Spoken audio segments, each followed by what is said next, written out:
depleted uranium. What? It's depleted uranium. Isn't this supposed to give you fucking Gulf War syndrome? Why is he not got? Yeah.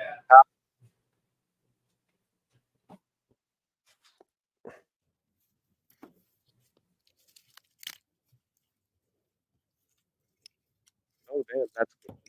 That shit pisses me off so much. Look at that. That's all it is. Am I supposed to hear What? something? That's what goes through. That's what goes through. And then the little yellow bit at the end is the depleted uranium. Yeah, but that's not the tank round, I don't think. No, this is the Sabo round. Well, it's 25 millimeter, so maybe. M242 Bushmaster chain gun. There you go. That's your country. Yeah. Cool. Neat. Penguins.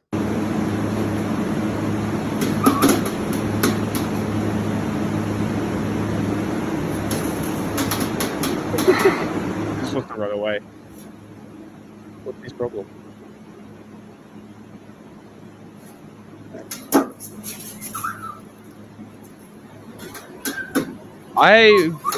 It must be like an emperor penguin or something, because that's a big fucking baby penguin. Uh-huh. Those penguins, so small. I'm assuming that's pounds. It's 143 pounds. It's a big bird. I don't know. Well, they can't fly, so... Well, it's definitely not 143 kilos, that's for sure.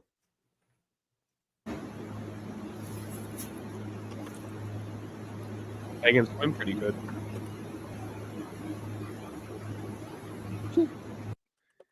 Adorable. Alright, into it already.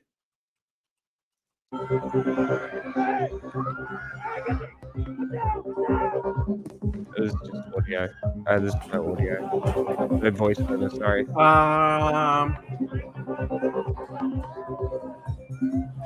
They only get up to 88 pounds. Huh. Weird. Maybe it was 14? Let me change it. Let me convert it to kilos. It'd be like 44.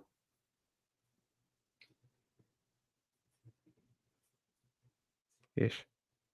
Maybe it was grams. Yeah, I don't know what the fuck. Because it looked big.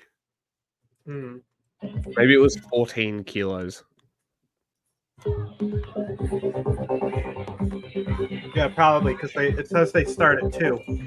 Mm. And they start at 2. Well, 2 pounds. So that.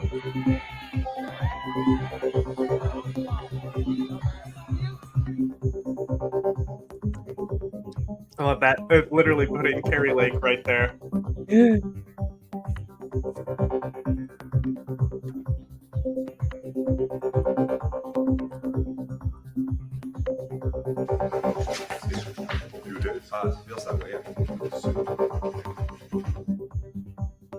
I wonder if they're going to put what Netanyahu said here.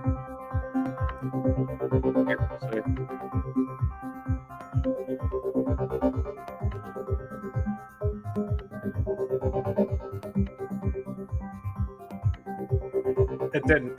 So Netanyahu, I feel so bad for Blinken at this point because he's pushing really hard this time, I guess. Netanyahu literally said he's going into Rafah whether there's a ceasefire or not. That means there's no ceasefire. You're not going for a ceasefire. Yeah. That means you're not planning on obeying the deal anyway. Mm-hmm. That's cool. That's cool. Just more intent. Add it to the list.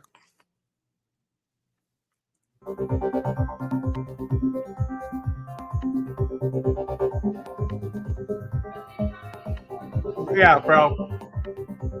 He shared a post, so he violated his gag order again. Hilarious. He shared a post. God, I hope he gets thrown in jail. He might, insulting something. I don't know if it was a juror or... I think it was a witness. It's gonna be so funny. He's gonna chuck a fucking hissy fit. Well, all the I'm jailers are gonna gonna laugh. love him and treat him like royalty. Of course they will.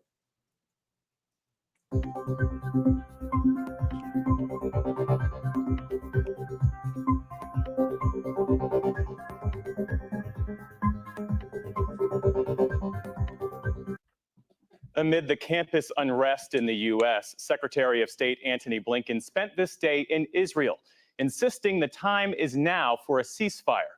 He spoke with Prime Minister Benjamin Netanyahu in Jerusalem and visited an aid crossing into Gaza. Later, he said Israel has offered key compromises for a ceasefire, and he pressed Hamas to say yes. If Hamas actually purports to care about the Palestinian people, They don't. They and never wants to did. see They say that they did. an immediate alleviation of their suffering, it will take the deal. If it doesn't, I think that's further proof that it doesn't care a bit. In turn, the Prime Minister's office insisted that Israel still means to assault the city of Rafah to finish off Thank Hamas. you, PBS. But Blinken said the U.S. has not received any Israeli plan for attacking Rafah in southern Gaza that accounts for the safety of civilians. Hundreds of thousands of Palestinians are sheltering so they in received a Rafah plan, just not one that accounts for safety. Airstrikes that killed 2 more children overnight, and despite fears of an Israeli ground offensive.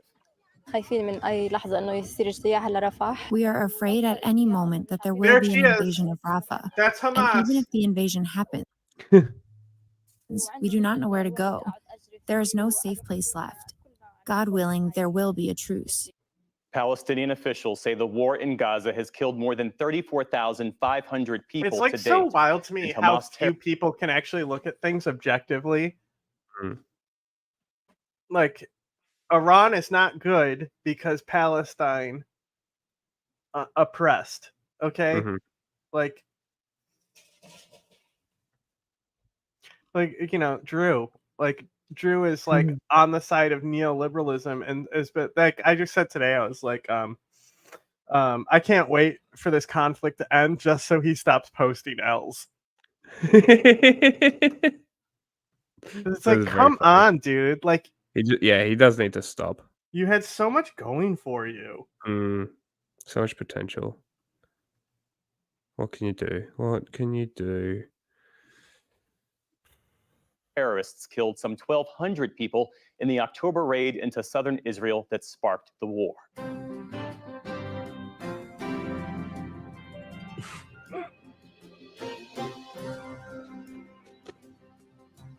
A little random fact.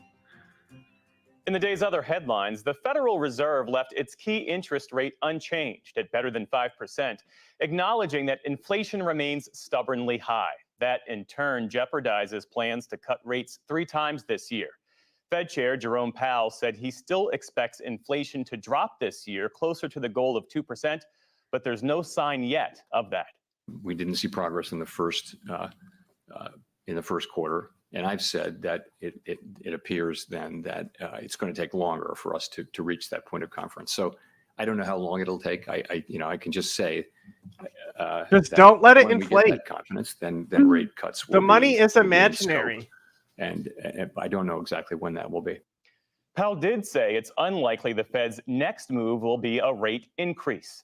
There have been major developments on abortion policy on 2 fronts today. In Florida, a ban on abortion after 6 weeks of pregnancy took effect, with exceptions for rape, incest, and the life of the mother.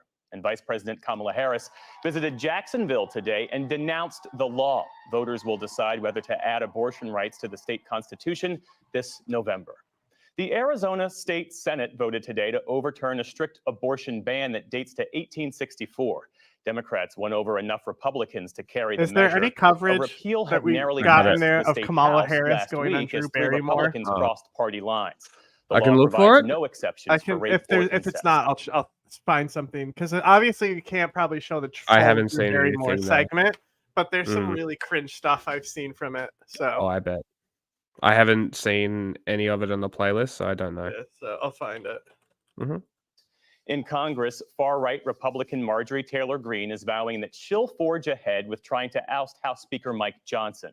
Many Republicans still support Johnson, and Democrats now say that they'll oppose efforts to remove him. But today, outside the Capitol, I'm going to grab Green the Drew announced that she'll Barrymore call show for a clip vote next week unless Mhm. Johnson and quits. download it and We see can what I pray get about flagged it, think for. about it all weekend, do the right thing, and resign, giving our conference time to elect a new leader, a new Speaker of the House. He should reject the endorsement of Drew Hakeem Barrymore seems Jeffries like and she, the entire bro, she was a Democrat fucking leadership strike team. scab. That is She's not like an the endorsement worst. Yeah. that any Republican speaker should ever want or embrace.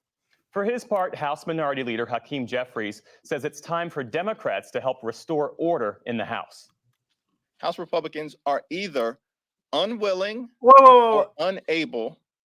It's always been Democrats restoring order. No. You need Mm. other way. It's time for Republicans. Stop fucking around. To get Marjorie Taylor Greene and the extreme MAGA Republicans under control. And so it's going to take a bipartisan coalition found one and that's definitely not partnership. going to be copyright. So there's Mm. that one. I'll check. I'm still going to download and check.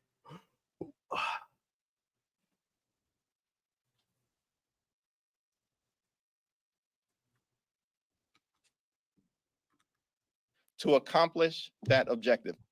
House Speaker Johnson enraged his It Republican literally critics is the last male month when he Kamala used Harris. Democratic support to push through aid for Hakeem Ukraine. Jeffries. United He literally Methodist talks the Church- same, like he's drunk. It's crazy. Like the cadence is almost identical. I hate it. Church delegates have repealed a long-standing ban on LGBTQ clergy. The vote came today at the denomination's national gathering in Charlotte, North Carolina. Delegates also barred regional leaders from punishing clergy who officiate same-sex weddings. All of this comes as many conservatives have left the church in recent years. Protesters around the world poured into the streets to advocate labor rights on this May Day. Rallies popped up from Sri Lanka, a country struggling through economic crisis, to Paris, where workers demanded wage hikes ahead of the Summer Olympic Games. In Istanbul, Turkey, police arrested more than 200 people after clashes broke out near the city's main square. In Kansas, a town of just 700 people is in mourning tonight after a tornado killed one person and blasted homes into ruins. Last night's storm ripped through Westmoreland, about 50 miles outside of Topeka. Piles of tree limbs and other debris cluttered neighborhood streets. Officials said 22 homes were destroyed, with more than a dozen others damaged. Former students at a now defunct chain of colleges will have $6 billion of federal student loan canceled over allegations of fraud. The Biden administration says it's writing off loan debt to some 317,000 people who attended the art institutes. Federal officials say the schools lied about their job prospects. And on Wall Street, stocks searched for direction after the Fed's announcement on inflation and interest rates. The Dow Jones Industrial Average gained 87 points to close at 37,903. The Nasdaq fell 52 points. The S&P 500 slipped 17. Still to come on the News Hour, a government task force releases new breast cancer screening. Next. This is the second video, though. The other one that's on there. Oh, you want the other one? The other one first, yeah. We're tracking a developing story out of London where a 13-year-old boy is dead after a man allegedly attacked him with a sword today. 4 other people, including 2 police officers, were hurt. Gloria is at the live desk now with what we know. Good morning, Stephanie. Police arrested a 36-year-old man after he drove into a home in London and then attacked people with a sword. Now, the scary scene played out around 7 a.m. local time today. You can see the video right there. Police say they responded to a serious incident when the car plowed into a home. They got reports of multiple people stabbed. Witnesses say they saw officers taser the man and take him down with a sword in hand. A 13-year-old boy has died from his injuries. What a goober. 4 others, including 2 police officers, were hurt in the attack. Their conditions are not known at this time. The motive is not clear, but police say this incident does not appear to be terror-related and that there is no threat to the community. So we'll have the very latest for you on this story. We're tracking a developing story out of London where a 13-year-old boy is dead after a man allegedly attacked him with a sword today. 4 other people, including 2 police officers, were hurt. Gloria is at the live desk now with what we know. Good morning, Stephanie. Police arrested a 36-year-old man after he drove into a home in London and then attacked people with a sword. Now, the scary scene played out around 7 a.m. local time today. You can see the video right there. Police say they responded to a serious incident when the car plowed into a home. They got reports of multiple people stabbed. Witnesses say they saw officers taser the man and take him down with a sword in hand. A 13-year-old boy has died from his... I thought it was 14. All the ages keep changing. Okay. Weird.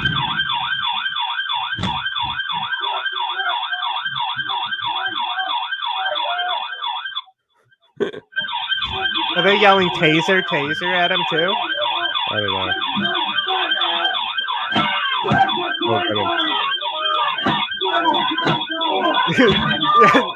So I think this is a much better approach, having 4 people taser him at once. Like, there's still a risk of killing him there, but he's in a hoodie, right? Yeah. So, like, you know when people like shrug off the taser, right? It's because they're in hoodies, yeah. Yeah. It's because it doesn't contact the skin. You got to get them in the pants, which is why they were shooting at his legs. So, like, or having 4 people get him down like that, I think is much better. Yeah. Or you could just empty your entire magazine into him. Yeah, but I just think it's like, here, look, like, come on. Like, American cops are so terrified for their lives. They have a persecution like complex. This is like hilarious. actual good police work, you know? Sure.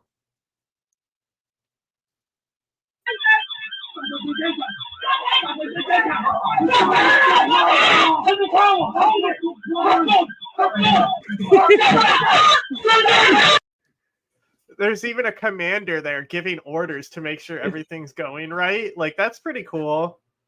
Sure.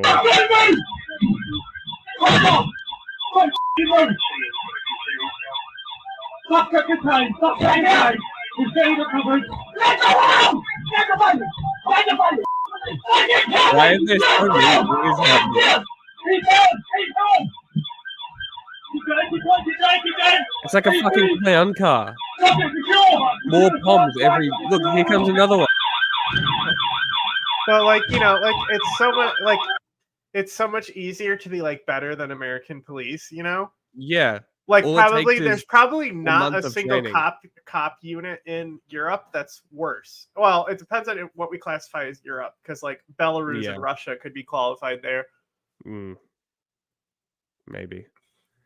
But yeah, it wouldn't be hard. America's police are they're pretty shit. In almost every aspect, they're shit at their job. Yeah, it's pathetic. It really is. Like, they just feel like everybody's out to get them. Yeah, maybe it's because you fucking act that way, you fuckheads. Maybe you're the problem. Yeah, there's not, like the only common denominator is police.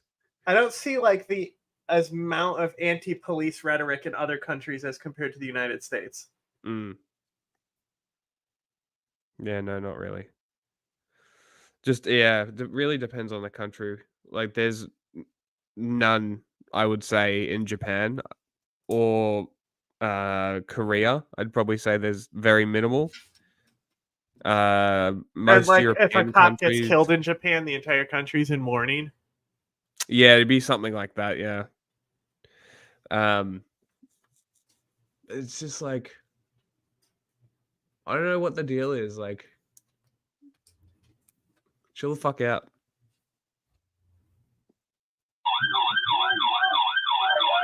Why is it playing again? I just find it so funny how many cops end up turning up. Ridiculous.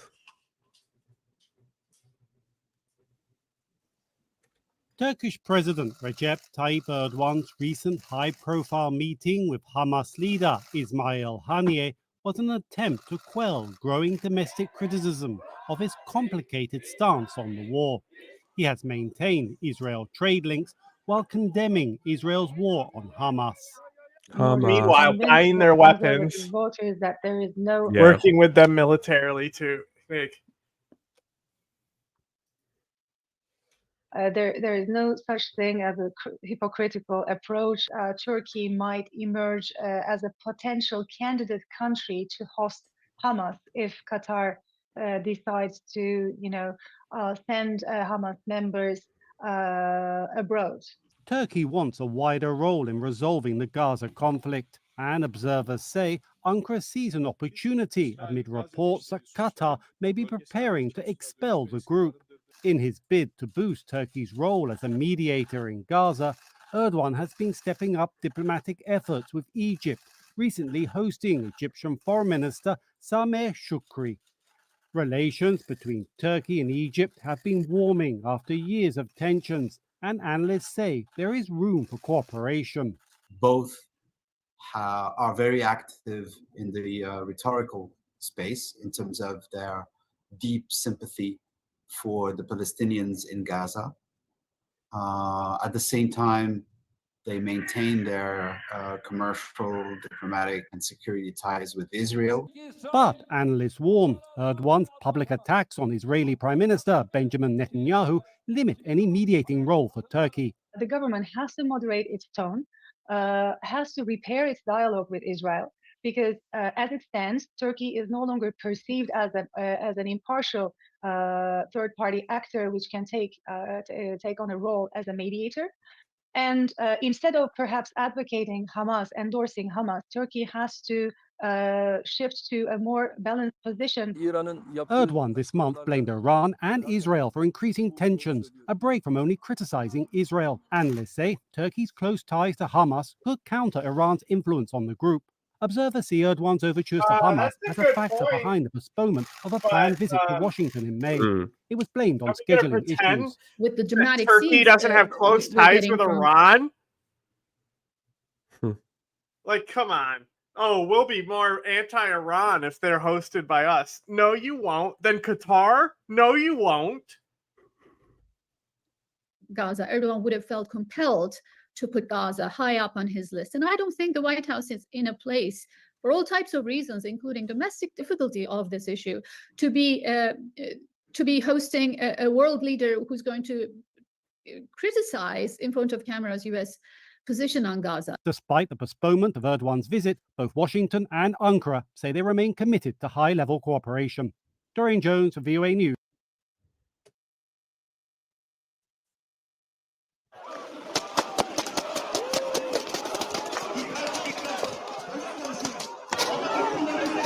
Very cool democracy. Very cool democracy in Turkey. Very It's cool. because it's probably related to a commie opposition party.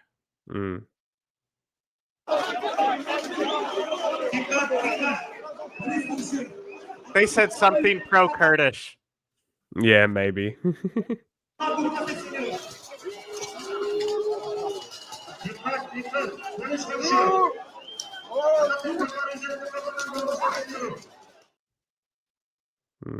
Our vice. Not good. I didn't realize that you sent me one with Michael Knowles in it. With what? Yeah. I mean, like, there's no way, like, I saw one clip of this and it was on Neoliberal Hell's page. President went on the Drew Barrymore show, and look at this promo clip they just released. Apparently, some people love to talk about the way I laugh. Oh, yes. Okay. I love your laugh. Well, let me just tell you something. I have my mother's laugh. Oh. And I grew up around a bunch of women in particular who laughed from the belly. They laughed. They would sit around the kitchen and drinking their coffee, telling big stories with big laughs. I'm never going to be, that's just, I'm not that person. And I think it's really important for us to remind each other and our younger ones, don't. Why does she always sound so disingenuous? She always sounds so patronizing. I hate listening to her. It's awful. It's like nails on a chalkboard. Be confined to other people's perception about what this looks like and how you should act So in order to be. condescending. Right? It's really important. It's important. It's classic Kamala Harris trying to offer fake profundities with her fake affect when she's saying nothing. She delivers her normal air sandwich. And I even agree. worse, Michael, is the Drew Barrymore leaning in for the listening audience. She leans in. She must be 3 inches away from Kamala Harris. Even Kamala Harris got to be uncomfortable. I feel like Secret Service is probably like a little farther away, madam. And when she says, "Oh, I've got my mother's laugh," Drew Barry's like, "Oh, your mother's laugh. Oh," and It's so easy to make fun of, though. They're just giving it to them, aren't they? Like, This is a show. Drew Barrymore is like the replacement Whitney. Is that her name? Wendy. Yes, she's on The Like, View. you know, it's like the only time anyone is watching Drew Barrymore is when they're waiting in the doctor's office after they checked in for their appointment. You know what I'm saying? Yes. That's hilarious. That's so funny. And then just the feigned, like, from the belly. She's leaning in like, this is gold. This is gold you're giving me. I hate everything about this clip. Michael Knowles, what do you see? It's really uncomfortable. I always liked Drew Barrymore. Why I is thought she Michael was charming Knowles here? and I like her in movies and stuff. But this show, I remember she did He's an out interview of with sync, Dylan too. Mulvaney and was like on her knees. And I don't know. It's really He is too. Holy shit. it's very intense.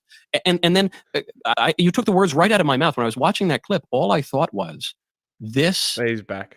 Might be the first person I've ever met who speaks publicly who Out of sync. has nothing to say, who does not have a single thing that she ever. I can't think of one thought that she has ever expressed, which obviously explains why she leans into the laugh so much. Is the longer and louder she can laugh, the less she has to speak, because when she speaks, it's just words that are bunched up together that have no semantic It's such a content funny to them. way to reason why someone would laugh unladylike with your chud mind. That's such an interesting way to rationalize that in your own mind. That's perplexing. How the fuck do you come to that conclusion? That's such a wild assumption. It's astounding. Fuck. As far as I know, like the mocking of Kamala Harris's laugh it is a little odd, yes, but it's also because it is deployed at very odd times. She uses it, and maybe that's the reason, the one you just hit on. Oh But God, like, there's as literally no other clips. It's just them talking. Okay, I don't care. Next.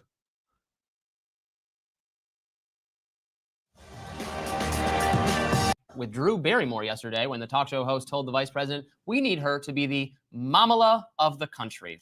I keep thinking in my head that we all need a mom. I've been thinking that we really all need a tremendous hug in the world right now. Yeah. But in our country, we need you to be mamala of the country. Please,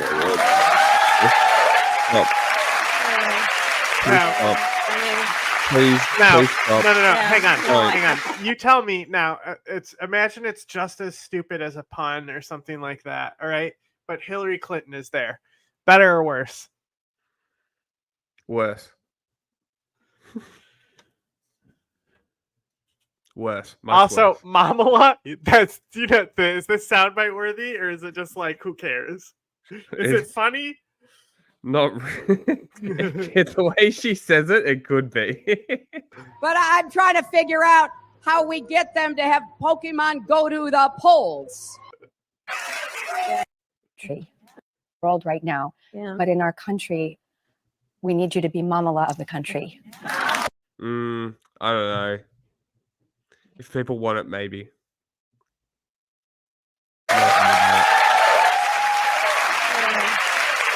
Shut the fuck up. Yeah, no, I know. So powerful. President, Harris I'm beginning to also smell a big criticized fat commie those rat. of this appearance It's with like Drew Barrymore, clapping. Tom Cruise on Oprah levels of weird. You know? Yes. All of those, those high level interviews like that are fucking all so forced. They're so cringe. They're obviously scripted interviews. All this shit, like everything is fake about it. It's everything a conspiracy theorist loves. Back at Americans who, quote, love to talk about her laugh and are still getting used to a woman vice president. You were asking me earlier about what it means to be like the first woman. And, you know, it's funny because people still got to get used to this, right? I mean, my staff, for example, sometimes they'll show me little things that just amuse me. Like apparently some people love to talk about the way I laugh. Oh, yes. Okay. I love your laugh. Well, let me just tell you something. I have my mother's laugh. Oh. And I grew up around a bunch of women in particular who laughed from the belly. They laughed. They would sit around the kitchen and drinking their coffee, telling big stories with big laughs. I'm never going to be, it's just, I'm not that person. Conservative commentator Megyn Kelly ripped into the vice president's quote on quote unquote fake appearance on the Drew Barrymore show. It's classic Kamala Harris I trying could to just offer watch fake this. profundities with her fake affect It's so when funny. she's saying nothing. She delivers her normal air sandwich. And even worse, Michael, is the Drew Barrymore leaning in for the listening audience. She leans in. She must be 3 inches away from Kamala Harris. All right. What do you make of I this, saw Robbie? your eyes watering. You were just the emotion for Drew Barrymore making Kamala be our mamala. We have tissues here just in case. Okay, look, So- here, I'll say this. They lost me in the first half, but they got me a little bit back in the second half. Look, Drew Barrymore, we've talked about her technique, her kind of approach to interviews on this show. She does sort of, exaggerated empathy and really just lays herself bare. And she sits cross-legged on the sofa and she sits cross-legged on the floor and she gets very intimate with her guests. It's and way too much for me. Well, that's a subjective. Wait, is that actually how I thought that was weird. I'm like, what the fuck? Why is she sitting like that so close? It's strange. What's going on? Is this just like Drew Barrymore doing Drew Barrymore things on the show? And yes, that's the answer. That's fine. It's not for but, me. I do think a lot of people respond to what feels like less kind of artificiality, more barriers broken down, what feels like an intimate conversation between friends as much as a talk show aired to millions of people can feel that way. And the technique does seem to have the effect of making her guests more willing to be emotionally forthcoming in a way that I think is kind of effective. What I take issue with, frankly, almost on behalf of Kamala Harris, is putting her, the first woman vice president, in the position where she's supposed to be the mother of a I don't country. even know what that means. She's an adult woman who never had children of her own. She has, raised her husband's stepkids in part, or her husband's kids from a previous relationship. But I feel like I would almost be offended that there's a presumption that I Yeah, want that's to weird. assume a maternal role. Is that the only way you can interpret women leadership and what they have to offer a community is to interpret them through the lens of maternity? Yeah, she's the vice president. She has some ostensible policy role in the American federal government, and that's her job. Not to be And some now kind of your spiritual criticism is leader or cringe. something like that. Yeah, I mean, look, Biden does say, You should have stopped. I'm going to heal the soul of this nation. I mean, You should have it's stopped. not just women who It's getting worse. speak in those kind of spiritual Stop. terms. And I will say that Stop I it. know that, Marianne Williamson, for example, has gotten a lot of pushback for the way You're she getting speaks. worse. And there are other people like, say, Cornel West, who also Oh speak my in terms of God, spirituality. He's a stop. theologian who don't get characterized in the same way as women. So I want to be careful of Jesus that. Christ. not to be overly mean to Kamala Harris. I don't think she comes across Stop. as particularly authentic Move on these on. fronts. Well, that's the thing. So I think that's right. I think it's wrong for her to characterize all of the criticisms of her as being about her gender. It gave big Hillary Clinton flashbacks to hear her say, it's because I'm a woman that people are focusing on X, They don't Y, and respect Z. the pantsuit. Yeah, if anything, I think that people don't feel very strongly about Kamala Harris one way or the other. And the only thing she's really given us, given the really downplayed role that she's had in this administration, are these little kind of flubs. People are talking about your laugh because you haven't given them a bigger controversy to talk about and maybe think you're lucky stars. Maybe that's a good thing. It's like Obama's tan suit. I wouldn't get too worked All up right, she's over it, even coming though I'm back. sure it's personally hurtful. I will say that she does come off very sincere when she talks about her family and when she talks about her mom. And I think that she frankly seems like a very nice person. Does she? Just like how Brie seems like a nice person. You know what I'm saying? You know what I'm saying? Wait, who? This lady. How she Ah. seems nice. It's fake nice, and it's like obvious fake nice. Yes. Exactly. But as soon as the doors are closed, the cameras are off. It's like, get the fuck away from me. It's that sort of person. That vibe is. Oh, Very come nice on. person. You think, Offering very you think much in the Kamala role. Harris hasn't at this point? Come on. Wasn't she a cop? She was like a judge who sentenced people to high criminal sentences for marijuana. Ah, epic. Even Yeah. worse. Yeah. a vice president. Right. There was a long stretch of time where she was less popular than Joe Biden. Now, given his favorability ratings, it depends on what poll you're consulting. In some, they're about equal. In some, she's actually a little bit ahead of him for a while. So I don't know. I still, my read on her is still that she very much wants to be president one day, that she absolutely sees herself as the successor to Joe Biden whenever succession comes about, and that she will fight very hard and very desperately to be the next leader of the Democratic Party, but that she hasn't done a lot to cultivate a base of actual deeply interested in her people who will be vocally in support of her, because she doesn't have really she's not known for a specific set of policies, or she's been all over the. But I don't She's understand. not going to be Gretchen Whitmer. There's just no way. I just don't understand why they're harping on about this. Like, okay, Kamala Harris has not done anything. They have time to fill. I know. I understand why. Right, like I understand the media. This is why it's the media, right? They're Did filling you do the time. Instagram post yet? All of that shit I have not. It's just like she's done nothing is the wrong statement. She's done nothing of note is probably a correct statement. I don't know. But also, yeah. The only maybe thing she's I can done think a of is lot. one time she went to that country and said, "Do not come." Other than that, I couldn't tell you what she's done. But like, she could be doing a lot of things behind the scenes that we don't actually know about. She could be doing nothing, and that's why we don't know anything. It could be any of them, but I don't know. It's just, I feel like having no reputation is better than having a bad reputation.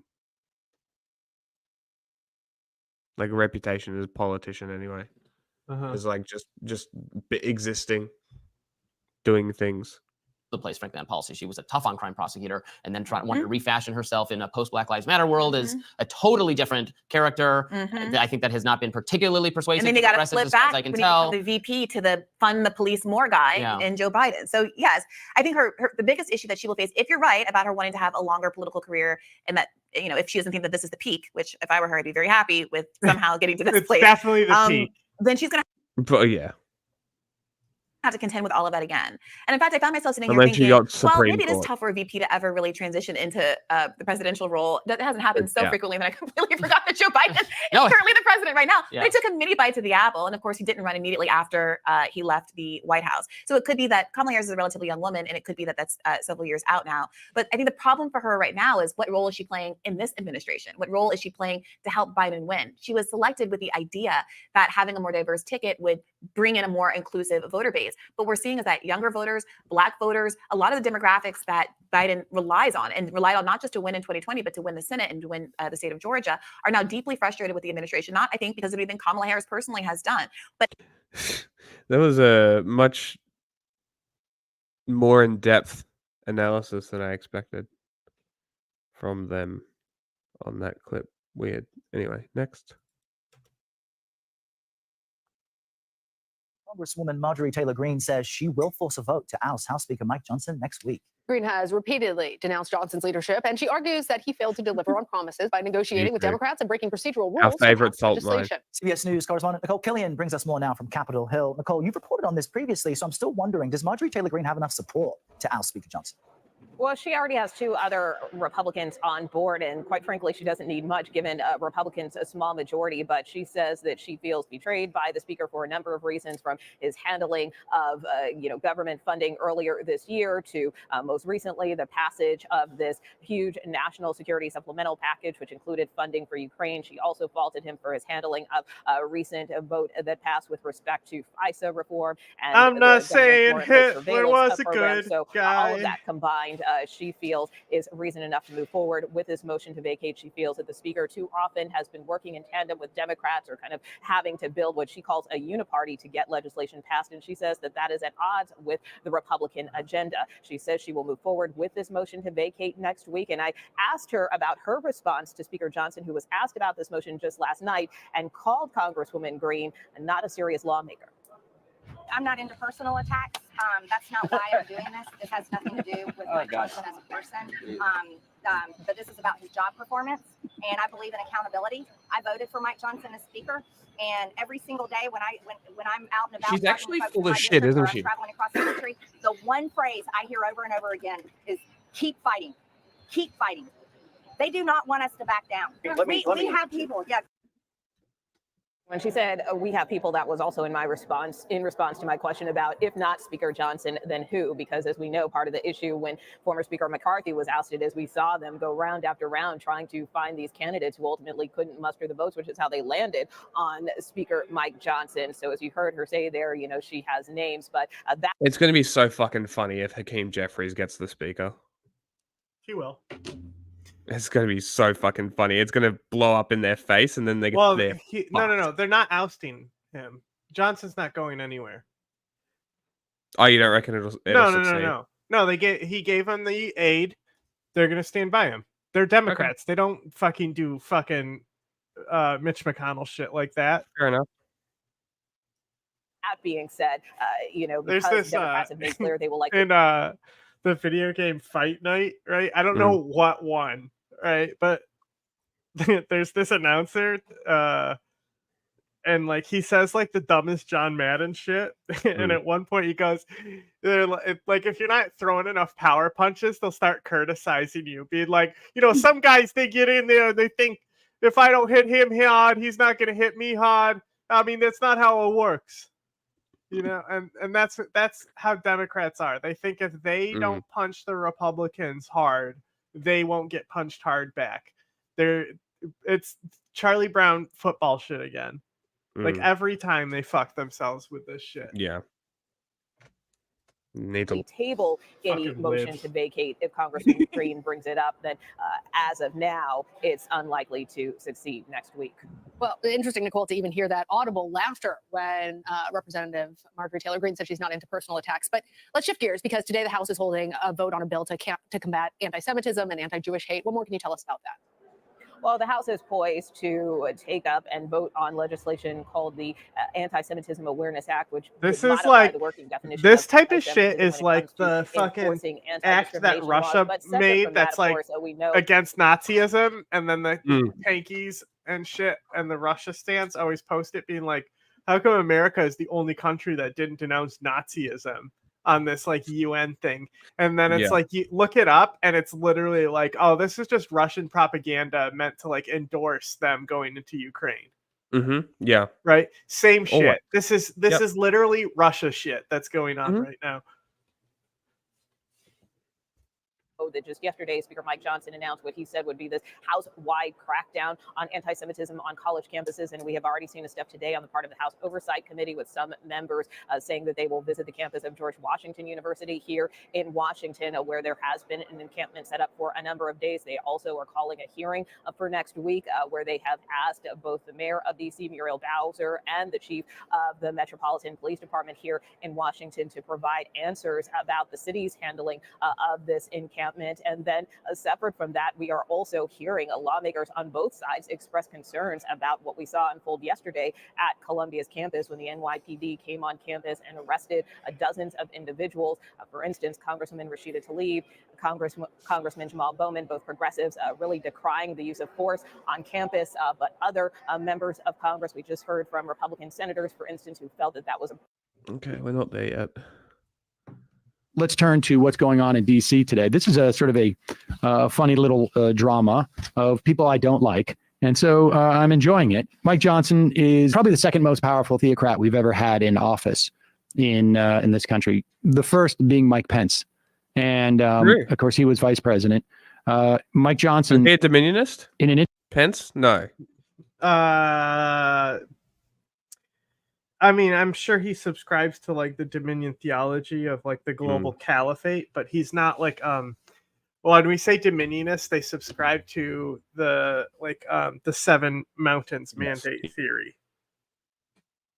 So I don't think Mike Pence has mentioned Seven Mountains before. Speaking of Dominionists, you hear this shit about how Wagner is apparently close to like getting Joseph Kony. How funny would that be The dude, they would get be him, and funny. he's like, you know how, like, for a while there was rumor that Osama couldn't be going far because he needs dialysis. Like, that's gonna Yeah. be Coney. He's literally gonna be hooked up to a dialysis machine when they get him. He's been around that long. Interview last night with News he's Nation. old. Yeah. He was old in 2012. Talking about superstar Republican Congresswoman Marjorie Taylor Greene. And this is the first time he has sort of like stepped out of his genteel demeanor to slag one of his fellow colleagues. He's doing this because he knows the Democrats have already said we will essentially protect his speakership for the time being.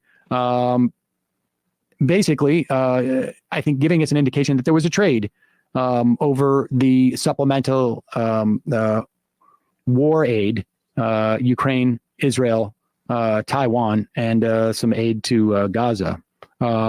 Here is Mike Johnson with News Nation's Blake Berman. Let's talk about your future. Yeah. Marjorie Taylor Greene. No fan of yours. Bless her heart. Yeah. Is she a serious lawmaker? Oh, pause it. Oh, and there you go. Bless her heart. So we now know that is, that is the nasty iteration of that. Incidentally, when I say that too, that's what I mean.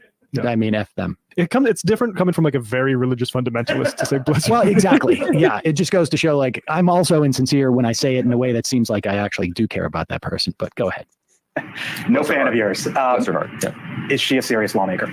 I don't think she's proving to be. No, I don't spend a lot of time thinking about her. I got to do my job. Liar. And we do the right thing. Liar. Let's just follow the May. You And, know, that's my philosophy. You That's how we're know governing. he's fucking fuming all the time about her. Oh, yeah. She'd be so aggravating. She's would be the most aggravating coworker. Dude, her speech is so funny. The poster she hangs up and everything. She's I don't an know. idiot. I'm like, honestly, you know what he should be doing? He should be moving to impeach her. He can get more votes behind him to impeach her than she can To remove her to remove from her him. seat. Yeah. That's actually not a bad idea. That would be fucking funny. That would be hysterical. And then the fascists basically lose half of their support then. Because all of them are behind her, basically. They won't do it. We're gonna potentially lose them a seat, though. I think it's worth it. Like, if they want to save that party, they need to get her the fuck out. I think she's basically done now. Like, they cucked her hard. She's good, and plus, before she was stupid voting out McCarthy because she was fucking him. Yeah. Fucking like, hilarious. Why would you do that? This guy is not going to fuck you. This guy may not even have a penis.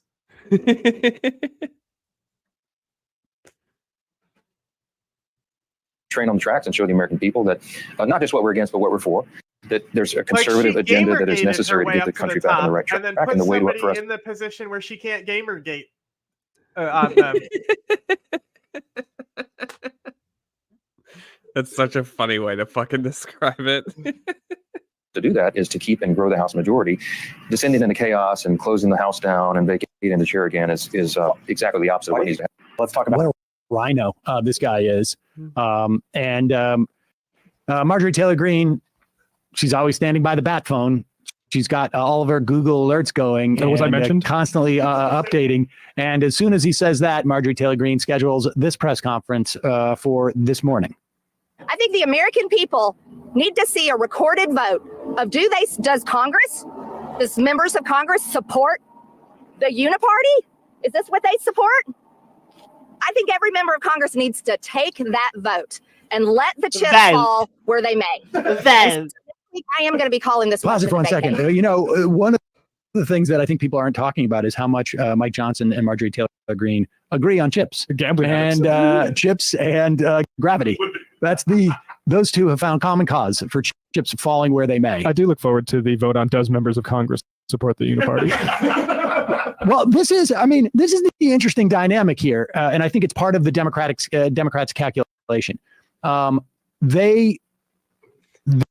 They seem to believe that, with good reason, even if they were to throw the House in chaos again by not helping Mike Johnson and having the Republicans go for iteration of iteration in terms of leadership, putting aside that they probably made a deal with Johnson for the funding. But they also know that simply voting in a way that maintains Johnson's speakership is in and of itself a wedge issue for some of these Republicans. True. And it'll be interesting to see if Marjorie Taylor Greene, continues to essentially take the sledgehammer to that wedge and pounding on it. But go back a little bit. It's nice, again, to hear them so in sync when it comes to chips and falling.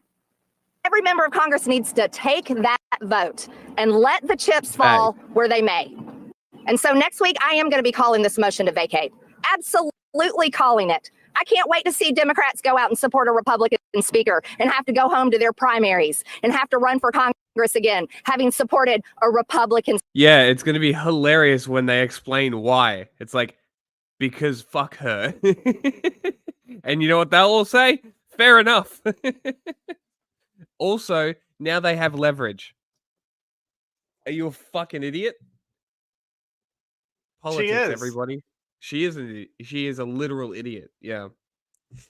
You've seen Idiocracy? She's the beginning stages. Stop her. Speaker, a Christian conservative. I think that'll play well. I'm excited about it. I think so the interesting thing about this is that she's making it like she has a super plan in which to backfoot Democrats. And the irony, of course, is that the vast majority of these Democrats, particularly ones in any sort of like purplish frontline districts, as it were, are desperate to show that they can reach across the aisle. They love it. Yeah, they love that stuff. Sadly, in my estimation, if only Democratic voters would punish Democrats for doing anything that is helpful to Republicans, but we're not quite there yet. Okay. Go more, bless your heart. Maybe this is just CNN doing the same thing. We have new development on Capitol Hill. Sources telling CNN House Republican leaders are planning to kill a motion by Congresswoman Marjorie Taylor Greene. New development by CNN. Johnson. Today, Greene announced that she's going to force a vote to remove him next week.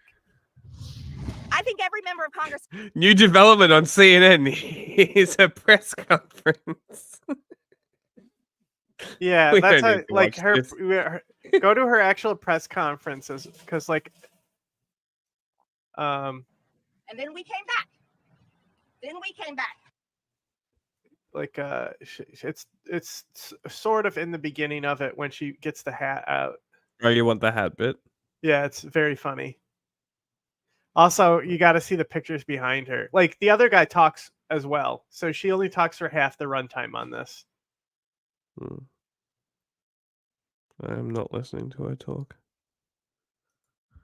He gave him a brand new building as a gift. Completely the #1 issue in America.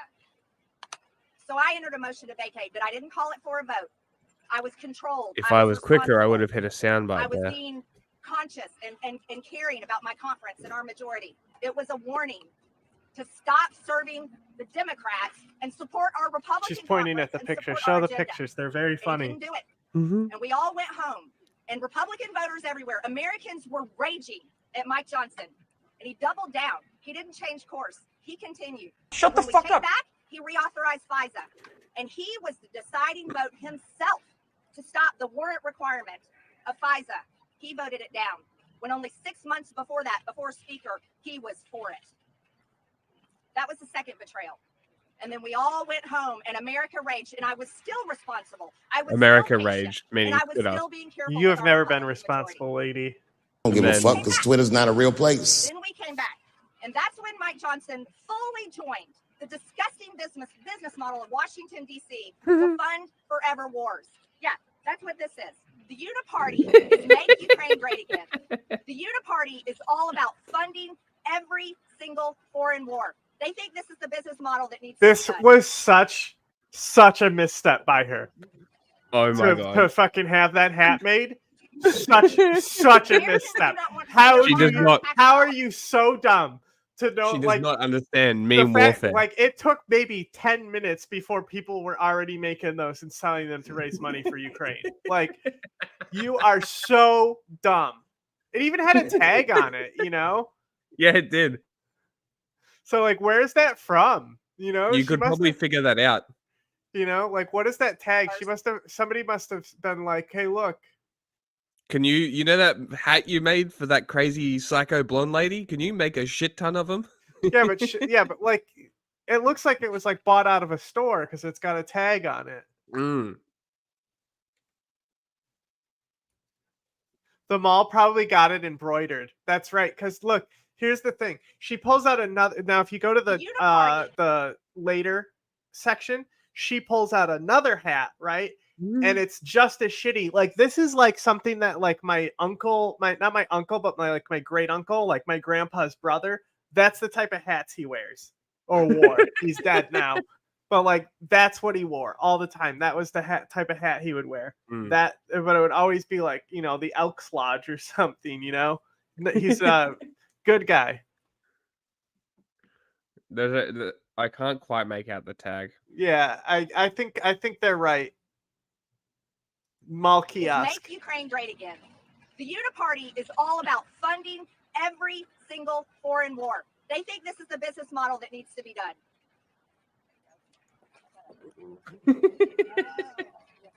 Oh, look at that. See, they're passing the gavel there. Oh, because they like we can't get you receiving the gavel from somebody. You've ran sessions, haven't you, Marjorie? Uh-oh, better not pull those pictures out. Like it's so stupid to act like to find that picture of all things. It's like passing the gavel over, like something that's like procedural. Procedural, yes. The other one is like a hug at least. That's on the other side. But no, it's like the last third. She has a MAGA hat, and it's somehow worse than Donald Trump's hats. Like she got her own version made, and it's like you don't even have a regular MAGA hat. No, later. And this last third, at least. Like the other guy comes up and talks, and then it goes back to her, and then she pulls out the hat. People down again. We cannot fail President Trump. And like last 10 minutes, maybe. The MAGA agenda that I believe in. There it is. The Make America Great Again agenda that what I is support that? and Americans support, and the whole reason why Republicans are going. You know what's How funny? do you make a worse MAGA hat? You know what's funny? When I was in DC, a lot of them were like that. Like the spacing between the A and the G is like shit. Yeah, awful. But there were a lot of them like that. And even more now, I think Trump's even had one like that, but it has a shitty American flag on the side as well. That one might. But like, I've seen one that he has 40, what is it? 44, it's like 40, 44, and 46. Some dumb shit like that. Very funny. Going to turn out and vote in November because they support President Trump. We need leaders in the House of Representatives that are going to look at those flippers. She's Italian holding the hat. get this done. Not working for Hakeem Jeffries, not working for Joe Biden. Hang on. And not going to be twisted and lulled. Hang on. I got a Look development. I got a development here. Breaking look at them. news. Look at them Breaking cross. news. Hello, Helens. Look at Biden. them. Look at them flap. Look at them fly. Not going to be twisted and Listen, lulled. I would love to right now, but I have to allow ads on this so I can pull up this site. I would love to look, but I can't right now. Okay. I hope everyone knows Okay, what I mean. So there's a reason why the second hat didn't have a tag, but it's just as shitty as the first hat. I think we can agree. Okay, so here we go. Donald Trump. I just designed our new MAGA hat. Trump unveils updated red campaign hat. Offers to sign it for supporters for $25. It's definitely the hat. The A and the G are. I told you. Awful. Disgusting practices of Washington, D.C. Mike Johnson is not capable of that job. He has proven it over and over again. Okay. Now we have Hakeem Jeffries and the Democrats coming out, embracing Mike Johnson with a warm hug and a big, wet, sloppy kiss. And they are I'm pretty sure that didn't happen, but if it did, you'd like it. Him as speaker. They want to keep it going, keep the band together. Why? Because Mike Johnson is giving them everything they want. Okay. Where's another one? So you just show the posters behind her if you can find a shot Another of one. that. It might be in the beginning or towards the end. There we go. There's the other picture. Isn't that great? She got him hugging too. That's hysterical. Got him. What a fucking doofus. Okay, so that's the MTG coverage. We don't need to cover that anymore. That's enough of her. Enough of that.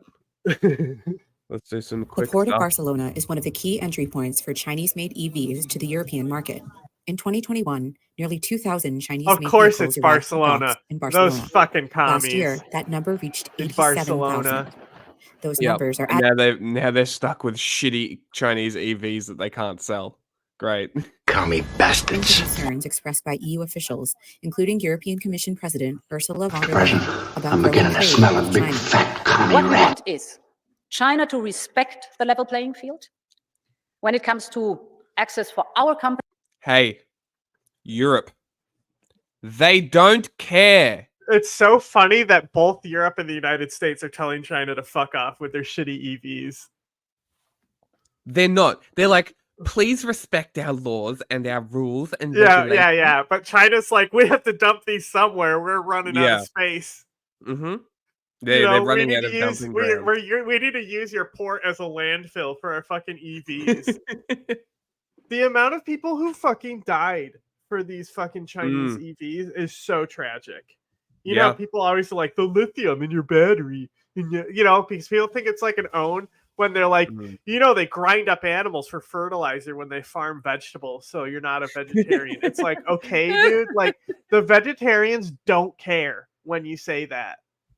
It's still, guess what? They're still mitigating, an animal that's like being killed. It's the vegans who have an issue with that, and the vegans are kind of strange. No. Nobody cares. Nobody cares about the fertilizer using animal parts and shit.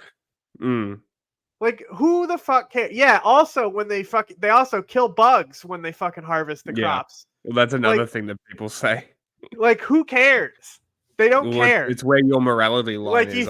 You think that you have, like, this own on them, but, like, they don't give a shit, and you look like a fool, like, saying it to them. I think it's funny to make fun of vegans, because they're just, like, fucking... I didn't say it's not funny to make fun of them. I'm just saying these people who say these things are stupid. Yes. They're always the same kind of person. Yeah. Yeah. It's the same people who like wanna say like You're pansexual, you like pans? Yes. That type of person. Yes. That type of person. Companies to the Chinese market to respect transparency about subsidies. I don't know what that was originally going to be an analogy for, but to get the analogy explained, it somehow got me to forget what I was going to say. Is investigating whether European and Chinese. And the fucking they say about batteries, the lithium. They're like, oh, people had to die for that lithium battery in your car. You know how many birds die from windmills? Like they think that like you're so environmental that like, and it's like the thing is at this point, how much of like the death toll of lithium mining is in China? Like there's got to be somebody who's done a fucking survey, and if there isn't, we need to look at like how many, like we need to actually look at like and track capitalist systems that are killing people and start actually like, where is the commie organization that's being serious about tracking capitalism and the deaths associated with it? Maybe if people send us money on Patreon and we lobby big money people and use capitalist dollars against them to track their fuckery. We can literally do indexes, we could as a nonprofit and shit. Like, this is something that we could do as journalists as well. This is something that's definitely in the wheelhouse. So like this is definitely something that could be included in what we do. Like it's not just going to be getting phones and support to journalists. Like there's going to be more to it. Just ideas for people, maybe. Like if we did all this shit just tracking Chinese cotton and like being able to reveal the slave labor in all these company chains and which companies have used Uyghur labor and stuff like that. If we can get that information, we can definitely do a survey on lithium. For sure. Especially because it's all from Africa, right? So you're not actually having to go Like through China. It'd be way mainly you're easier. looking at like really where all the next gen mining is taking place is like the central strip of Africa. Like all through there's different resources that are like essential, and that's where like the most exploitation, like CAR, Chad, It's like all those those countries. 3 in the middle, right? Yeah, well, all of them, even down to the DRC, like everything Yeah. that's the core of like that length of Africa, it's really bad there. I can't remember what video I was watching. It may have been Johnny Harris talking about how America is trying to build a railway from one side and China's building one from the other side. Yeah. And it's just like a resource extraction war, and the only people getting fucked are the Africans. So let me see where electric car manufacturers are competing under the same rules. On average, the cost of Chinese electric cars the most is at least developed 20% lithium lower. mines The in commission that says its central region investigation are could DRC. result. Yeah. So, but Zimbabwe also has. Zimbabwe is definitely. Oh, Ghana has lithium too. So, I found the article I pulled up is literally perfect. I just typed in lithium mines Africa and went to images and I clicked it for the image, didn't even see the name of the article. Europe risks losing African lithium opportunity to China. But like, see, Zimbabwe is a shitload of lithium, and Zimbabwe like sucks. Well, like their government is like one of my least favorite governments in the world. And it's not because of the tyranny and stuff like that. There is tyranny there. Like I'd rather live in Zimbabwe than Eritrea, for example. But the Zimbabwe government pisses me off more than Eritrea. Like at least Eritrea pretty much like, other than the genocide they were just complicit in, at least they kind of like don't show up places. They're kind of like, you don't really hear about them. If I hear multiple bad things about you, I'm gonna like you less. What's my favorite government? It depends on what country we're talking about, but I think Ghana is, out of like the developing world, Ghana is like one of the top ones for sure. China-made imports. Chery Auto, China's largest automaker by export volume, recently signed a joint venture with the Spanish company Ebro Motors to manufacture several models in Barcelona. Spain's leadership considers this an opportunity for growth. This is a sign of the reindustrialization of Catalonia and the whole of I'm not sure if we've heard, but this guy is like, you know how he basically had to make concessions to Catalonia, and we covered that election in Spain, and how one of the things that would be more autonomy for Catalonia and their parliament seats and stuff. Yeah, he's like getting ousted basically, like people like are like don't want him to go or something, but he like I don't know, he's like resigning out of disgrace or something. I haven't looked into it. Okay. Well, I'm gonna say that this probably isn't a good thing for Catalonia. Probably or not.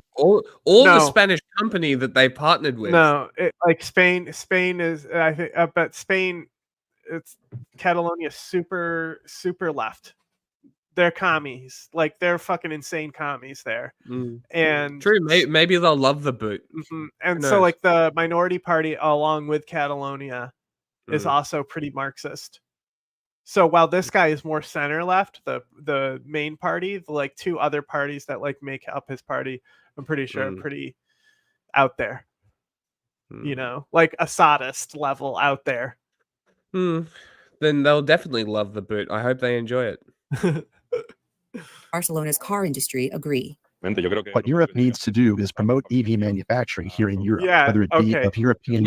Not Chinese. Not Chinese. Probably not the ones notorious for not deploying their airbags or spontaneously combusting. Probably not something you want as a problem with an EV. Look, the poorest need an EV option too. Yeah, sure. Oh, so I put forward my proposal that I did in university that I explained the other week. Okay, outright ban Chinese EVs from your country. Just ban Spain's them. PM Pedro Sanchez refuses to quit, vowing to fight unfounded attack on his wife. What the fuck? So there's this. So they open a court on his wife probably for like corruption and shit. Yeah. So he is identified as a socialist as well. Yeah. Yeah. So corruption complaint against his wife. Chinese makes. As Europe's leaders and car makers see it, China's aggressive incursion into the European electric car market comes with risks and opportunities. For now, Brussels will have to do a careful balancing act and decide whether it should impose tariffs or opt for greater collaboration with Beijing. For Alfonso Beato in Barcelona, Elizabeth Chernoff. No, no, you're doing the no. You're doing the no. There's only one reliable source of electric vehicles, and it's Europe. Please don't. Please. And then it's only Did everyone Tesla. hear him say it? No. Fuck off. Then it's only Tesla. And then EVs are dead again. This Fuck is off, how stop you laughing. kill the electric car again. This is how you do it. Stop it. Fuck off, stop laughing. Use Norway as an example. Hi, do you want to know how to fix this? Exactly. Stop. I agree, me. No audio, apparently. Oh no, yeah. Well, it's just Philippines like boat gets sprayed again. It's just like helicopters, but yeah. China is asshole again. Great. What's new? Is this just a normal ship? Look, it's courtesy of Pog. Oh, it's PCG actually. It was hard to see actually, but it's Pog. What's the point? Why are they doing this? Is that a destroyer too? It looks like it, but it'd just be Coast Guard.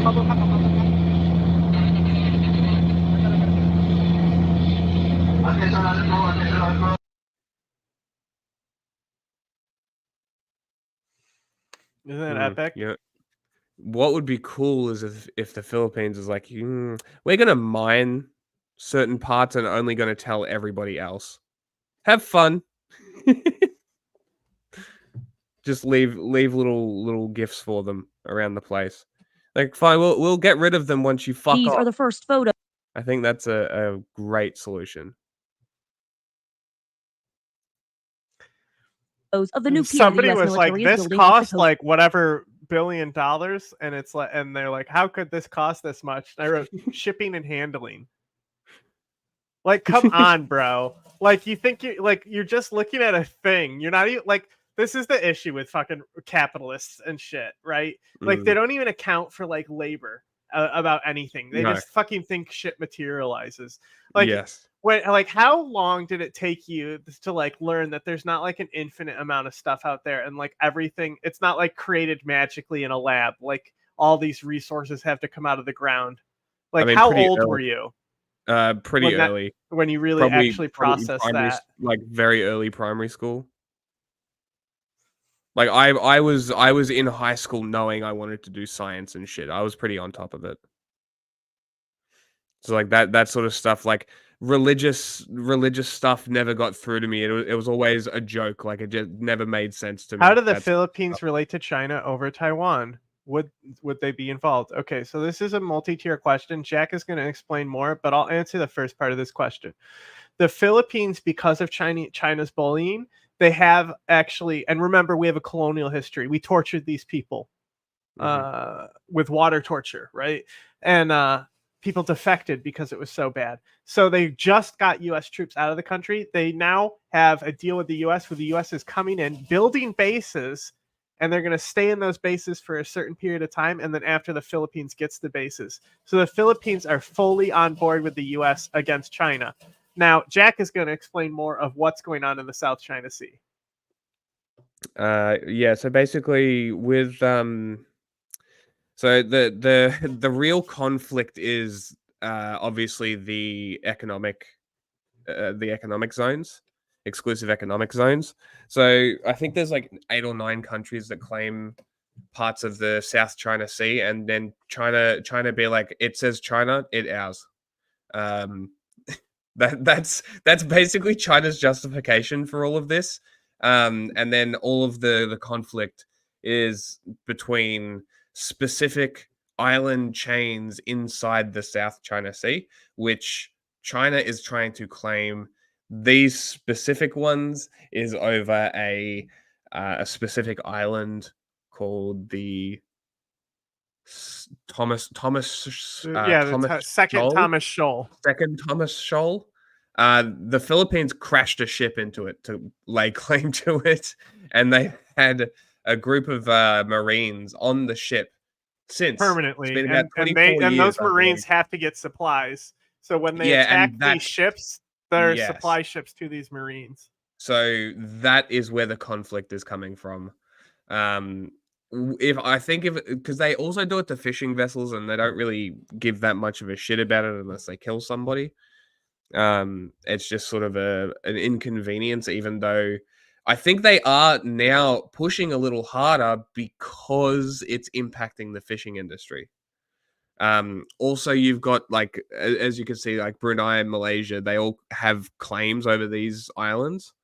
I think Indonesia maybe as well, Vietnam, all have claims over it, as well as China also has a slight claim to it. And then there's just a massive international zone. So it's just a very interesting. It's like you can see there's like a little bit of land here that this is shipwrecked on. And they like see the supply ships come up to supply the Marines that are stationed on this old rotting ship. It's kind of funny. How much? Well, that is a question, but I think one of the main reasons why it flipped to the side is because of China. And I like Duterte was more like internal politics as well, and I think that's a big deal for them. Is like he like was insane. So I don't know. They'd have to have a pretty solid candidate that was pro-China. Of Gaza, a mission aimed at providing up to 150 truckloads of aid per day amid dire food, water,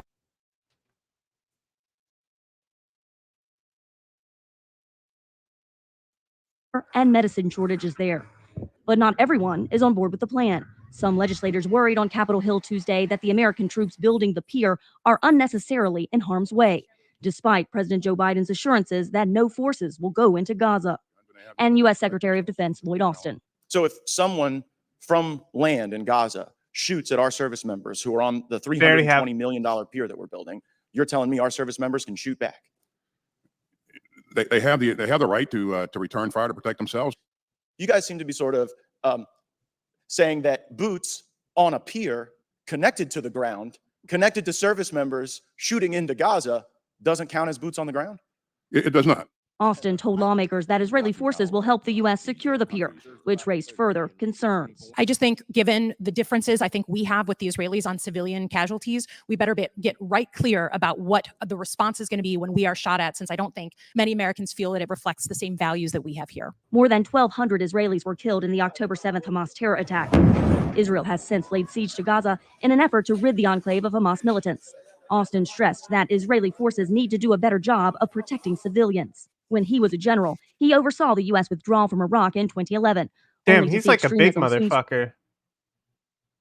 He's fucking spread across the region. President and the Islamic State Machismo. group emerged to terrorize local populations and threaten American interest. One of the lessons that we've learned is that you have to make sure you're doing all you can to protect civilians, and because if you don't, then you'll create a longer term problem for yourself as some of those civilians then turn against you in the future. Palestinian officials say more than 34,000 Palestinians have been killed in D.C., where members of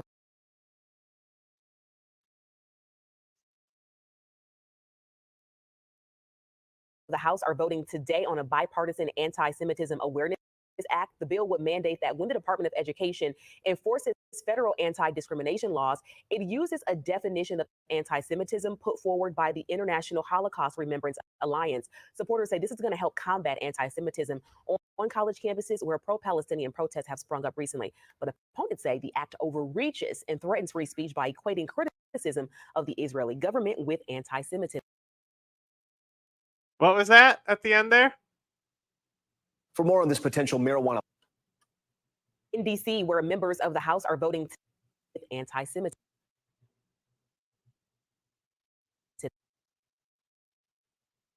For more on this potential marijuana policy. No, It just you didn't.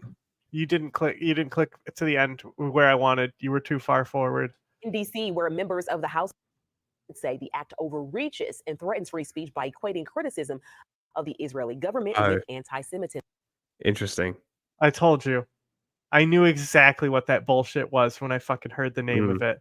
And you know, I really gotta say how fucked up it is when we hear like something that's clearly like, you know, if something's like clearly like, you know, for example, great organization Jewish Voice for Peace, right? When I first hear about them, I have to go look up what they actually are and what their goals are, you know? Like, I shouldn't have to hear a Jewish name and have to even filter that in my head. Yes, it's insane that that's even a thing, and they've done it to themselves. Like all of these Zionist fucking hardline fuckwits have done it to themselves, and then they're gonna complain, "Oh, why is everybody like this?" It's like your own fucking actions. Like it's so. And then this sort of shit, you can't just be like, fucking look at yourself in the fucking mirror because you're like, it's anti-Semitic. Fuck off. Well, because like So Israel had this frustrating. policy that was like good Hamas, bad Hamas type thing, where it's like like basically that they would work with Hamas leadership, Yes. right? And that's, you know, some Hamas is good, and they said it's like the militant Hamas, they're the bad ones. You know, it was like such a cringe policy, but like that's like how I feel sometimes about things. Yeah. I mean, there's other places where I have to do this too. But I think lately, just because of how loud this conflict has been, it's been especially like having to filter. For example, like even like with Ukraine and stuff, like there are things that new. Kurdistan is another big one, bro. Any Kurdish source, like I have like one that I'll recommend to people, and that's it. Because like they're all the bed of some fucking party or government. All these people. The worst one is this fucking guy. He's a lobbyist that's not really for like any particular party in Iraqi Kurdistan, but he's like he's like a lobbyist, and like he's always saying dumb shit. I quote tweet him all the time. Ace and I talk shit about him as well. That's so funny. But he's always saying dumb shit about why Israel is great and stuff. Which means he like, and that's why I say, like, you can tell somebody is like a supporter of Barzani clan if they fucking have pro-Israel sentiments. Interesting. Okay. Because like the other main party there is obviously Iranian backed, but for the most part, most people, they don't necessarily like the Palestinians because Arafat shook hands with Saddam, so there are tensions there because of Halabja. But I'm talking specifically Iraqi Kurdistan. But it's like there's nothing about them being like particularly pro-Israel if they're not aligned to either one of the head tribes, which most aren't really. No. Interesting. I want to bring in tonight Kevin Sabet. He's a former advisor to the Bush, Clinton, and Obama administrations on drug policy and the president and CEO of Smart Approaches to Marijuana, a nonprofit working to educate the public on marijuana use. Kevin, thanks for joining Top Story tonight. Let's get right to it. You do not think this is a good idea. Why? Yeah, and it's not only just like their internal parties, it's external forces as well, you know? And like there's like sources that like I thought were good, and then like I see something and it's pointed out by other people, and then I just have to block them because I'll forget that like they said something fucked up and wrong and clearly like have an agenda to some certain side. marijuana, which I think would be even worse idea. But this isn't a good idea because it's going to supersize the marijuana industry. It's going to turn them into big tobacco, which, you know, we all know how that movie ended. It's going to give them tax breaks, so they'll be able to commercialize and promote their products. And their products today are super strength, highly potent THC edibles. I don't know. I the think we candies, have condemned the concentrates. Israeli settlers. I mean, I know that we've flat out, like, it's been our policy flat out that the settlements are wrong, but I don't know, like, what if, like, there's like an official thing that's like now it's officially condemned because they did the official ooga booga chant with it, you know? But like they've definitely spoken out about them. That can be up to 99% potent genetically bred marijuana. Is this So I the don't think one? this is a good idea for Oh, public health. It potential. also Yes, reeks to I was electoral so politics. excited. You know I what? didn't Well, look at I wanna any ask of you about this this when I second, put it but on in Blaine's potential report, which we negative just saw there, effects. Weed is real strong is the first negative effect. Is Yeah. that what we heard? Yeah, weed real strong. You know what weed real strong did to me? I threw up a bit and I could see music lyrics in my eyelids. Big deal. Like, get over it. Yes. You have a like, little. It's a tack bomb. Get over it. if you don't know what you're doing, I'm sure the people at the shop are there to more than happy to help you. Sure. Yeah. You know, I've never smoked weed before. They're not gonna fucking be like, "Here's how to die. Here's like, take this dab, bro." Pure wax Also, extract. like commercializing it also allows for education and like educational mediums to come out, meaning books and videos and educational stuff from people who actually know what they're talking about instead of reefer madness. They're gonna teach you how to inject the marijuanas. Yeah, straight to the toes. It's so funny. she reports Are you that in the saying last that 20 because years, of Breaking Bad? No. Oh, okay, just checking. Public sort of sentiment on marijuana has shifted in America, going from We 34% did- of Americans who okay, believe marijuana should be I legal. know we did sanction some, but all would be cool. Especially Jakob, who stole Muhammad Al-Kurd's family's house. And he's So in now that video 70%, and you have nearly from Brooklyn. Oh, that one. If I'm Yeah. not gonna steal it, someone else is gonna steal it. Fuck that guy. half the states who have legalized it. Isn't this sort of the momentum where marijuana is going in America? Well, there's no doubt the industry's done a great job at tricking people into believing something Oh, that shut science says is the completely fuck opposite. up. When you look at what marijuana is doing for psychosis, for example, schizophrenia, increasing it by 5 times the likelihood, according to the To people already predisposed to it, it doesn't increase anything. Are you dumb? It's literally predisposition. How many people have schizophrenia, dude? Oh my god. You have no idea what you're talking about. It's just so embarrassing. At least have some humility. Schizophrenia. Huh? How's alcohol with schizophrenia? Probably much worse. How's alcohol with withdrawals and addictions, I wonder? Tell me, how many people have died from stopping smoking marijuana? Any? None? None. None, I hear. Crowd says none. How many die from alcohol? There's thousands a year? The Dave Chappelle movie where he's in with that one guy who's Mm. annoying. The guy who acts like a seagull and squawks on stage. Okay. You know that guy, the conservative comedian who squawks on stage like a cockatoo? I have no idea what you're talking about. You come on. No, I literally have no idea what you're talking Yeah, about. anyway, Like I good comedy. No, it's like it's funny because it's like notoriously cringe and bad.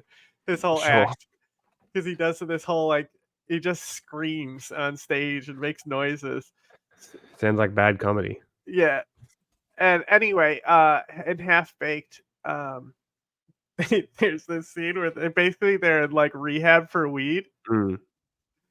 And Bob Saget is in the crowd and he goes, "Wait, you're in here because of weed? I used to suck dick for coke." And then someone else in the background goes, "I seen it."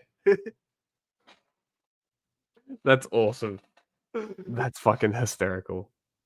the Lancet Medical Journal, the most prominent one in the world. When you look at IQ loss, 8 points. When you look at testosterone issues with reproductive issues, cardiovascular, heart, lung. I mean, smoking anything is not good for you. Inhaling something with hundreds of hydrocarbons and carcinogens is just not a good idea. You would have thought we would have learned our lesson. Carcinogens?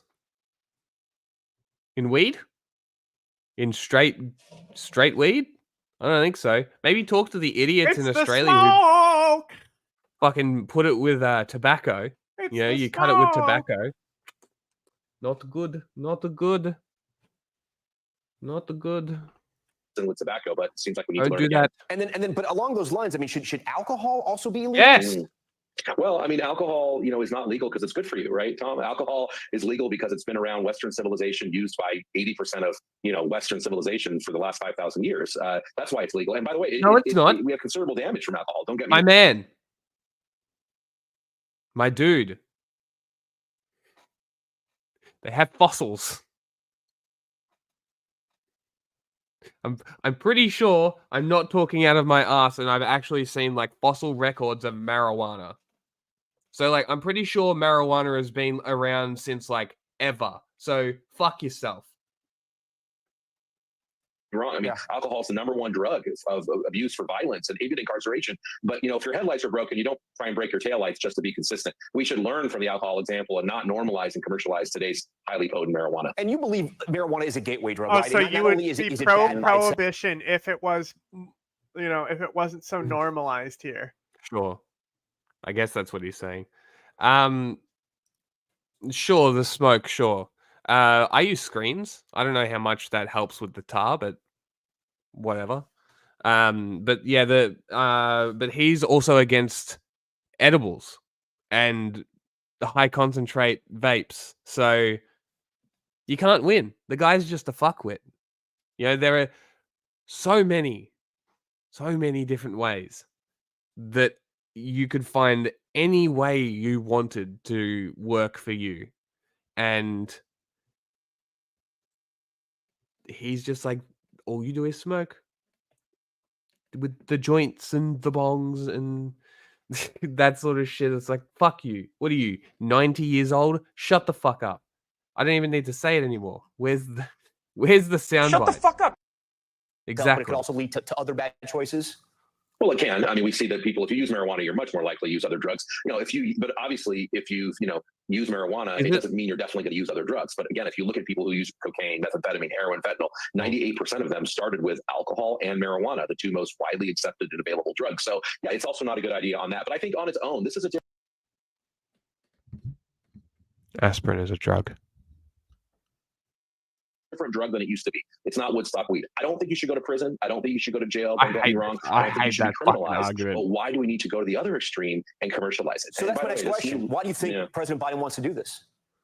Unfortunately, I think it's electoral politics. I mean, I think President Biden knows that this isn't good, actually. I think deep down he knows that. I mean, he frankly is the founder of the Office of Drug Policy that established the drug czar. He's the reason we have that. So back in the early 80s, against Ronald Reagan's wishes, believe it or not, he wanted a drug czar. So I know. It's groundbreaking. People using drugs use drugs. Whoa. These people make laws, guys. These are the people. These are the people that politicians go to ask how they should legislate. This is how Australia gets their gun policies. This is how America makes weed illegal for 80 years after banning alcohol and prohibition not working. Okay, sure. You know why okay, they? You know why they returned with We know why they actually got rid of prohibition? Because they were losing so much money. No. Because like FDR preferred having drinks to do diplomacy talks. That's so funny.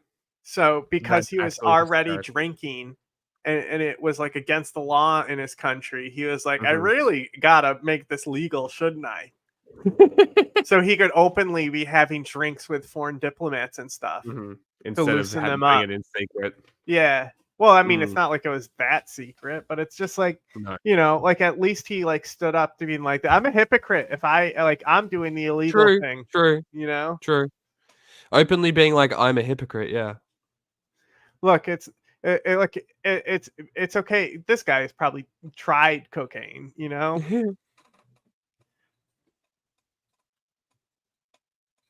I think he probably sees this as somewhat of a compromise, maybe between legalization and sort of doing nothing. And I think this is really driven by a lot of his advisors who think this is going to get young people out to vote. But, the recent IOP Harvard poll that you all have referred to many times that many people are talking about, surveying young people's attitudes, marijuana doesn't even register in terms of a top 15 reason why they would even get out to vote. So I actually think this is even wrong on the politics. Yeah.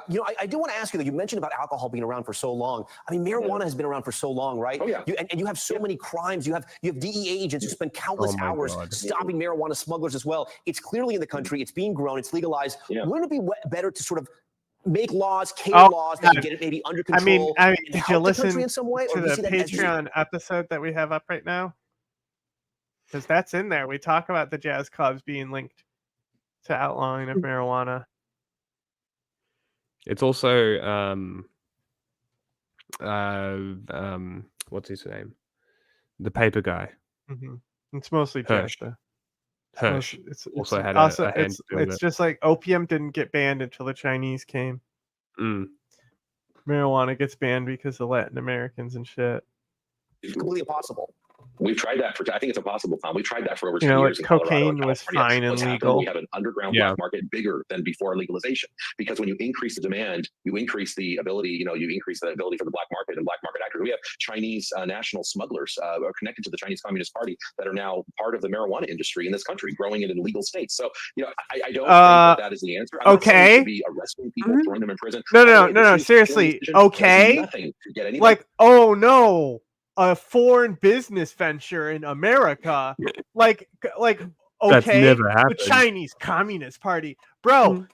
As opposed to what? Like them they would be smuggling the drugs in here anyway, and then they would be have no control, no fucking regulation on it. It'll be laced with all kinds of shit. You're a fucking moron. Isn't that the whole problem with fentanyl? If they're gonna fucking sell us drugs anyway, why would we want them to fucking import it from fucking Mexico and shit? Like, fucking idiot. Out of prison, it won't stop arrests for marijuana. I mean, that's sort of the cynical part about this that I'm looking at it, is that it's touted as social justice, but in reality, the people hurt the most are going to be the people with the least number of resources, just like alcohol and tobacco, and I worry about that. Kevin, what is your solution to try to get, I mean, at least the drug enforcement and the issues of marijuana under control? Well, look, first, let's do some more research. We need to see what this super strength marijuana is even doing in the long term. We know in the short term it's causing psychosis. God, bro. What is it doing in the long term? I don't think we should be arresting, throwing people in prison. Thankfully, we're not doing that. So they've been doing this. I think we need. They've been doing this since like the horseback riders came in and conquered the chariots by showing that you are superior if you can ride and shoot your bow at the same time. And they fucking ran circles around the chariots, and then they went home after fucking stomping the fucking Persians and shit, and they fucking got stoned in their fucking tents and got tattoos and shit. Like, who are we kidding? Like, this shit has been around far longer than tobacco, and definitely, tobacco, which didn't really come around until we came to the Americas, and the tobacco that was here at the time is nothing like the smokable stuff we have now. Like, it was like, it would kill you, right? Yes. It was gross, but it still gave you that head rush that tobacco does, right? They would have just sniffed it more than ingested Well, it. the ritual that they had for smoking it was a specific they burnt way. it and You like had to breathed hold in. it in your mouth, kind of like how cigars are. You could like pull it into your lungs, but it was like so like bitter, like it's literally poison. That's what nicotine is. So is alcohol. Alcohol is a poison too. For what, THC is the only one here that's not a poison. Yeah, and you actually have natural receptors for it. So why the fuck is it illegal? Fuck you. Like, science disagrees with you. Eat a dick. Like, everything disagrees with you. Why are you like this? Seriously, I think all they need is someone to say this to them. Is like, it's literally the only thing you have a natural receptor for. Why the fuck are you like this? Just stop. Tom, a lot of education, a lot of awareness in a credible way, not in a scary way, not in a sort of over dramatic way, but in a credible way about what the science is saying. And frankly, when I talk to young people, even if they don't want to believe the science, I just tell them, listen, I mean, when you say educate, I'm just trying to understand, and I don't mean to be flip here, but I mean, people know they're going to smoke weed, they're going to eat an edible to get high. I mean, what more education do you want to give them? I don't know if you read Maureen Dowd's column when Colorado legalized marijuana. She had an entire edible and ended up, she thought she was going to die that night. She didn't know that was going to happen. I don't think most Americans. Somebody called it. Somebody called it. This is all because that lady got too stoned and wrote an article. That's so funny. Where is that? I gotta. You need to find that article. No. The comment. There we go. Boom. Ah. I didn't even see that. That's funny as fuck. That's so funny. Like, this isn't a unique experience. Do you know how many people I've spoken to who, if they haven't themselves, they know a close friend who's eaten an edible and was like, I thought I was going to die. Pretty much everybody.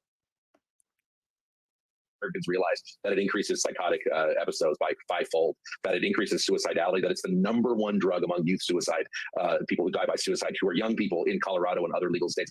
Did you know that very popular drug to smoke, marijuana, is in a lot of people who commit suicide? Crazy. And it's Who young knew? people.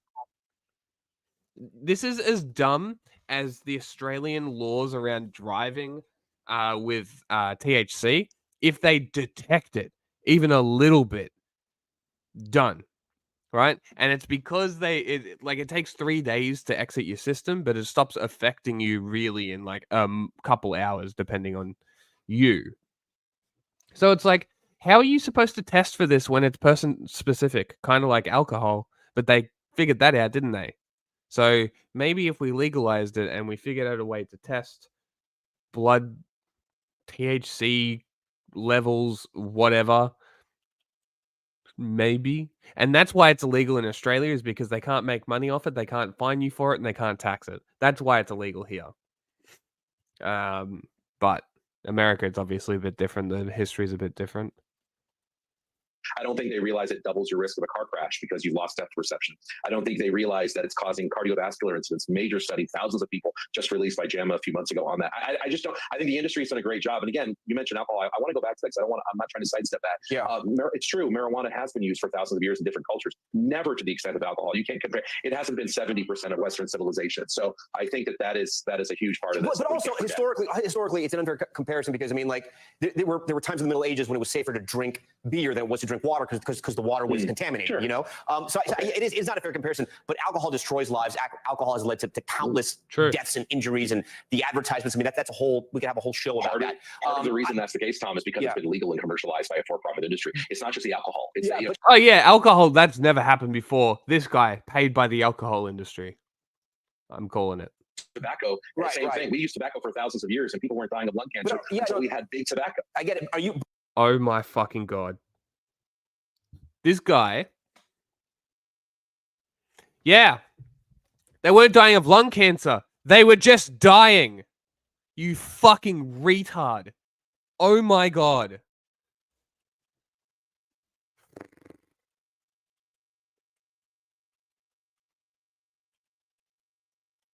I fucking hate this person. I know, right? I fucking hate this person. Fuck this guy. Oh my God. We weren't able to detect it, so it didn't exist. Lung cancer only exists because the alcohol, the smoking lobby now exists. Okay, buddy. Okay. Oh my God. But would you also argue then less regulation is better? I mean, I just want to be clear on your point. No. Listen, where it's been legal, I want to see. Listen, I'm all for the regulation where it's been legal. I mean, where it's been legalized, like Colorado, let's get potency caps. We don't need 99% potency. Let's at least. I disagree. I want that. Do 20%. Let's get rid of child-friendly products. Let's get warning labels. What's happening to pregnant women out there with marijuana is huge. I think we're really underestimating the current damage of marijuana. Ed, don't take substances while pregnant. Simple. Pretty simple. Simple fix. Simple. Use brain. Brain work, brain good. What's the lady's name who wrote the article? I have no idea. Because it's seen still by most people as no big deal. Right. And the reality is it's a different drug today. Yeah. And so I don't have my head in the sand, but listen, this industry wants to do nothing of the sort. They won't let warning labels pass. They won't let any of that stuff pass because it hurts their bottom line. This is about profit, Tom. It's about profit over public health. It's about dollars and cents, unfortunately. Kevin Sabet, I'm so happy we had you on Top Story. We had your perspective tonight. Thank you for being. I hate this guy. I hate this. I'm gonna look up who he's funded by. In here. Thanks for watching. Thanks for watching. Today, hospitals are no longer required to report COVID, flu, and RSV admissions to the government. Let's go! We won. Suck it, COVID. Hold on. History. That's what I wanted. History.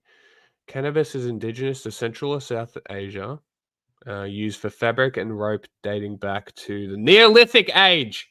Fuck you, you fucking dickhead. Fuck yourself. Fuck you. Quit your job. Retire. Don't ever go on TV again. Literally, Fuck you. literally, cannabis spread with horses. Dates back to the Neolithic age in China and Japan. And it's very illegal in Japan as well. That's And China. hysterically ironic. And China, yeah.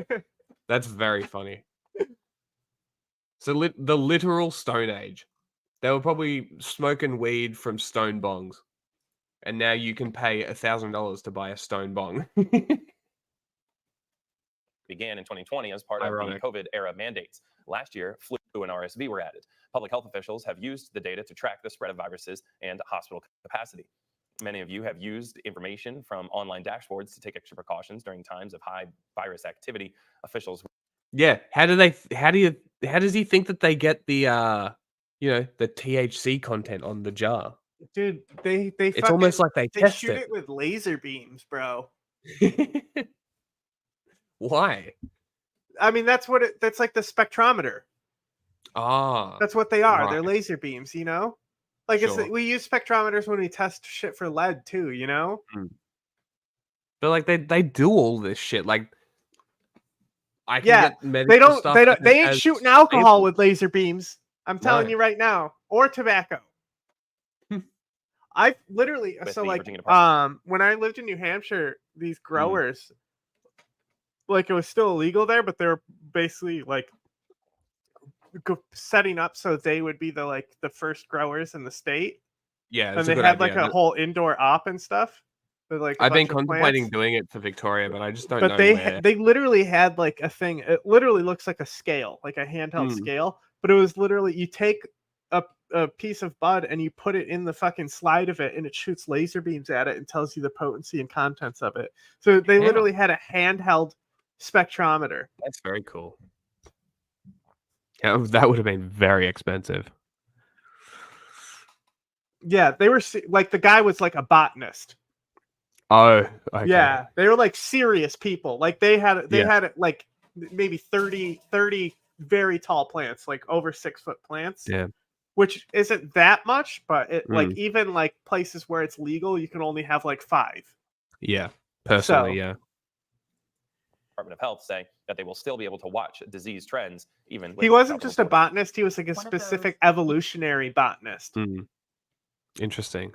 Like he actually like knew how to mutate plants and stuff. That And okay, that was that's like his the exact background in type of botany. person. That's the exact type of person you want in the marijuana industry. Yeah. Being kind of one of the fastest ways that we see changes in trends is our emergency department visit data. So this is up at the top of our COVID-19 summary dashboard. Yeah, and then his to wife help was folks basically like monitor a the nurse or trends. something. Despite So she was in the healthcare side of things. Yeah. And she like basically researched all the healthcare side of things. So like Interesting. they were like the two people pushing for it. And that's who I bought weed from one time. But normally I bought weed from this guy named Bryce, who was a gardener.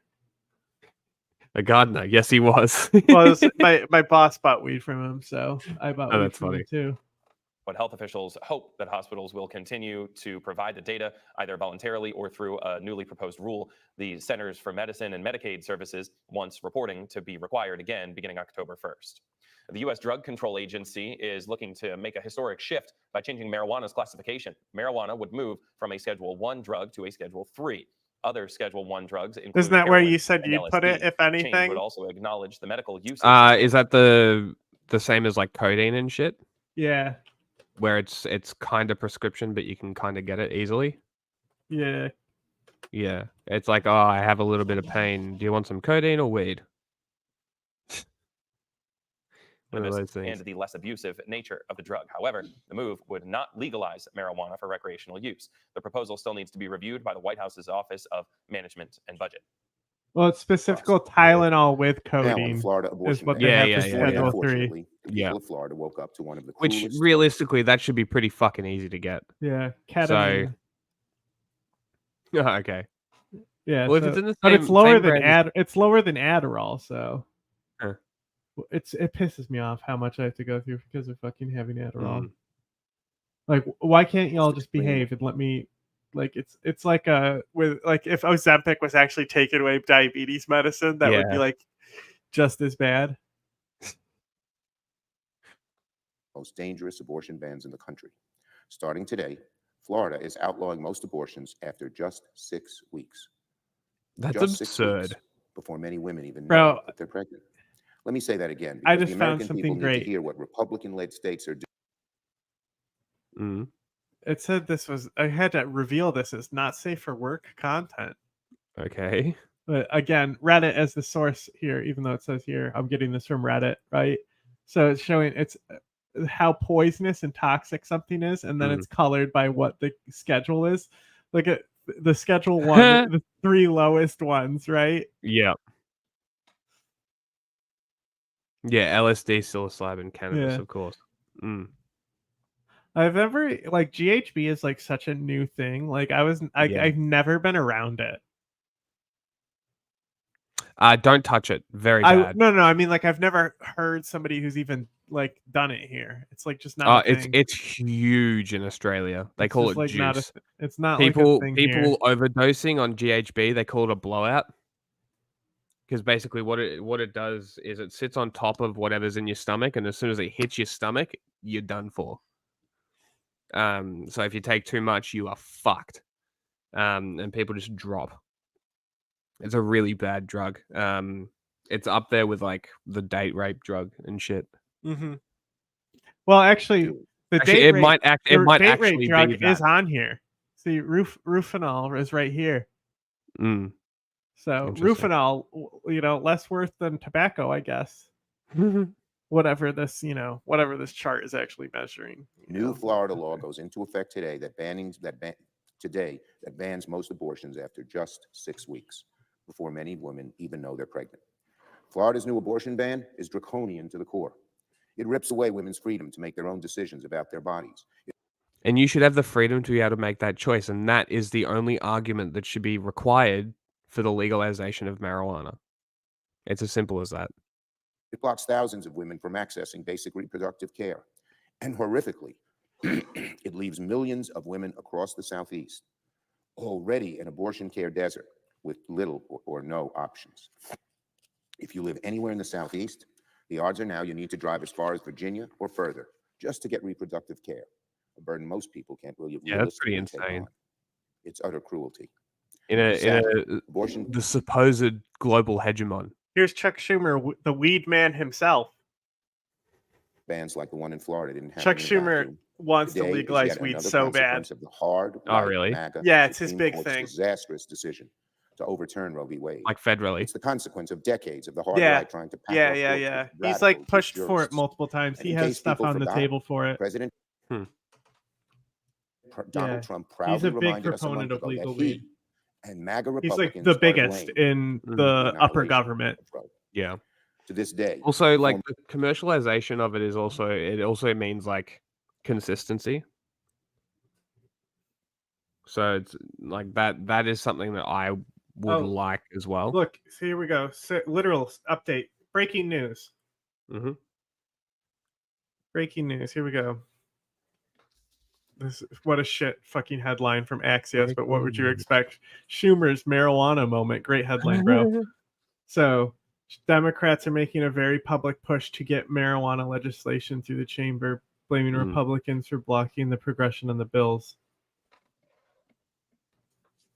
A federal cannabis reform is a popular issue among young voters, a block that they're facing issues with. Senate Majority Leader, the Colorado leading a bill.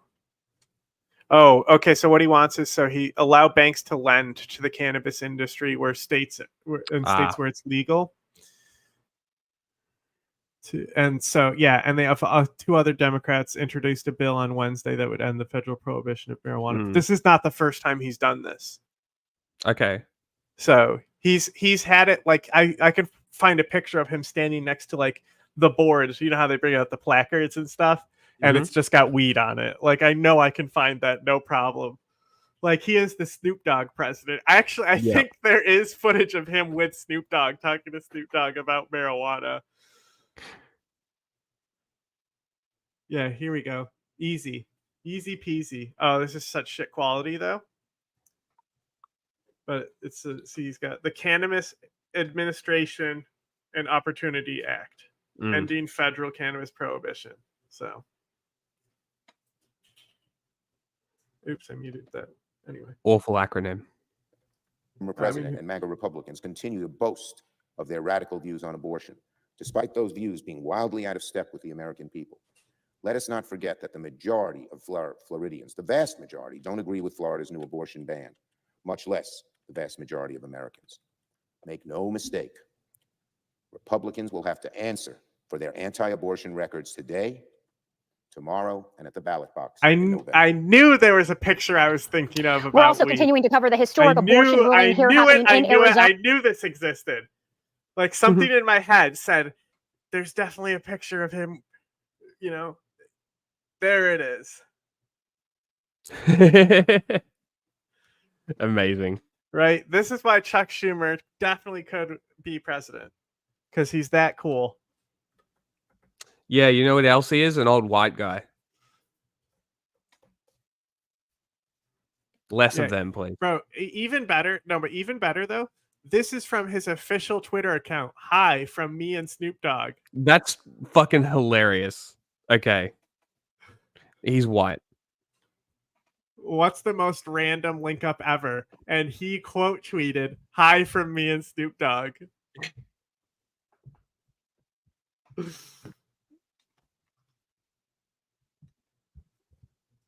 start date of the Civil War era abortion ban has now been pushed back into late June. Our political specialist, Eric Fink, is joining us live from Phoenix right now, where, Eric, I heard you earlier. It looks like you have new information. What has just come down up there? So yeah, Jake, we're just outside the State House here, just outside the State Senate. The Koch brothers are pushing for it as well. Because they know it's a good investment. Of course I do. So Snoop Dogg was like a representative of that group. Well, that makes sense as well. He's working with these like ultra wealthy capitalists to get it pushed through too. I believe, as it's the only way to do it. That's the only problem. Understand it, the 16th vote to repeal the 1864 abortion ban in the state Senate has just been cast. That is my understanding. I had to leave the gallery for this live shot here, but it is my understanding that the Democrats, who are the minority party here, they have 14. Vice, a Zoom call with Snoop Dogg somehow led Charles Koch starting a pro-weed group. Votes. They needed 2 Republicans to cross over. It's my understanding that they've gotten to that 16, the magic number 16. Being able to just be like, okay, here's $50 million to start a thing. Fuck you. You're an asshole. What a fucking, and what you need to be convinced to help people with your money? Is that what this is? Like, what the fuck? Like, shouldn't like with that much money, and like they give away a lot of money, don't they? Who? Like the donations to, like, whether it's to politicians or The whatever, Kochs? right? Oh yeah. Huge. Like the fact that people bring up Soros just over the Kochs is weird. Yeah, because Like, they're they're the biggest for sure. Yeah. And I think that's why they never bring them up, because they donate to like different parties. Because they're very neutral in where they put their money, aren't they? Yeah, They're they kind of only like care whatever about- they like. It's like, what's going to get us a good investment? Yes, yeah. So it's all capital investment. It's not so much political, which I don't know. Like, he's very pro-Israel. Like, he did speak out against them, but he's very pro-Israel. He might be of that mindset that it is anti-Semitism to criticize them. You would hope not, right? Yeah, maybe you'd hope he just smoke a J and chill the fuck out. I mean, come on. Have you seen the fucking apartment that he lives in across from the Senate building? He definitely smokes weed, okay? That is a fucking stoner apartment if I've ever seen one. All they eat is breakfast cereal? Come on, dude.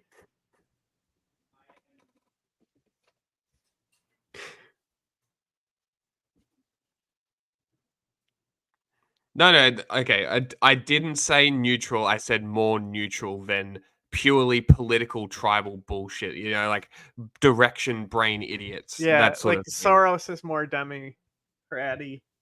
Yeah, yeah. So it's Because more Soros more actually of that. cares about like human beings to a degree. Sure. So he like invests in things that are like advancing civil rights and stuff instead of like fascism that might get him more money. Like when I say neutral, I'm like it's more politically neutral is more the point, not because I was trying. They play I was both actually trying sides, to. so they always come out on top. Exactly. So I was trying to think of like using that the good evil neutral map, trying to. It's like it's not good. They're lawful evil still. It's still lawful evil because it's not quite neutral, but it's like closer to neutral. Repeal the 1864 abortion ban. The eyes of the nation are on the State House in Phoenix today. Some senators right now explaining their votes. Some of the worst. It's a final vote expected in just a moment or two. Democrats expected to have those votes, as I mentioned. Republicans control the state Senate here, 16-14. Democrats needing 2 Republicans to cross over. TJ They're like Shope so from bad Coolidge, that he's you a state actually senator. want to cover up that they fund you most of the time. Actually, Republican, he has crossed over to vote yes. Also, Shauna Bullock from up here in the Valley has crossed over and voted yes after a very fiery speech on the floor explaining her vote. Some pro-life supporters have gathered on the plaza. We should try and get their funding and then not do a single thing that they like. That would be great. Because one of our conditions is that the money is not buying interest. We will not do what you want because you give us money. I mean, I think Soros is easier to get than them for sure. True. What are they, vampire Wow. hunting here? What's going on? Why not both? Why not both? Let's get both. We're gonna kill vampires. So this morning, hoping that the Senate would vote no, but again, that has not happened. They have the 16 votes. They're babies that were aborted. Oh, I know. To repeal the 1864 law. As But we if I bring it was to back kill now a out here live, vampire- Governor Hobbs has called on the legislature to repeal the 1864 ban. She could sign the bill as early as today, although there are some procedural issues that could get in the way of the timing of that. That signature from the governor could be another day or two. Now, in this presidential year with abortion rights such a critical issue, this vote is so crucial here. This may kill Trump. Because this is something that they can point to be like, look at what they'll do. I have more breaking news. Mm. Breaking news. Another Boeing whistleblower has hit the building. What? 2 whistleblowers are now dead. Oh my god.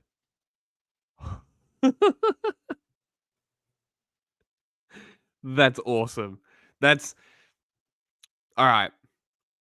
It was a This joke one- at first. Hang on, I got to see if this Don't guy kill also me, shot Boeing. himself. So did the other one. He died after a struggle with a sudden fast-spreading infection. Interesting. Well, like Kim Jong-un's brother.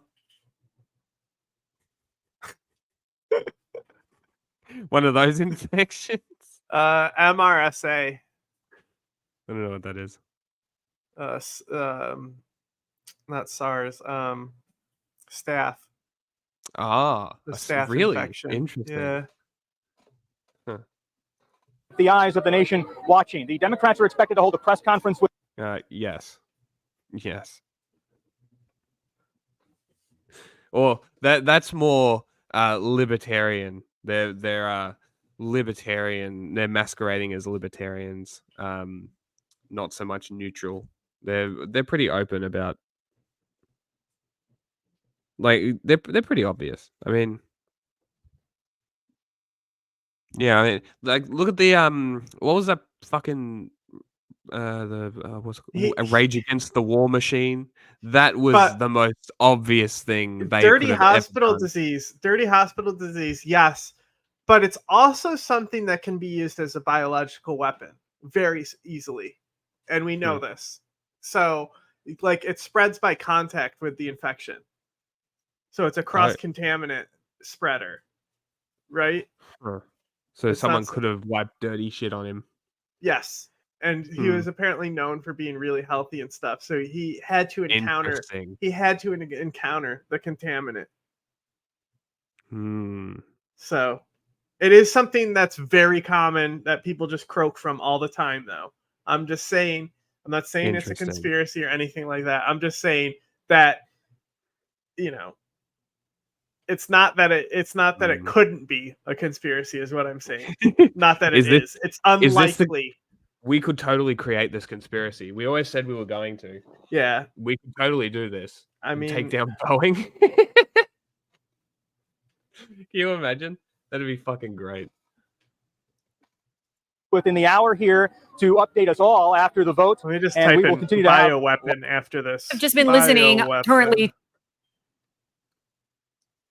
to the Senate floor right now. Ken Bennett speaking right now on the Senate floor. They have been convening since 10 o'clock, talking about the repeal of the near total abortion ban. We've got live team coverage on this. Bram Resnick has been inside on the Senate floor, as well as Colleen Sikora, who's been outside the state capitol. But we want to start with you, Bram. You were inside. Tell us what happened and where do we go from here?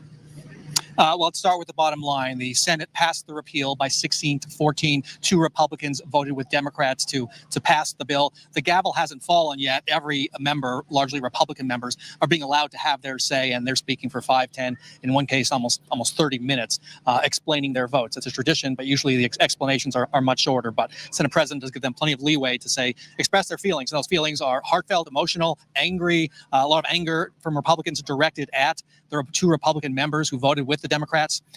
What comes next? Well, the bill will be heading to Governor Katie Hobbs later today. She has said she will not sign it today, more likely tomorrow. I would expect a larger ceremony tomorrow, Thursday or Friday. Is she the weird one? Is, when will this ban, the repeal of the ban, take effect? That would happen 90 days after the end of the legislative session.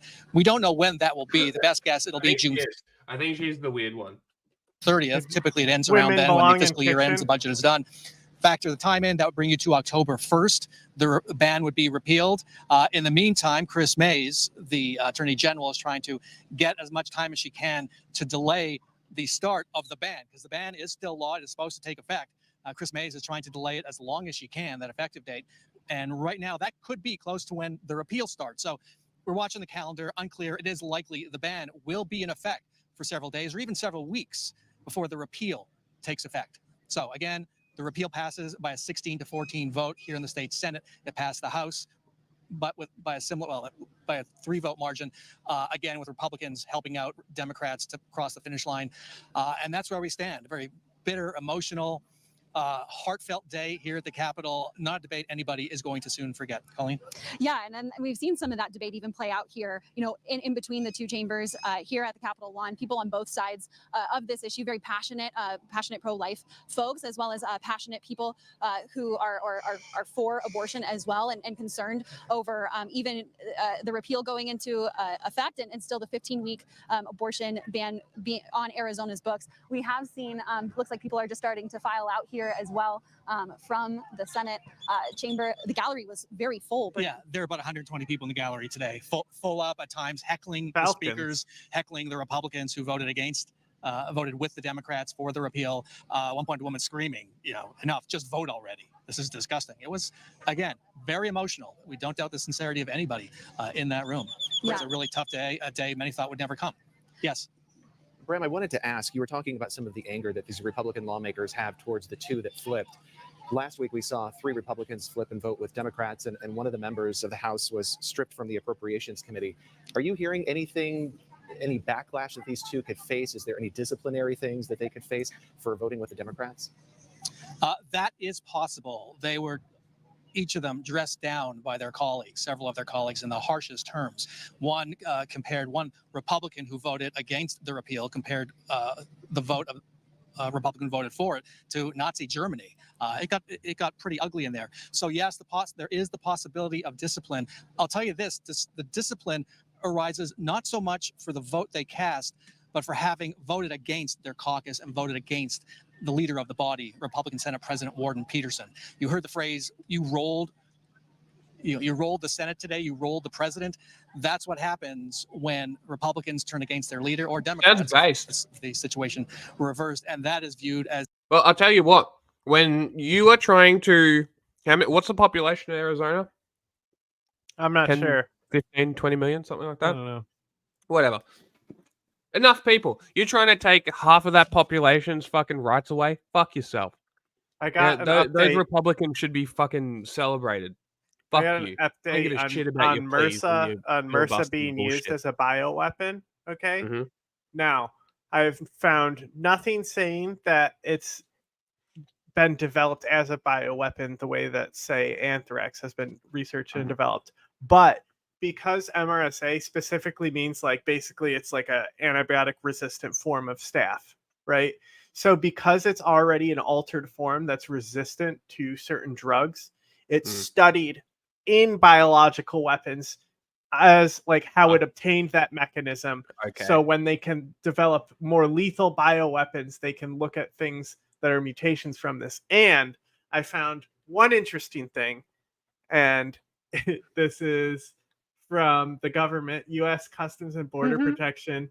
Middle-aged man arrived from Beijing to Detroit Metro, and he had it on him. He had vials of MRSA on him. When?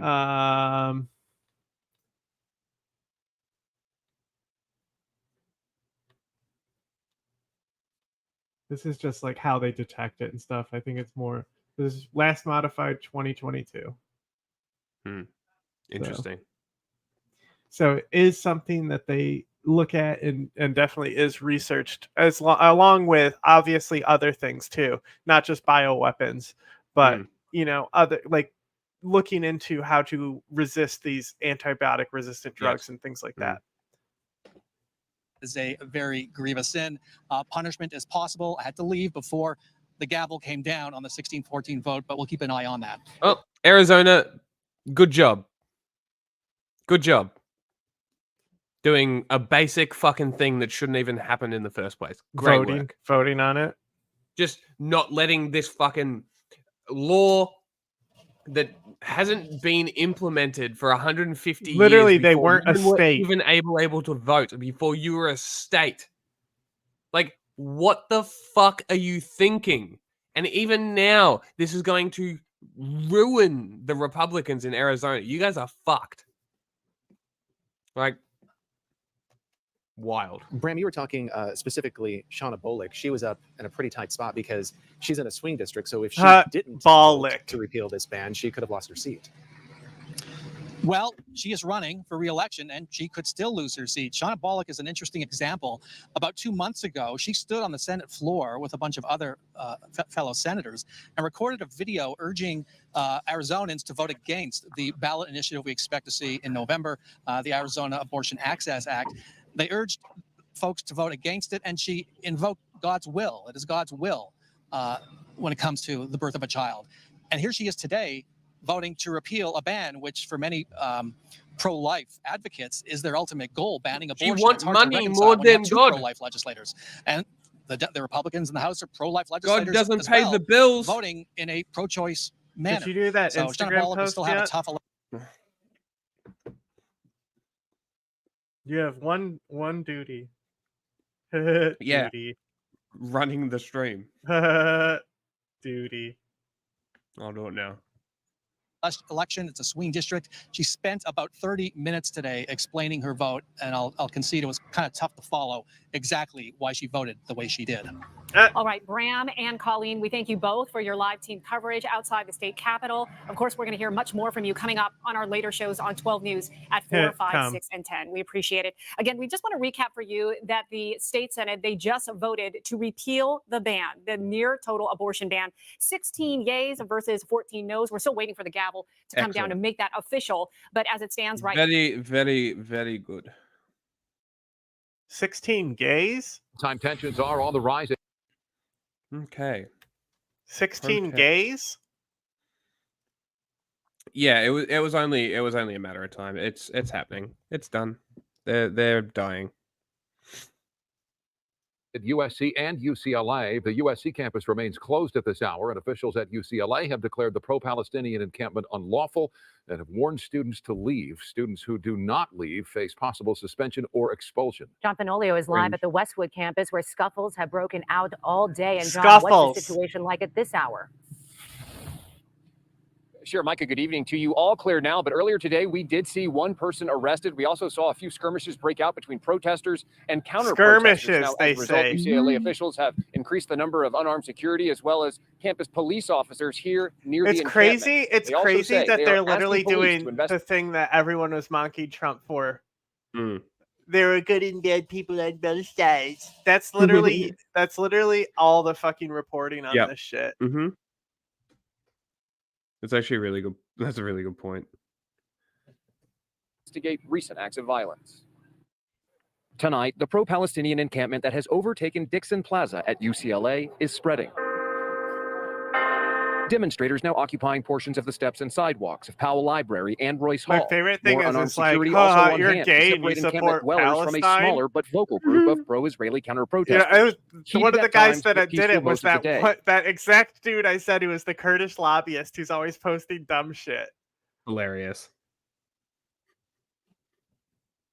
Luke Veltz was attempting to donate drinks and snacks to those in the encampment. He's not a UCLA student, but supports calls for the university to divest from Israel and into the war and a free Palestinian state. When you've had a genocide carry on for this long, people are just not going to be able to live side by side with two governments in the way that it's been suggested. And I think that a free Palestine is the only way forward. Pro-Israeli counter-protesters calling for the release of Israeli hostages taken captive by Hamas on October 7th. I think this is like blatant anti-Semitism. This is crazy what's going on, what they're letting going on. They're chanting to kill us. They're chanting to from the river to the sea, which is like just blatantly to kill us all. So I don't know.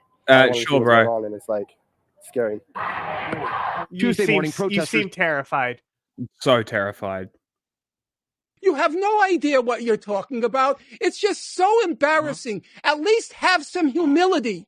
chanted, "Let him go," as a demonstrator carrying a Palestinian flag was arrested for climbing the scaffolding of a building above the encampment. He was released a short time later. Oh, so Vandals like, also sprayed graffiti on the Trello doors had- of Royce Hall. So you might have not have put it in, but Fox News has some really funny coverage because the protesters rose a Palestinian flag, right? And Fox News was trying to sell it, and Eric Adams is trying to sell it like they replaced the put this in American there. flag. Yeah, it was don't worry. underneath I'll put the it in American there. flag, bro. The American I put flag it in did there. not come down. And then I was joking because Eric Adams said they're raising the flag of other countries. So I was like, based Eric Adams recognizing Palestinian statehood. As a country. That's hilarious. Also this morning, a man on crutches was tackled by UCLA security after trying to access a public walkway outside the encampment. Told them I was disabled. They said that I was trying to use this as a weapon. It was on the ground behind me. Typical. It was insane. There are also reports of demonstrators blocking students from getting to class. The university called this kind of behavior abhorrent and says such actions could lead to suspension or expulsion. Overnight, campus police broke up several fights after a group of about 60 pro-Israeli protesters tried to push through the encampment. I would argue that the UCLA ones may not be students. Well, the fucking Columbia ones was really They wild. definitely are, but the West because Coast one, Columbia's wild because like all the faculty are against it, and it's just one Zionist professor and the fucking president. yeah. The president loves the NYPD, right? And like on Columbia's website, they still have them like memorializing the 1980s protest against apartheid there. Oh my god, Like it's still up. that's amazing. So the hall that they broke into, right, is the Yes. hall that these apartheid protesters broke into. That's why they did it. That's why they did it. Yeah. Barricade. School officials They ultimately fucking deciding to close Royce Waco Hall through siege Friday. these fucking kids, bro. Yes. Well, don't fucking ruin it. It's all coming. And Powell Library until Monday. Meantime, at USC, the main commencement ceremony remains canceled. However, 47 smaller commencement ceremonies will take place across campus. University President Carol Full Instead of one graduation ceremony, they're having 47 smaller graduation ceremonies. issuing a statement saying USC remains committed to free speech and peaceful protests while ensuring public safety, adding that she is in direct talks with representatives from the pro-Palestinian group Divest from Death Did you say from the USC, river to which the has sea? That's against our public safety. Well, that's because this is the fake USC. established an encampment in Alumni Park. The same park became the scene of chaos last Wednesday after the university called on LAPD to forcibly remove demonstrators. Okay. All right, y'all. Welcome to the show. I got a big one today. So absolute. Oh yeah, you Wait, got a big one. As cops. Do we want to do this, bro? It's just going to be him talking about Twitter. Bro, he said he had a big one though. And you definitely have a really, really large dick. Your peepee is gigundo. To say we have Netanyahu squirming as he discusses the war crimes charges that might be coming down against him. By the way, massive irony is he's complaining about the war crimes as news comes out of more and more Israeli war crimes. We'll get to all of the grotesque comparisons that the media is making about the pro-Palestine protesters. It's as loathsome as you can think, man. Every negative comparison in the book, they trotted it out to smear these college activists. Then we'll get to Trump comments on the protests. We have Trump hit with contempt of court with his hush money trial. More than Hassan, and then later on, we'll do the weed story. We have a final decision on the reclassification of marijuana from a Schedule 1 drug. Nobody cares. All that. Everybody do me a big favor. Shut please up, subscribe to the Kyle. channel. It helps out massively in the algorithm. Let's get to the clips he selected and his. I don't think you need a what do we foreign got? adversary to meddle in the country to get people pissed off about the carpet bombing that murked 15,000 kids. But they have nothing, guys. They have nothing on the merits of the argument. So they go right to absolute nonsense like this. Okay.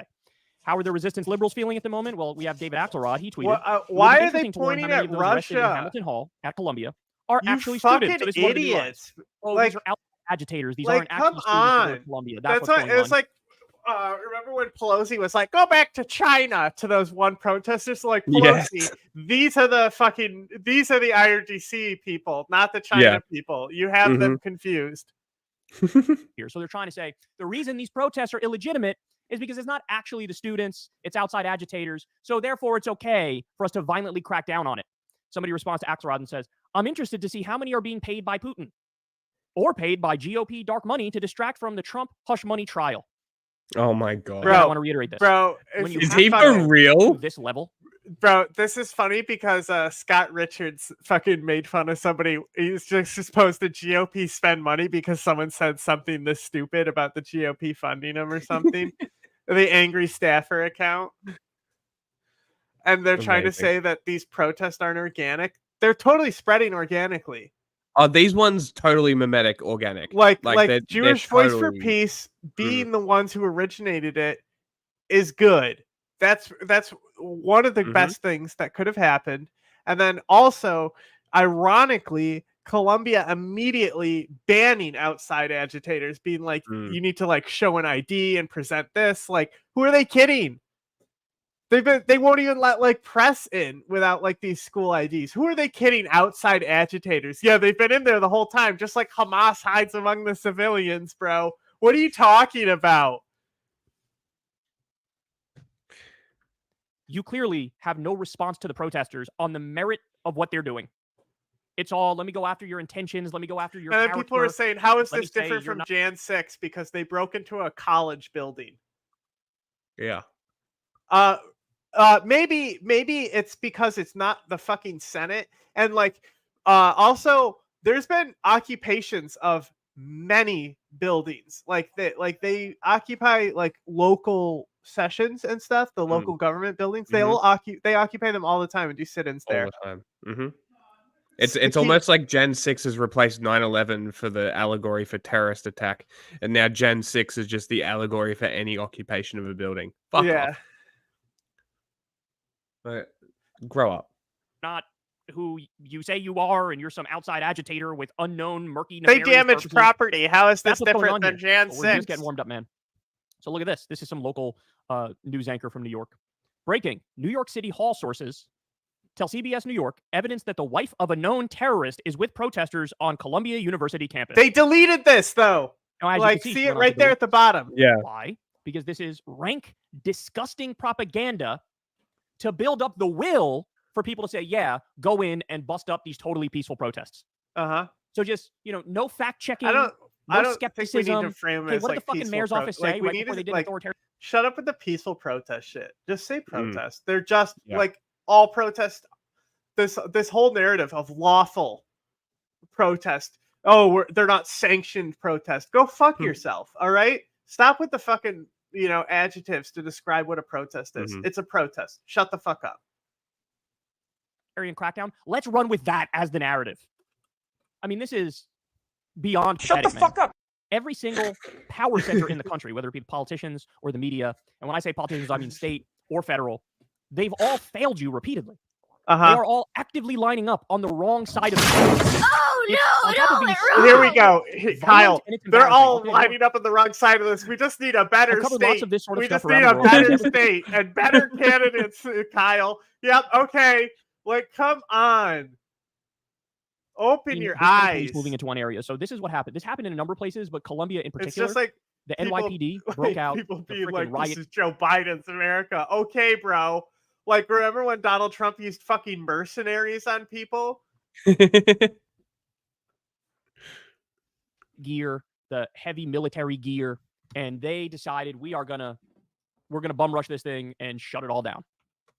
By the way, last night was a phenomenal time if you are a criminal to go commit some crime somewhere in New York City. Weird that Kyle's ex shows him that RT is live. Because doesn't it like show like stuff that like is inside your algorithm? You get authentic ones from Amazon. Next day delivery. That's how. Also, didn't know that's the name of them. They're cool.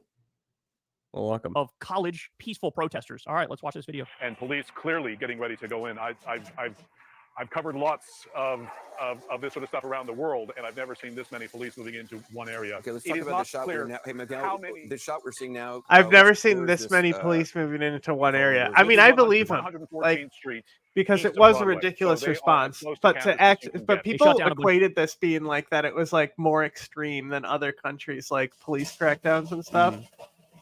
The NYPD is the 5th largest military. Like, they have the resources to put these many cops invested in something like this while they're still fully patrolling the city with active patrols and regular patrols and shit. You know? Like, this is never let an overtime opportunity go to waste. Because these are all overtime. Like, these people like would be off right now, right?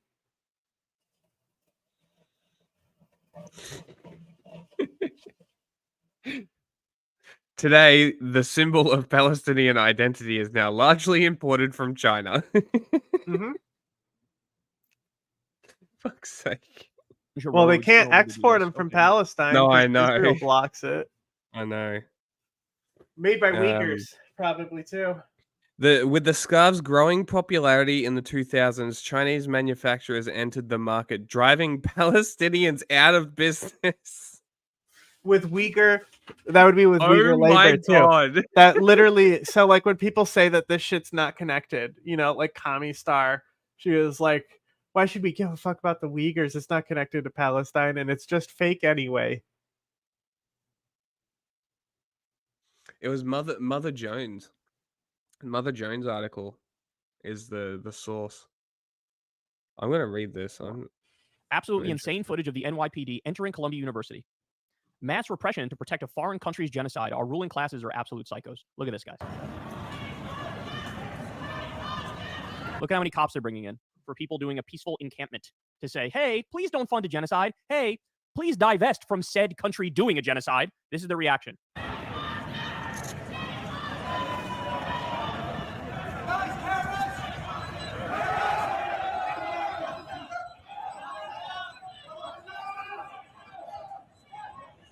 I mean, they're sending in a whole army.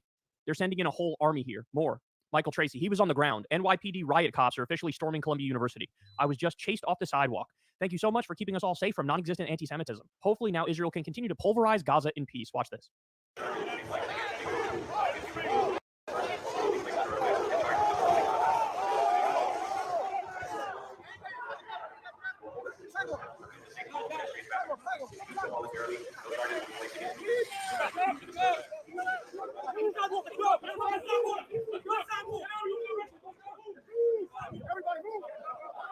More. Okay.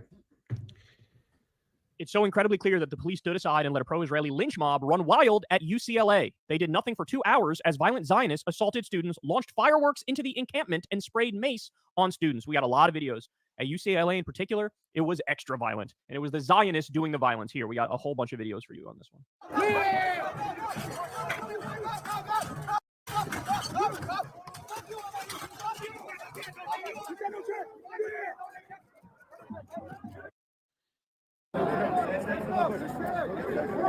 Dude, it's worse.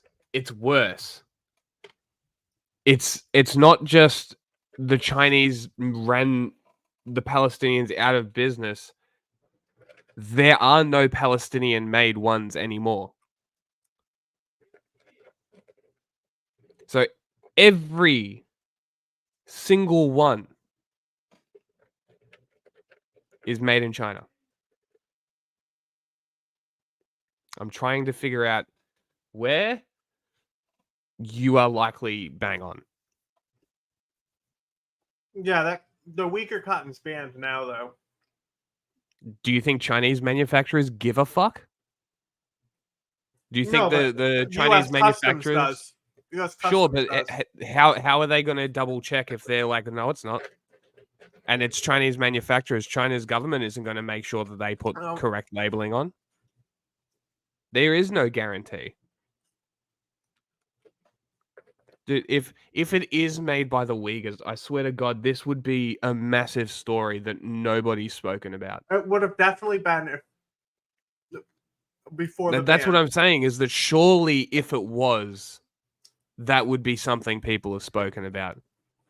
But also the people who gave a fuck about Palestine, mostly the ones talking about it, the same ones who talk about Yemen, who are also the ones who defend Assad.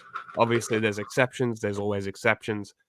But generally, they're those people. So it's like, I don't know. I may look into this more. This has got me interested.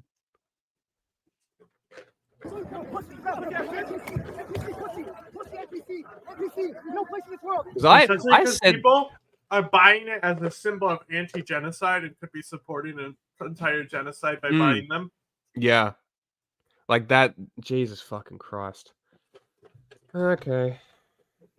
You missed basically figuring out that all of the Palestinian headscarf things, they are all made in China. The Chinese market drove them out of business to the point that there is none. The last the last factories closed down in around 2013, I'm learning. Now they all come from China, and what's in China is Uyghur slave labor. And a lot of specifically in the fabric and textile industry. Yes. So we may, if it hasn't been spoken about before, which is a miracle if it hasn't, because it's one of, I would argue, if it's true, probably one of the most revolting things. But like, I would have. I believe the ban is only on like the base crop, right? So like Uyghurs can still slave labor at other points in the supply chain. Yes. But like, because yeah. So like Uzbekistan, I think they finally outlawed it, but that's also basically like slave cotton. Like they outlawed it, but I'm pretty sure there's plenty of. It's like an institution there, right? It's like them and China are the big slave cotton states. Yeah. Because like cotton like isn't profitable enough to use like actual labor, and you need like actual labor to like pick it and stuff. It's not something you can like build a tool for. Then they fucking like have kids doing it too because they're low to the ground and easy to pick. They charge them and start beating them up.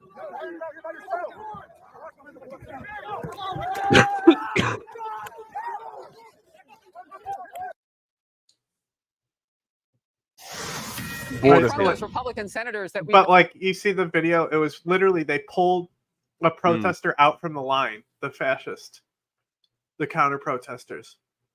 I will say it. I put all of that in there. That was the video he was just showing though. They pulled him out of the protest line, and they were all dressed like Proud Boys too. A lot of these guys. Oh, really interesting. When Gavin McGinnis showed up at Columbia already. Really? The fuck? All right. The anti-Israel protesters that have spread to college campuses are now the hot topic among our nation's top lawmakers. And they're going after President Biden hard. Senator Kennedy from Louisiana really making some points on that. And right now, there is police presence on multiple campuses after anti-Israel rioting. Jewish hate exploded overnight. UCLA, the focal point, violent brawl there for 3 hours before cops stepped in. Riot police did finally storm in. And at Columbia University, where the world waited and watched to see what would happen in our nation's most populous city, the NYPD raided the building overnight that they had taken over. and arrested more than 100 people. The scenes were shocking as we watched. Finally, the groups of people who would want to hate and kill people of Jewish faith and act like the terrorists of Hamas were outnumbered by the cops of NYPD. President Biden, MIA. Senator Tom Cotton called him out on that at a news conference that we've been covering for you moments ago. Let's watch. At George Washington University, they called for the final solution and posted signs saying they wouldn't leave until Jews go back to their real home. Yeah, in China they are now. They replaced at Columbia, Rabbi had to tell students at the university was they no started longer replacing. They for started Jews. phasing out At the UCLA, hand Hamas picked workers and sympathizers stuff already. blocked Jewish students from attending classes and assaulted Jewish students. USC canceled its graduation out of fear of pro-Hamas riots. It's time to stop these anti-Semitic pro-Hamas mobs today. And if liberal college administrators won't take action, the mayors and the governors of these campuses should. And so should Joe Biden. When will the president himself, not his mouthpieces, condemn these hate-filled little Gazas? President Biden needs to denounce Hamas's campus sympathizers without equivocating. Hate-filled little Gazas. War of survival.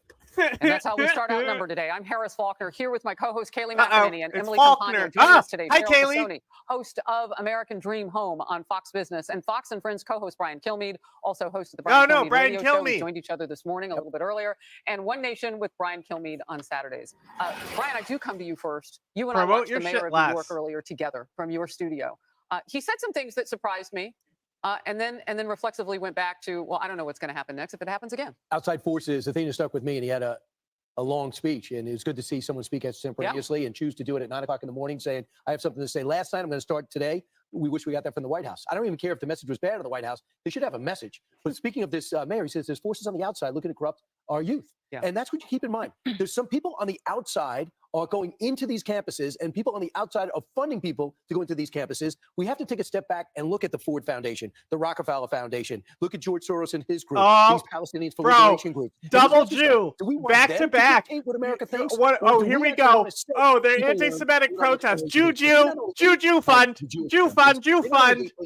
Who's anti-Semitic? That's a little bit of a problem. Yeah, you're talking about the Students for Justice in Palestine. That is a specific group that they have been looking at.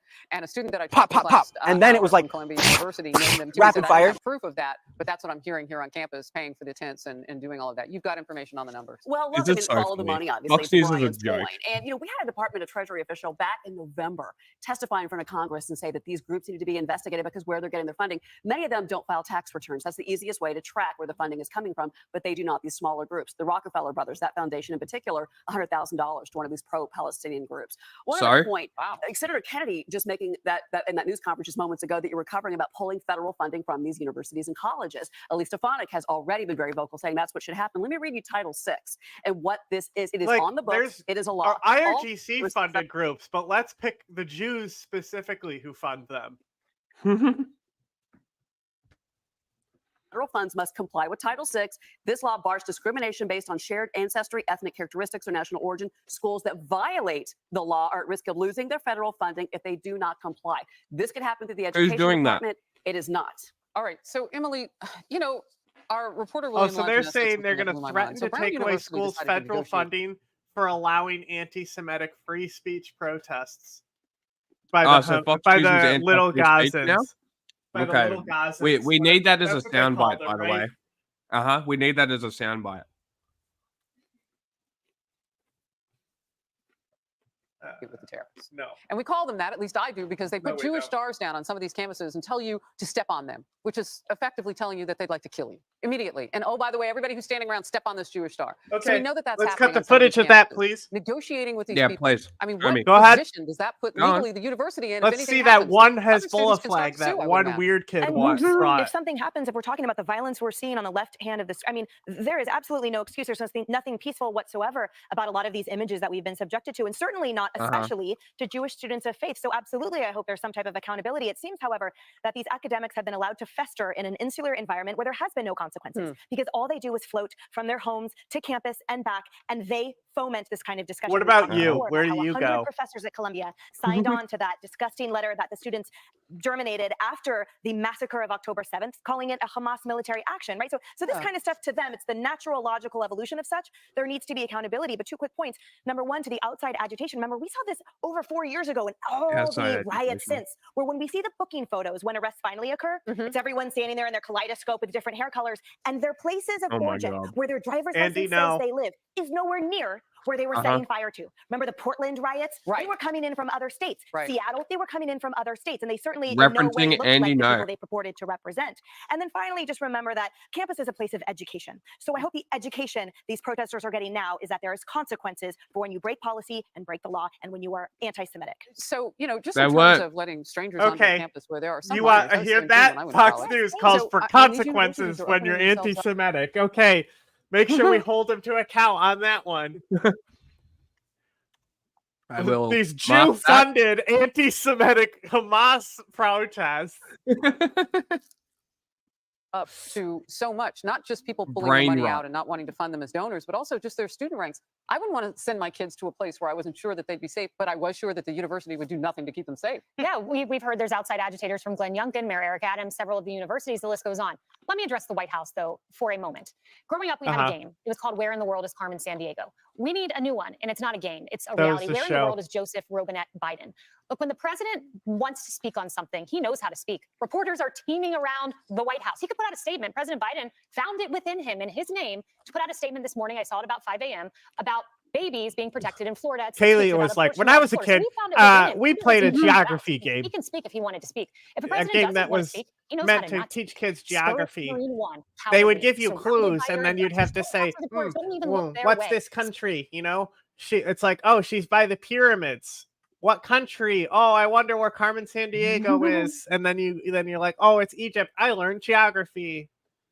Okay, Kaylee. And when a president wants to speak, but not speak too loudly, he knows how to do that too. How do you do it? You put out a statement from your deputy press secretary. It gets in all the stories, but you as president don't speak, because that, of course, would make your base mad. So what does that leave us with? It leaves us with final solution. Yeah, she knows better than anyone, because that's what she wished Trump would do. And every time she has a big ass binder of things that she like, the things she had to prepare for him. God, what a horrible job. Guy who said he likes cheap drugs. That's such a good because of a commander in chief who is weak. So don't you ever ever it's tell me again that Donald Trump is anti-Semitic, 'cause you're like that's why it's like I like literally it's like you could not like stand a more like cringe group, and they're like and then they come out with like I'm a lib about it. It's like seriously, there's so many like come on, bro. Like at least go for HTS, who actually gives a fuck about Palestine. Huh. Oh, because Israel is also bombing who they bomb. Then we can't. HTS CIA. Literal for 6 years. Look in the mirror. Look in the mirror, President Joe Biden. Last quick word from you on the politics. Do you know Brown, Harris? The reason why they're going to have a graduation is because they agreed to have a vote on divesting from Israel. They negotiated with the terrorists. That was my very point with them. Right, this. So they agreed to have no, they didn't. To decide. A bunch of people are going to be there. Do you have the PBS thing on here? I'll say what I have to say, because the student on the PBS interview does way better. Mm-hmm. So he tells it like it is about Brown. Okay. For innovation, but you can decide where they're going to invest. That to me is absolutely insane, considering no one even cared about this issue. Also, cheap cars. Ago, and certainly not prior to October 7th. I think it's absolutely insane for but back to your point, it is insane for the White House to think they can get away with a comment on this, even if they come out. And why are I'm watching Republicans? Yeah, why don't they come out and hold a Bible upside down? Why are Democrats not there? You can't get together on anti-Semitism. You can't get together on anything then. But you know why they're not there. Because as Kaylee just pointed out, they probably got one of those surreptitious notes from the deputy press secretary. There you go. Right. Yes. Maybe you don't show up to that. Hey, everyone. I'm Emily Campagno. Catch me and my co-host, Harry. Welcome to the News Hour. There were arrests again today at a number of college campuses after protests led to heated confrontations between demonstrators and law enforcement. The other guy's all right, but officials to call in police, and when to do so. Nawaz is like really good. Arrests played out dramatically on television overnight in both New York and Los Angeles, but they are by no means the only ones, and many don't involve students. Demonstrations at UCLA took a turn overnight as clashes erupted at an encampment of pro-Palestinian protesters when counter-protesters began dismantling plywood barriers around the camp. Oh, somebody just got ambushed. Demonstrators kicked, shoved, and hit one another. There were stabbings as well. Seriously. Okay. Yes, there were stabbings. Also, so you know how I said on the strangest, like outwardly broad definitions, you could classify the fart bomb as like a chemical attack. Yes. Right. So somebody threw a backpack full of lab mice, and like close-ups, there's clear injection sites on the back of the mice. That's biological warfare as well. Yes, that is biological warfare. Yep, that is biological warfare. Isn't that crazy? That's not even. There's not even two ways about that. That's not making a reach to say a fart bomb is a chemical weapon. That's a biological attack. Because you don't know if those mice are going to run away or what they're injected with, whether they are going to bite, what's going to happen. You could spread a pathogen around the entire university. You don't know what the fuck you just dropped. Yeah, but they're not going to have like serious bioweapons in the university. Surely not, right? They're going to be testing like, more basic stuff. Even so. Like stuff they already know, and so they can do labs on it, so you write your laboratory report and then they kill all the mice. That's literally what the major is like. A lot of Chinese students in that major too, because I know like every person I've met who was like Chinese from who was going to the university, they were like in the major where they kill mice all day. Oh, what the fuck? Yeah, I don't know. It was just a coincidence on my part, I think. Yeah, it must be. Fireworks and pepper spray were deployed. It's unclear by whom. Police were eventually able to separate the two groups. I wonder. By morning, a calmer scene, but all classes were canceled for the day, and many students were left frustrated. Things are not going well. People are like angry at each other. Lots of tensions going on. I just hope things can get resolved. Maybe with some negotiations going on. Who knows what will happen? But I just hope things get resolved right away. Across the country in New York, demonstrations also flared overnight as police removed pro-Palestinian protesters who occupied a Columbia University building for more than 12 hours. In a statement today, Columbia President Manoush Shafiq said police were called in only after several days of negotiations failed and the building occupation, quote, pushed the because university they're failing because you're not meeting their demands. Like what possibly are you putting on the table for them? Yeah, exactly. Like what are they getting? Like they're asking very specific demands. Stop funding Israel's genocide. It's one request. Treating our public safety officers and maintenance staff and damaging property are acts of destruction, not political speech. Blocks away, police faced another group of protesters at the City College of New York. Today, New York City Mayor... Speech has nothing to do with the protest. The speech coverage is a totally different part of the amendment. Yeah. Yeah, we figured that one out. You figured that one out. Is that a Hamas flag behind Eric Adams? Aaron Brown has a soundbite of him like Osama bin Laden was right. Eric Adams said about 300 people had been arrested overnight at both campuses and underscored his concern about outside agitators joining in campus protests. Our goal is to make sure that we tell the right story. There are people that we have been watching in organizations. You ever see his video on how to search your kid's room? Not part of the campus. You have seen it though, right? It's fucking hysterical. It's so funny. We're seeing a shift in tactics that are being used. Some students expressed concern about the police response. Today they occupied a building. For me to say how many people have been injured or exactly how many people I saw getting injured, but we do know that at least some of the police action that we saw yesterday was pretty aggressive. Larger protests at Columbia University were sparked in mid-April and have since spread to campuses across the country. Whoa, what are you doing? It was done. Good in the WRL live. They interview the journalists, though. We might have to pull the full segment. The police response. It's very difficult action that we saw. Made more than 12 citations for thing. Were suspended. Because they interview at the desk. So it might be a separate segment. So let me. Good in the WRL live center with a breaking news situation unfolding in California right now. This is video, aerial footage of UCLA, and there have been some violent clashes happening between pro-Palestinian protesters and counter-protesters that have happened there overnight. We have learned there have been a lot of people that have been arrested in this particular situation here. We're still trying to get more specifics with this. And not too long ago, we also learned that at Columbia University, there were also officers there that breached a building that was being occupied by some people. But again, these are images coming out from California, UCLA, so many people out there after two different groups, pro-Palestinian protesters and counter-protesters clashing. We'll be watching very closely to see as this unfolds and to get a it might have been number of people that are yesterday. arrested after this unfolds. They did it. Thanks, Chris. New this morning, at least 100 people were arrested last night when the New York Police Department cleared out protesters from Columbia University's Hamilton Hall. You see police entering this administrative building, which was seized by demonstrators about 20 hours earlier. See, they were dorks. No, but here's the thing: the protesters only thought about chaining and barricading the ground floor. Not the second. That's hilarious. Outplayed by levels. Second floor window. They used a vehicle with a ramp on it to get into the building. The third dimension is beyond their brains. Was cleared of protesters just before 11 p.m. New pictures and video released by the university shows overturned, stacked furniture, broken windows, and other damage inside that hall.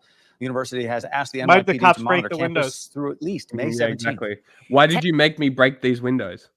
They definitely broke the windows to get in. No, I saw footage of them breaking windows, yeah. Yeah, but I mean, anyway, go to the interview I have here. Oh, she's not done. Let's let her finish. At UNC Chapel Hill after clashes between police and pro-Palestinian protesters all day Tuesday. We've got this coming down the row anyway, so it's fine.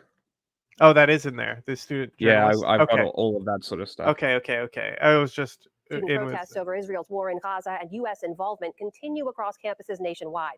Hundreds have been arrested so far. No, I'm saying the rest of that video that she was talking about, I've got with how to respond.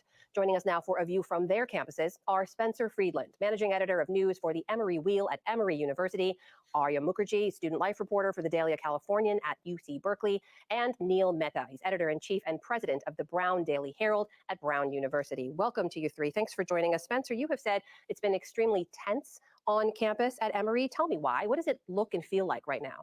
Yeah, so over the last 5 days, we've had a series of protests in response to the war in Gaza and also in response to the police going to campus on Thursday and arresting 28 members of Emory community, including 20 people that are directly either students or faculty at the university.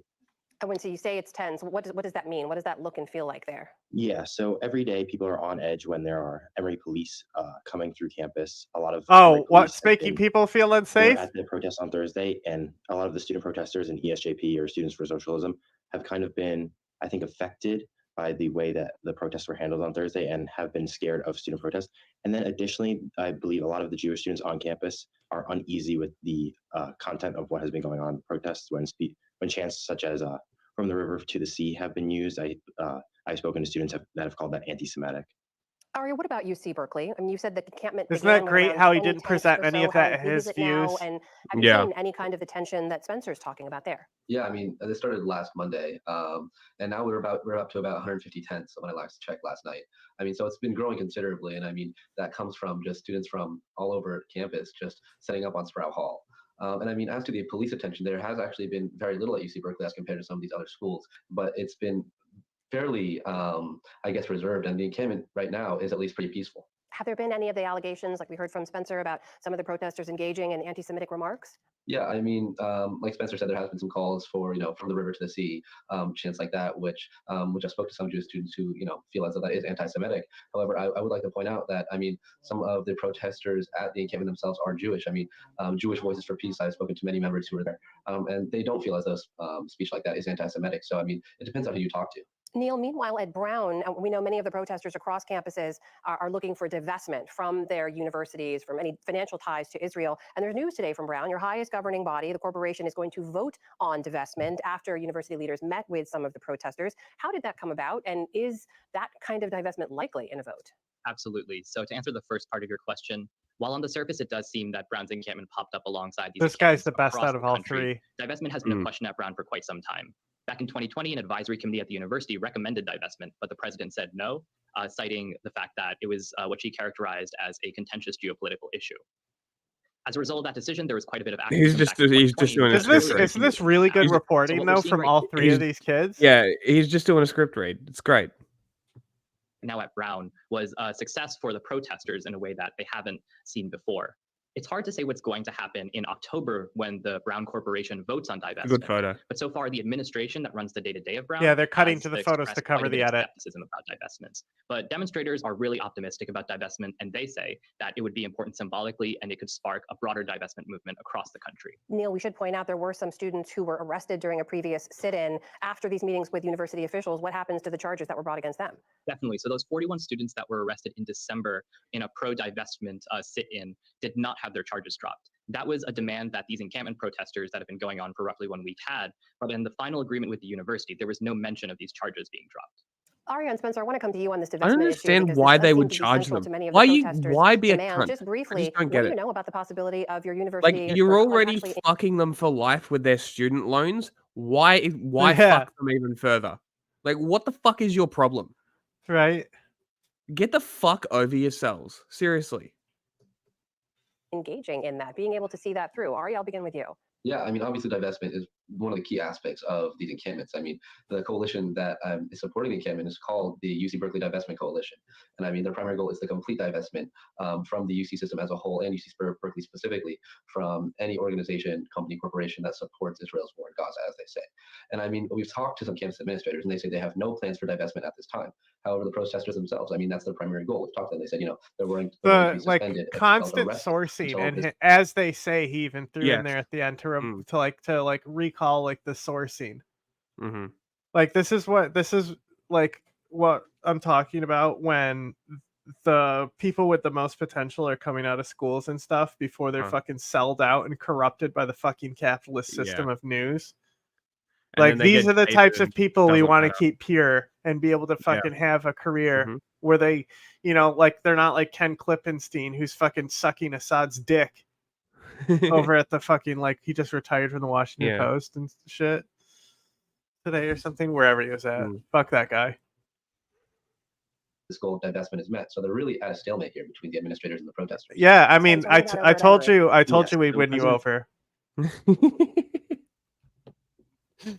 Fernandez has not responded to my emails for comment on the situation, but yesterday a university administration member accepted a letter of demand from student activists that called for divestment from both Israel and also divestment from Atlanta's quote-unquote cop city, which is a police training facility that's being built on Muskogee land. No that fucking a lot of way. protesters are very concerned with. And Emory's issue is kind of different from a lot of other issues, as the protests have really been Bro, I told you.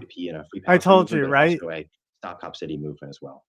And Aria, I want to point out you recently, as part of your reporting, Fuck spent 24 hours inside the encampment there. There's been a lot of focus on divestment, but I'm just curious what you heard from Like, the I mean, students you talked seriously, to. these like What student brought them out journalists there are in the better first than place? like What was it Anderson that Cooper and all these fucking people. Yeah. motivated them? What's Like, the they're also hungry enough that they'll ask the questions that most people won't. You know what I mean? Like, they'll ask the hungry questions that most people would just be like, probably shouldn't ask that. It's a bit too forward. They'll just be like, oh, how big's your dick? Sort of thing. Yeah, Well, like, they don't give a shit. I don't think I'm going to fund anyone asking about pee sizes. Obviously, it's just the example of, like, over-exaggerating on, like, a question.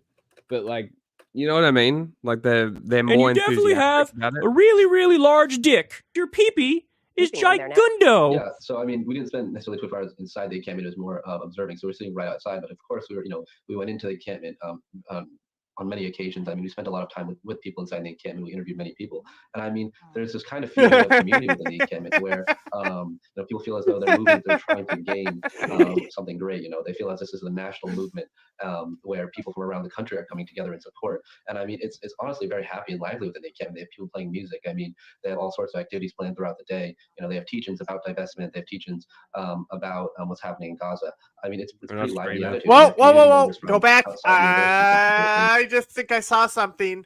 Happening. Okay, never mind. It's just a red X. I thought it was the fucking Syrian fascist symbol for a second. I was about to lose it if it was. I had to check. And they have community members from outside the university, from people in Berkeley or in the community at large. You know, that have been supplying. You're allowed to make fun of it if you give me $1 every month.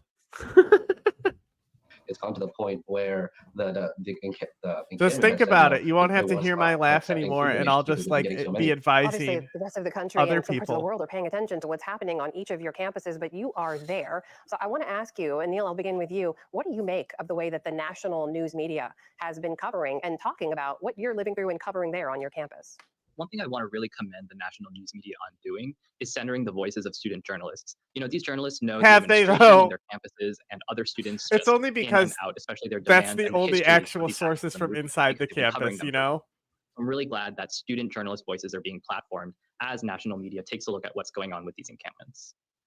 Spencer, what about you? No, you should. I feel like the You national should be media has done a projecting great your job own at voice and portraying the telling them to initial go events fuck that happen themselves, on and they Emory's can campus. pay for your footage. Obviously, on Is what you Thursday, the should be police doing. arresting people, tasing people, and using irritant gas was very significant. Yeah, as opposed to they'll other buy police your forces footage for dirt and then advertise and make thousands off it. So charge them thousands for it.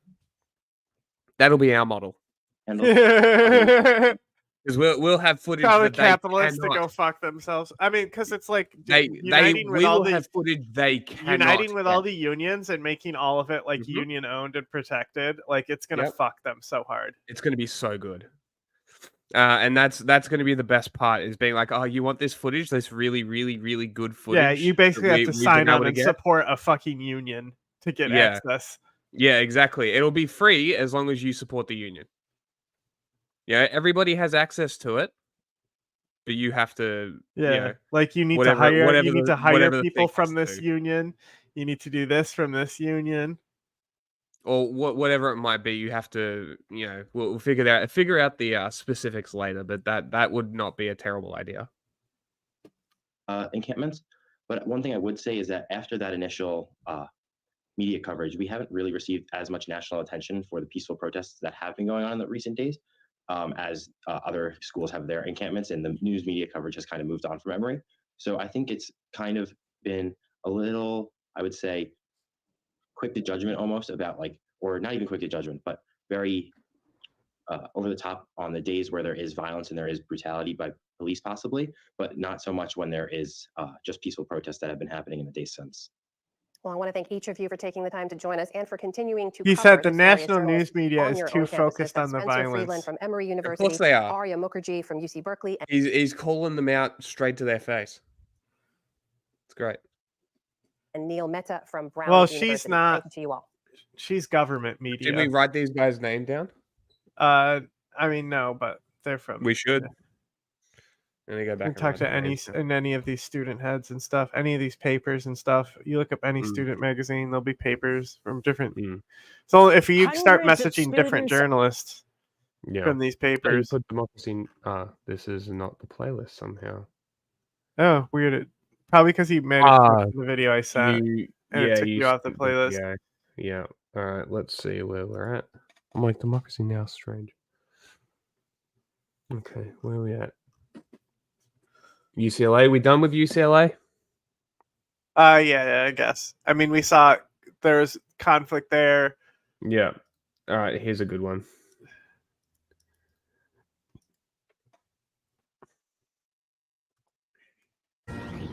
This is a Fox News alert. While campuses struggle to get control of their students, at UNC Chapel Hill, they are bringing order back. Students restoring the American flag and singing the national anthem after activists replaced it with a Is that a Hooters shirt? That's not the national anthem, sweetie. Palestinian flag.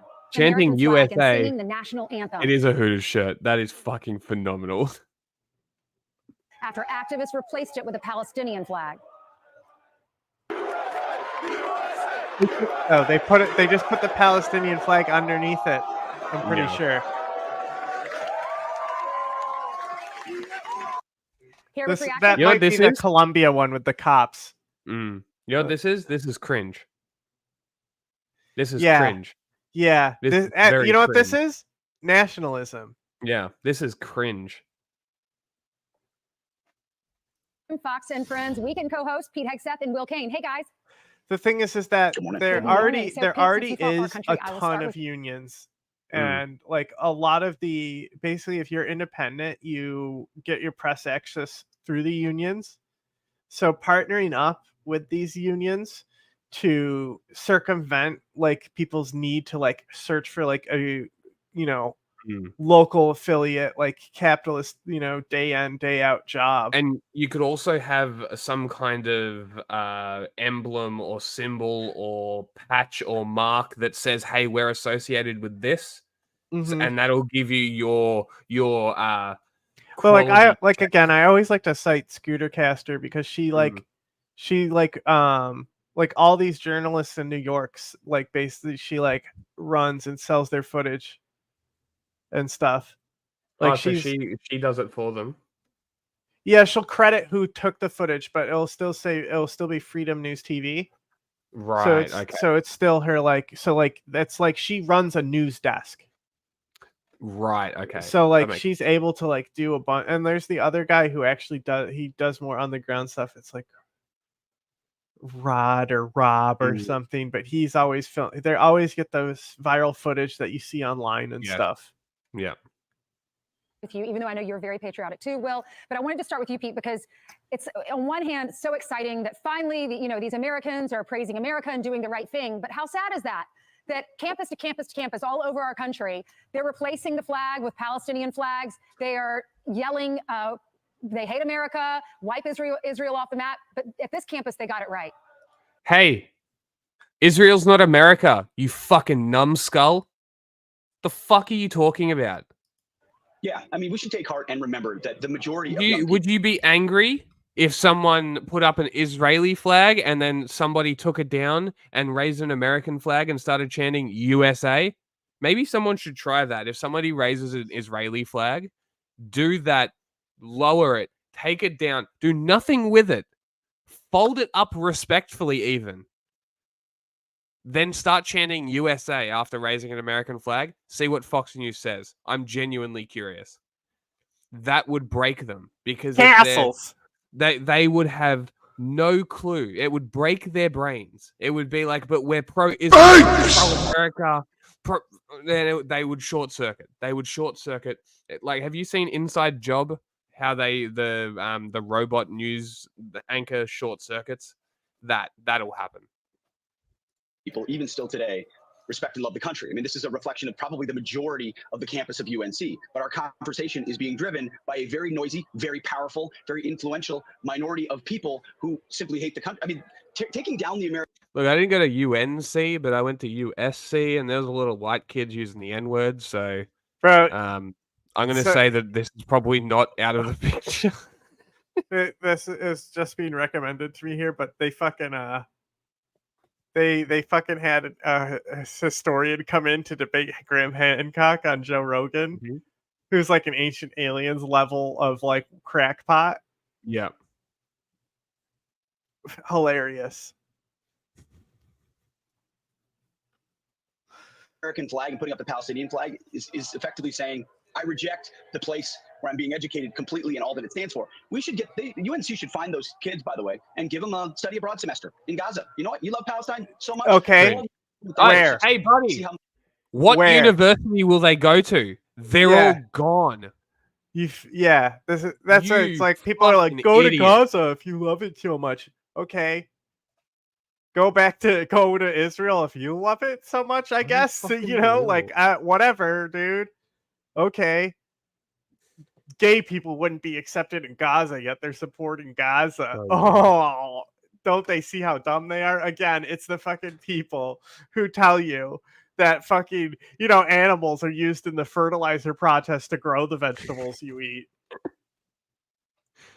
Crazy, bro. How you feel about the American flag when you come back. That's what every vet's experience. You see the other side, you understand how special what we have is. By the way, the chancellor came out and put the flag up with him, but they took it down later. They took it down because they didn't want it to be a controversy. So the flag went up for a second, but didn't stay up, and that's sad also.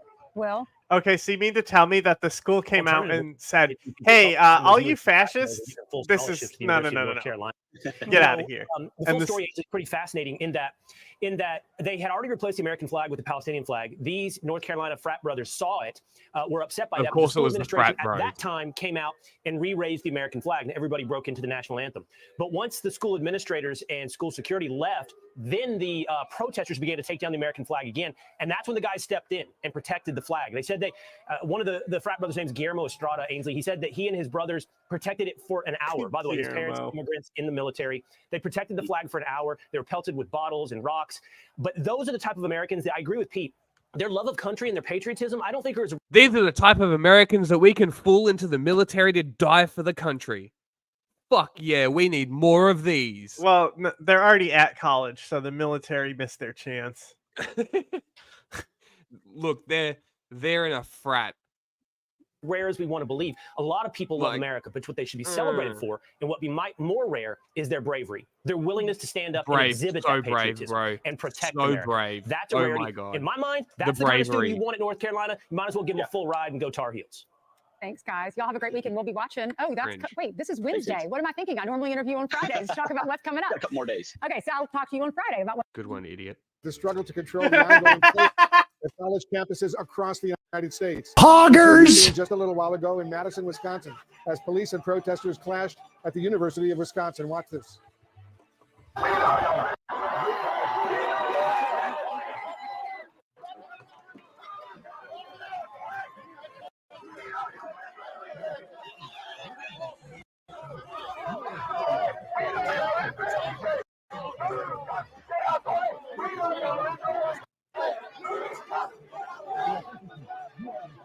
Yeah, that's what I was laughing at.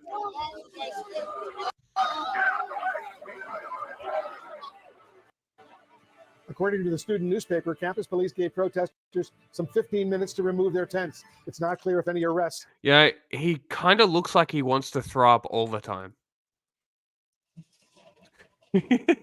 Have been made. I want to bring in our CNN security correspondent, Josh Campbell. He's in Los Angeles on the campus of UCLA, where protesters and counter-protesters actually clashed overnight, and the LAPD was called in. Josh, we've seen a shift in the efforts by colleges. Okay, I don't care. A heated clash unfolding on the U.S. Wolf Blitzer and Dick Wolf are the same person. Tear gas canisters popping as law enforcement moves in on pro-Palestinian demonstrators. I didn't do anything! The Tampa Bay Students for a Democratic Society organizing the protest. I just think it's aggressive and I think it's uncalled for. What they're asking for is a complete divestment from Israeli Oh, look, funds. there's the Today, things we're officials talking say about. that more than Oh, look, 100 there's so many. people arrived on campus with wooden shields, umbrellas, and tents. Police say the situation intensified after reports that the demonstration would escalate. This was the scene at 5 p.m. An officer instructions calling the assembly unlawful. So literally, because it's in Florida where it's a fascist-controlled state. Yeah. They literally only had tents up, and then they did. My sources, I made it the fuck up. It's gonna get violent. Yeah, pretty much. It's more than just Palestinians. Now it's more than human. Thanks for watching. Stay updated about breaking news. All right, we told you about this. New York City Mayor Eric Adams is speaking to reporters after police cleared pro-Palestinian protesters from a building at Columbia University. Right.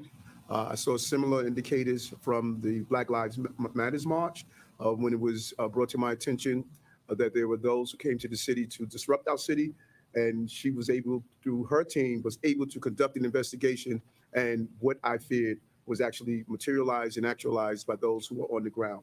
And I know that there are those who are attempting to say, well, the majority of people may have been students. You don't have to be the majority to influence and co-op an operation.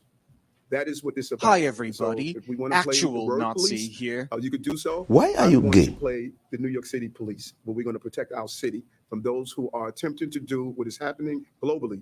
There is a movement to radicalize young people. Civilians were killed, and that's what we're going to continue to try to And do. all of a sudden acknowledge the existence of it. This is a global problem that young people are being influenced by those who are professionals at radicalizing our children. And I'm not going to allow that to happen as the mayor of the city. He's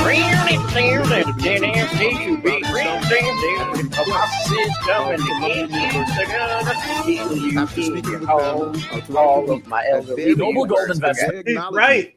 He's right. Information warfare does exist. Correct. And America is woefully unprepared. Were on their grounds training and really co-opting this movement. At their request, we went in and because Cop City was brought up, why don't we talk about the fact that the IDF is training with the American police force and how much of an issue that is? Why do you think the IRGC is so interested in Cop City? Yeah, of course that is, right? Of course that's the reason. But like that is a concern, right? Is why the actual living fuck are American police training with genocidal military forces? Eric Adams literally was like sent NYPD to train with the Israeli. They sent them there, right? Epic. And in the past, it was like, we're gonna see how that training pays off and stuff. Yeah. Great. An operation to allow Columbia University to remove those who have turned the peaceful protest is literally into a place where anti-Semitism and anti-Israel. This is like gives me vibes of them like doing all the reporting, the government reports on the fucking Iraq war. You know, like every day coming in here and fucking lying. Yeah. Attitudes were pervasive. Approximately 300 people were arrested at Columbia and City College. We are processing the arrests to distinguish between who were actual students and who were not supposed to be on the ground. And we pointed out yesterday these external actors. So the external actors, there they are. There's the people that aren't supposed to be on the grounds right there. Turn around, Eric. They're behind you. You were at City College and you saw the bottles of the garbage cans. Why are they damaging the building? Thrown at police officers. Those what is police happening? officers showed a great level of discipline. Bro, did you see that propaganda reel? That's been circulated a lot. Where they open a fucking door and it's just like a library that's pitch black and nobody's in it. Yeah. Like, cool, dude. Epic footage you got. Good work breaking that lock. Good work. Situation. As we pointed out yesterday, they are attempting to disrupt our city, and we are not going to permit it to happen. How? We're proud to say it's a fucking university. They weren't disrupting anything. Your media coverage disrupted the city, you fucking moron. Yeah, your operations held up traffic. They have been removed from the campus. The NYPD's precision policing ensure that the operation Remember was when they organized, threw somebody down the calm, stairs and knocked that them there out? were no injuries or violent clashes. And to be clear, this is not our analysis of what took place last night. National independent journalists acknowledged what the police department did yesterday, and they were on the ground to see it. And I want to be clear that we will continue to use this level of professionalism. And we saw the intersectionality of all the things we have been working on. Drones allowed us to do a complete analysis of the Hamilton building and of the local. Okay, I don't give a fuck what you have to say. Does he say anything else interesting? Or No, just but we do care about the chain. The chain? Yes. They'll be sitting at the table. He's got his hands on a chain.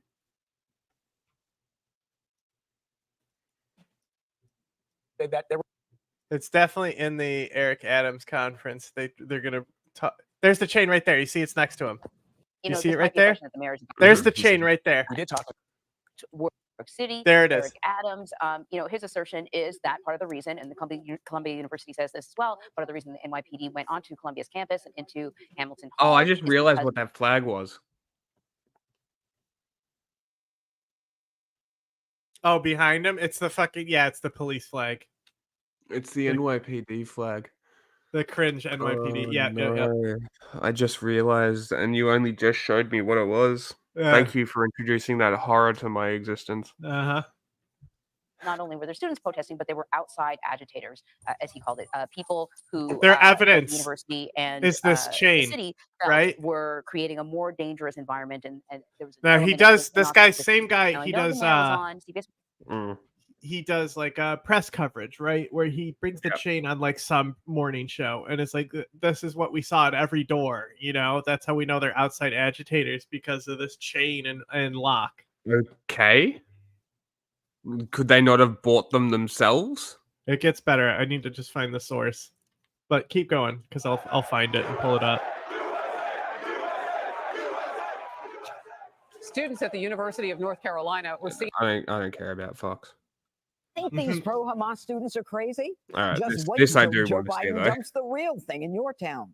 The Biden administration is considering welcoming certain Palestinians to the U.S. as refugees. Keep this in mind. Yeah, try Egypt and all of other them. Arab countries have been unwilling So to check welcome this. them. This is just one person's reporting I've seen on it, but I pulled this one up. So here's them talking about this lock, right, on the show, right? Columbia University Public Safety. The black bike lock's right there. It's literally a Columbia University approved bike lock. That they sold in partnership with law enforcement to prevent theft of bikes at a discount for students. Amazing. We are constantly evaluating policy proposals to further support Palestinians who are family members of Americans. I have a proposal. Give citizenships to any Palestinian that wants to come, because America is basically giving Israel the bombs to decimate their population and people and place of and my resolution: home and all of that stuff. Airstrikes, bomb them.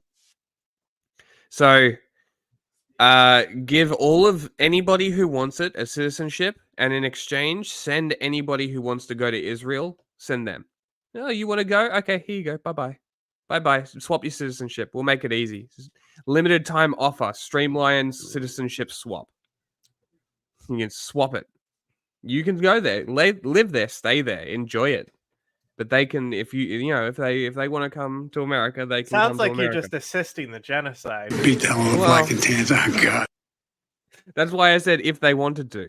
Yeah, if they're, because there's people who are going to be refugees anyway, right? It gives an opportunity for the refugees to take an opportunity, not putting them through what is likely going to end up being a crossing of the Mediterranean. So we can start killing the Protestants No, now Michael, tonight, that's not what this is about. Right? Because that's likely what's going to happen. Because where else are they going to go?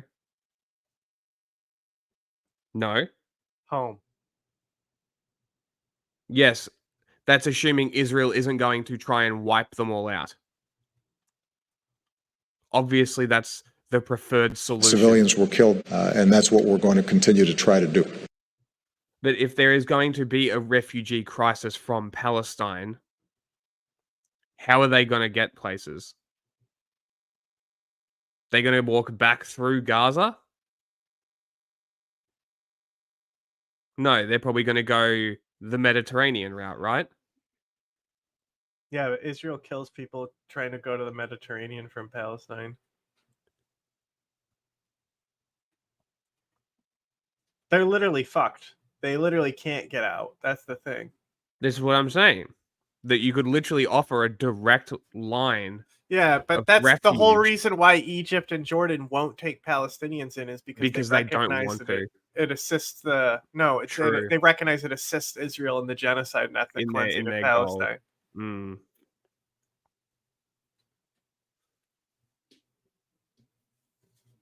Yeah. Totally out of our common sense. They really are fucked.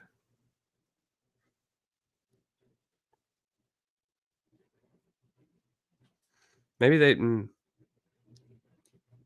maybe dissolve Israel. No, I mean, yeah. Make a whole new country. Yeah. I mean, this is what I said. All. This is what I said from day one. Dissolve it all.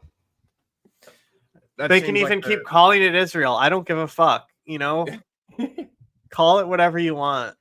Just whatever the fuck is happening at the moment needs to end. It'll just be called the Federation of Lower Levant. Yeah.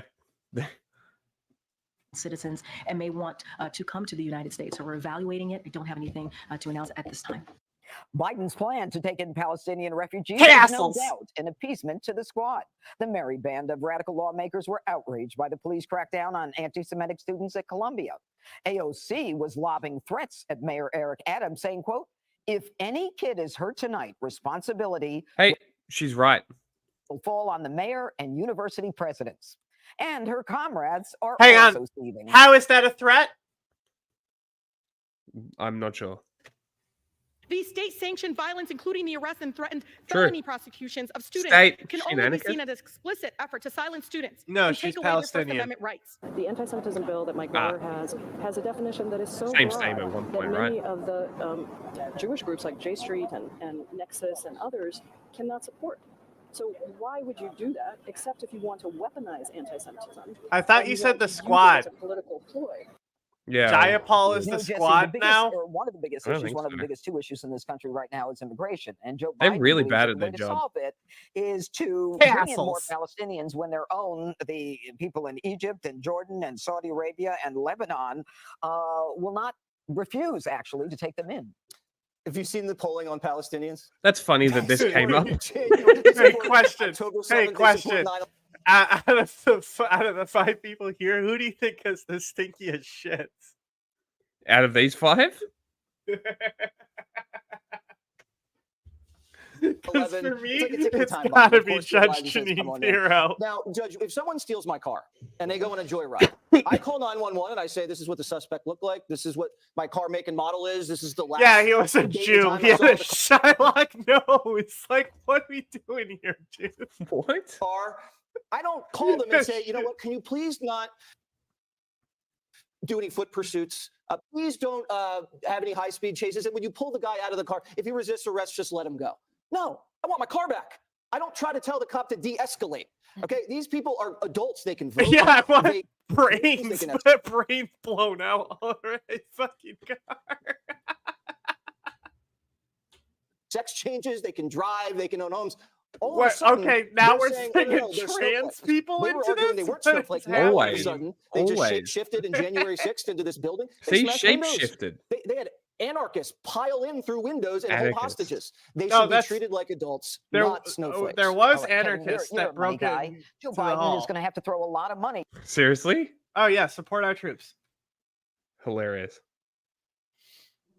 In if he's going to bring these Palestinians in. And the truth is, we already know that the minority community, veterans in those towns where these Is that the illegals are Shark being Tank brought guy? in, although these would be called refugees, the minorities are suffering. The veterans are suffering, subjugated to the illegals. I think this pushes back up to the top 3 issues of the election, both border No, it security doesn't. and immigration policy. I mean, there's no question. This is like another throw a log on the fire on this issue because in places See, like here in New York, you see Would what's they acknowledge happening that with this immigration doesn't matter and forced nobody on these actually cares about counties this, or so they have to cities. link it to the #1 voting issues for Republicans? Yes. Okay, I can't. I'm done with these people.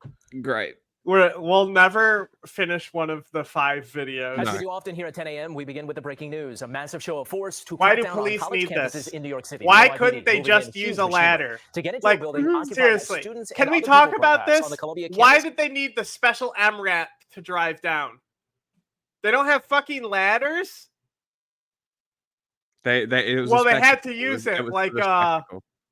they They had have to to use it like justify a buying fucking it. siege tower. They have to justify buying it. Yeah. Cutting locks and making hundreds of arrests. The NYPD updating that number just now to 282 protesters from Wow, you Columbia guys have done and so City well. College Oh my in god. handcuffs. Those people You that are guys should be so proud. You guys should pat yourself on Oh, the they back. are. Oh, they will. Like you guys did really well. They're arresting getting overtime, bro. 300 young, mostly girls. You guys did such a good job. And all they wanted was their college that they're paying a fuck ton for to not use their money to fund Israeli genocide. Yeah, you guys did so fucking well. You guys are so cool. Very cool. Really, really, really garnering that support for the police force and really making the NYPD look great because it's got such a stellar reputation already. Camera right there as some were released from custody during the early morning hours. A crowd of supporters were gathered out there cheering them on. Mayor Adams speaking just moments ago.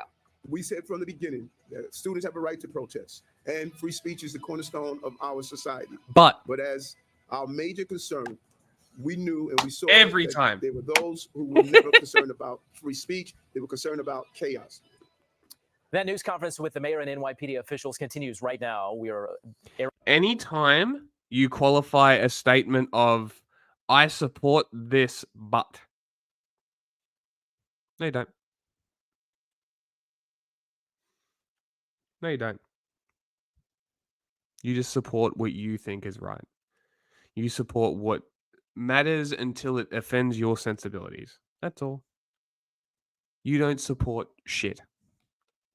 It right now, streaming it at ABC7NY, and we are monitoring it to bring you the very latest as new information is coming in. Yeah, so much is happening so fast, and there are protests similarly all over this country. Oh, here we go. Thank you for a job well done. And turn it over to you. This is the whole thing. Yuck. Xavier Westergaard and Daniela Simons, who has also served in the IDF and is one of the students suing the school. Welcome to both of you. Oh my God. I say every time you sit down, I just A can't even imagine literal what you two have been IDF going through, soldier. and what it's been like Amazing. for you. And to now be students there and you can't even walk on your school's campus? Yes, they can. Thank you for having us, first of all.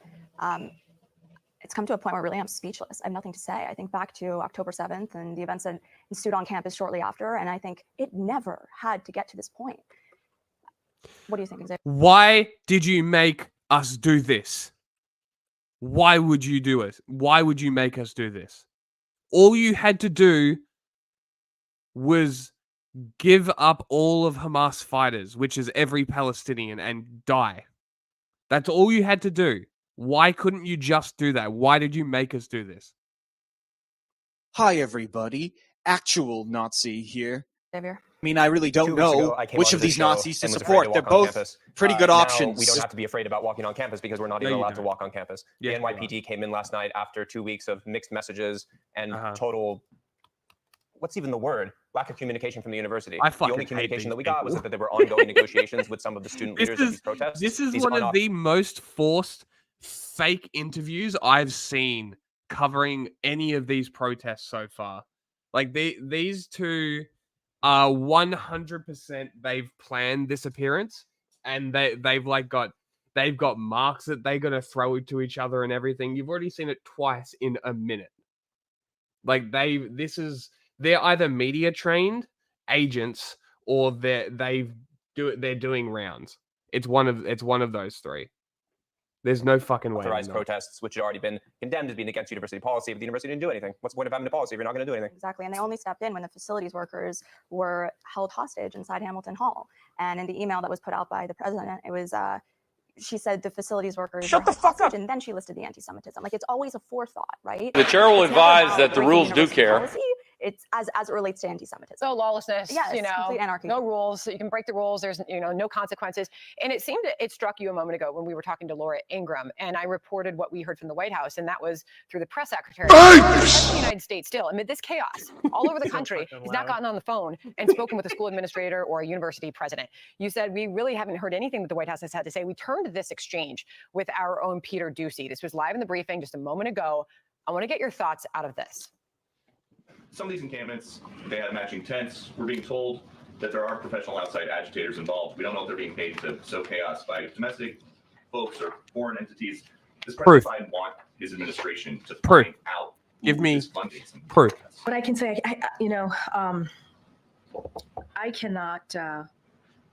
I cannot speak to the organizations that are being reported that's on the ground. That is not something for me to speak to. That is obviously something that local governments, local officials, I keep saying local government, local officials are going to speak to. They'll have better information on that. What we have said, and I don't think I've iterated that yet from here, is that the DOJ and FBI is going to continue to offer support to universities and colleges in respect to federal laws. So that is something that the DOJ and FBI is doing. As far as local organizations and what is all being reported on the ground, that is something that that local law enforcement certainly is looking into. I understand that President Biden historically has spoken very forcefully about anti-Semitism. Referencing reports from the ground, this is the White House. They can get any of that information firsthand. Why are they not? Because it didn't happen. Never happened. Because most of this shit is horse shit. That's probably why. The conversation between the White House and the university is a two-way street, so I don't know why President Biden or his team haven't reached out to Manu Shafiq. But the real question for me is why my president of the University of Manu Shafiq hasn't sought more outside support for this. For us, this is a crisis. We've been warning about this being a crisis for Jewish students on campus for the last 6 months, and only now they're responding. We've been telling people that these protests are not pro-Palestine. They're anti-Semitic. They're anti-Israel, and they were going to inevitably. You're right. They are anti-Israel. They're anti-Israel committing a genocide, which is why it's boycott and divest protests, not anti-war protests, technically. Like, it's not the same. Also, Just because it's anti-Israel doesn't make it anti-Semitic. I don't know why this has to be explained so many times. They obviously know criticism is not anti-Jewish. Stop being a cunt and you won't get criticized. It's very simple. It is very, very, very simple. Like, if you need it explained to you any simpler than that, I don't know what to tell you. You're probably a child and you should re-register into primary school with the other 5-year-olds who don't understand basic English. Inevitably escalate and become violent, and now they have. She kept saying that these are mostly peaceful, that there's just a few students that are involved in the bad stuff, the vile rhetoric, the anti-Semitic words. What do you say to that? I say that it's the university's responsibility to educate these students on what is anti-Semitism and what is not. There's an anti-Semitism task force, and that's great. But when they're not teaching students why this is hateful, that's a problem. And we're seeing it. They're just becoming more and more extreme because the university has failed to step in. In fact, is it fair to say they're teaching them the exact opposite? Yes. Yes. Wow, that's powerful. What is your message? What is your message? If the White House you had the ear of the White House today, what could be done? From your view, you have seen this firsthand. You're experiencing the threats, the vile rhetoric. You can't even go to your classes anymore. There are people who can't even graduate. Oh What's my your God. message, Xavier? There needs to be strong, unequivocal condemnation of the actions that have happened on these campuses. Oh my God. They can't shift the blame Oh from my God. faceless outside agitators away from Oh the my students God. on our campus who are engaging Who? in this despicable way. And there needs to be a serious review of how Proof. universities are funded, because if they're Show receiving me funding proof. from the federal or state government, that has to come with a lot of strings. And if they can't protect our rights as Jewish students, they shouldn't be receiving a dime. Why should you get special treatment over other students? Why do Palestinians get treated like shit while you get special treatment? Fuck you. How about that for an answer? How about you go fuck yourself and you go back in line like everybody else who is equal like everybody else? Fuck you. How about that? How about that for a solution? Eat shit. All right, the generation that came of age during the extended... I'm sick of A Trojan horse, perhaps. I'm Michael Smerconish in Philadelphia. This week, the University of Southern California, where nearly 100 arrests have been made amidst protests since the university canceled its Muslim valedictorian speaker, announced it was now canceling its main stage commencement ceremony next month. They cited insufficient time to carry out, quote, new safety measures. It's the latest, most high-profile ramification of the surge of That's a lot of protest. Yeah. Yeah. That's a lot. Oh my God. Palestinian protests disrupting campuses all across America. Students saying they have a right to free speech. Jewish students saying that speech is often anti-Semitic. So what is the current reaction? Are protesters the modern-day Greeks who used a deceptive tactic to enter the campus and defeat the Trojans? Me, I'm sympathetic to the university presidents and administrators who now have to engage in a difficult balancing act. Campuses have become the staging ground for America's growing divide over supporting Israel. Why is this hard? As a university dean or whatever the fuck the title is, why don't you go, hey, I want to talk to these people. I want to talk to these people. You hear what they have to say. You hear what they have to say. You go down to the protest. You actually sit there. Observe. Observe. You don't do anything. You go down there. Grab a chair. You know one of those like the I party have chairs? a chair. The fold out chairs that you go camping with. You fucking whip them out. You fold it. You sit down. Grab one of those. Grab a folding chair. Whip out a chair. Pop that chair on the ground. You go, I'm the king of the castle, king of the castle, and you observe. You sit there and you watch. You watch what happens, and you determine for yourself who is telling the truth, and then you act accordingly. And when you figure out that it's actually the Jewish students that are lying about these protests being anti-Semitic, you can be like, hey, you know what? I've actually done the work. I've gone and observed. I've gone and looked. I've listened to your concern. I've listened to theirs. Once you realize that you've done the work to be completely neutral and they still call you anti-Semitic, you will see who the people that are the problem are. You will see who is lying. You will see who is disrupting. You will see who is antagonizing. That's all you need to do. And then you can go back to them and just be like, shut the fuck up. And be done with it. And then you can be like, and any time somebody comes back with further criticisms, you be like, I've done the work. No, it isn't. Shush. And then you could just do what I do on Twitter, which is make a post or make a statement, release a video, and then you can just refer them to the video. No, because then you don't have to deal with it anymore. You can just be like, refer to the video. Problem solved. And then there's no headache. You can go about dealing with the university the way you should. Keep the protests. Make sure that the people who are agitating it stay the fuck away. And look, problem solved. Isn't that crazy? It's almost like when you take monetary incentive out of it, it's actually quite fucking easy to solve. Funny. As it retaliates for Hamas's October 7 attacks. Hundreds were arrested at pro-Palestinian protests and encampments at several major U.S. universities around the country. Friday, Columbia University announced that it had banned the student leading the university's pro-Palestinian protests. A student spokesperson for Columbia's Apartheid Divest Coalition acknowledged that in a past Instagram video, he had said, quote, Zionists don't deserve to live. Meanwhile, the movement is also proliferating to campuses around the globe, from Paris to Rome to England to Australia. Like fascist. Several American schools suspended classes or moved them online, and some campuses shut down completely. But I say campuses shouldn't close, nor should they permit tents. Tents aren't speech. Tents are trespassing. They need to balance those interests, the interests of those who want to protest without hate speech or otherwise inciting 3 hours without shelter in extreme weather and you die. I think a tent is fucking reasonable. Fuck you. violence, and within the rules established by these private universities, balance those interests while ensuring that the university community at large can carry on its functioning. For example, here in Philadelphia at the University of Also, it's a protest. Pennsylvania, the interim president issued a letter to the Penn community on Friday night demanding that the pro-Palestinian protesters on campus disband their Gaza Solidarity encampment immediately because of alleged legal and university policy formula for financial security. Scott. This is who we're talking to. The dude who wrote this book. I'll ask you about the book in a moment, but first, should USC have canceled its main graduation? Good to be with you, Michael. Yeah, logistically, I think they have to ensure the safety, and it felt like things were getting kind of spinning out of control. So I empathize with university leadership that's trying to thread the needle between free speech while at the same time maintaining a safe environment for its students. I would argue, though, that the balance is a bit skewed. I think universities have slowly but surely decided that they're more from centers of excellence to institutions that create a political orthodoxy or are charged with social engineering.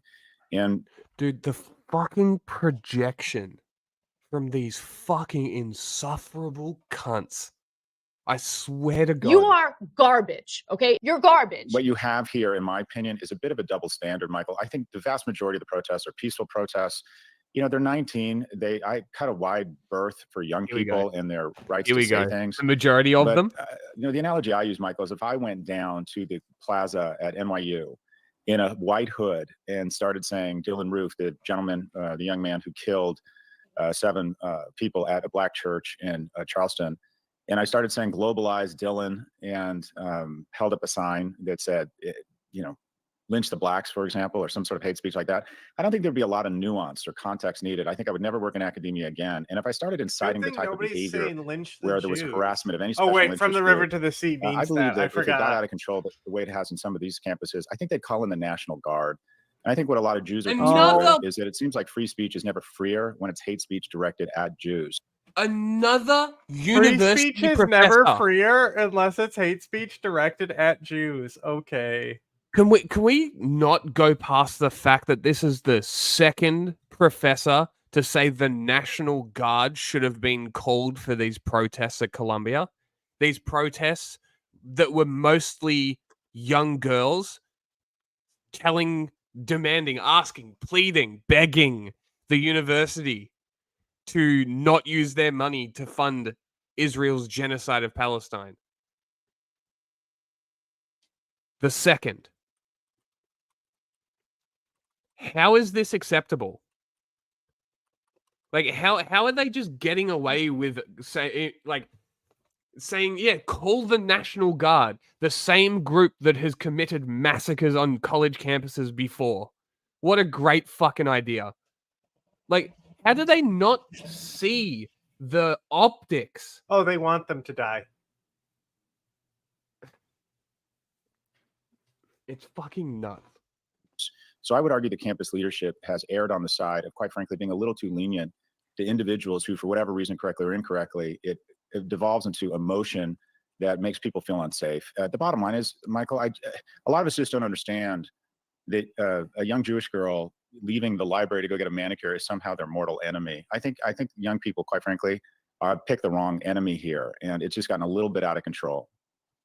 So you heard, or perhaps you watched the film footage that we showed, the map of the country where the growth of these protests has now exploded across the U.S. and perhaps worldwide. What accounts for it, and do you believe it to be completely organic? Well, there's some strange things. I went to the NYU protest. 40% of the tents were the same tents at Columbia. So there's something very coordinated going on. Did you know in capitalism, tent looks same? Must be coordinated. You mean to tell me that Amazon will give you a top result when you type in tent?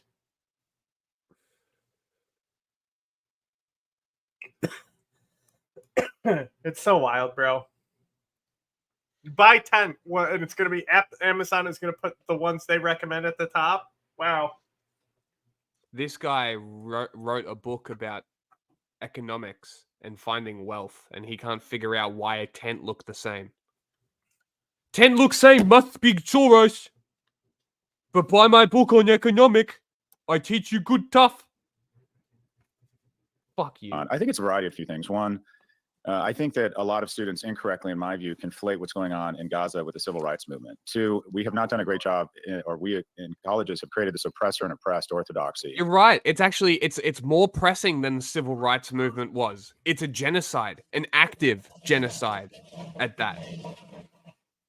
Jesus fucking Water bottles The got easiest handed way to out identify Soros. an oppressor in the minds of many of these young people is how white and how rich you are. And ground zero, correctly or incorrectly, for whiteness and richness is Israel and Jews. Also, just to be fair, Israel has not draped itself in glory. Netanyahu has struck some deals. Okay, wait. Now he's connecting anti-capitalism to anti-Semitism. That's epic. Oh, it seems like the villain is white and wealth, and especially, and the embodiment of their ultimate hatred of white wealth is Israel. Hold He on. literally just said that. I need to find this comment now. This needs to happen. I need to find this. Give me What? a second. What? I can't unpause it until I find this too. What? I What? need to find it. I need to find this. I can't remember who said it. There was a comment. It was basically like, he's Jewish. I'm like, they're white. He just said that they were white. Fucking Trump card. Jews are white. I called it. We're settlements. We've seen Israel go from kind of the David to the Goliath. So the atmospherics are not good here. And then finally, I think there's something bigger going on, Michael. I think that you have young people who are enraged by the lack of opportunity. Hey, did you say Israel went from David to the Goliath there for a second? Young people aren't having as much sex. Where was Goliath from, by the way? To survive, you have to have young people. Where is he from? This is from Palestine. Yes, technically, but it obviously this is a different society. But yeah, he's from Gath, which is like how there was like the Canaanite like city states or whatever they were.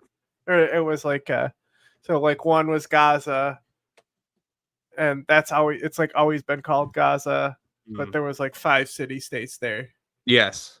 Yeah. The cities. Connecting in terms of romantic opportunities, and also for the species to survive, you get a dopa hit from gathering together and fighting off a perceived enemy. And I think they're erring on the latter, if you will. I think they're on the hunt for what I'd call a fake mortal enemy. And the reality is, if you type in to Google anti-Semitism and pick any century in the last 3,000 years, you're going to find multiple instances where the world decides the Jews are the mortal enemy. And then finally, and I know this sounds paranoid, but it doesn't mean I'm wrong, the frame through which they view the world is oftentimes or predominantly TikTok.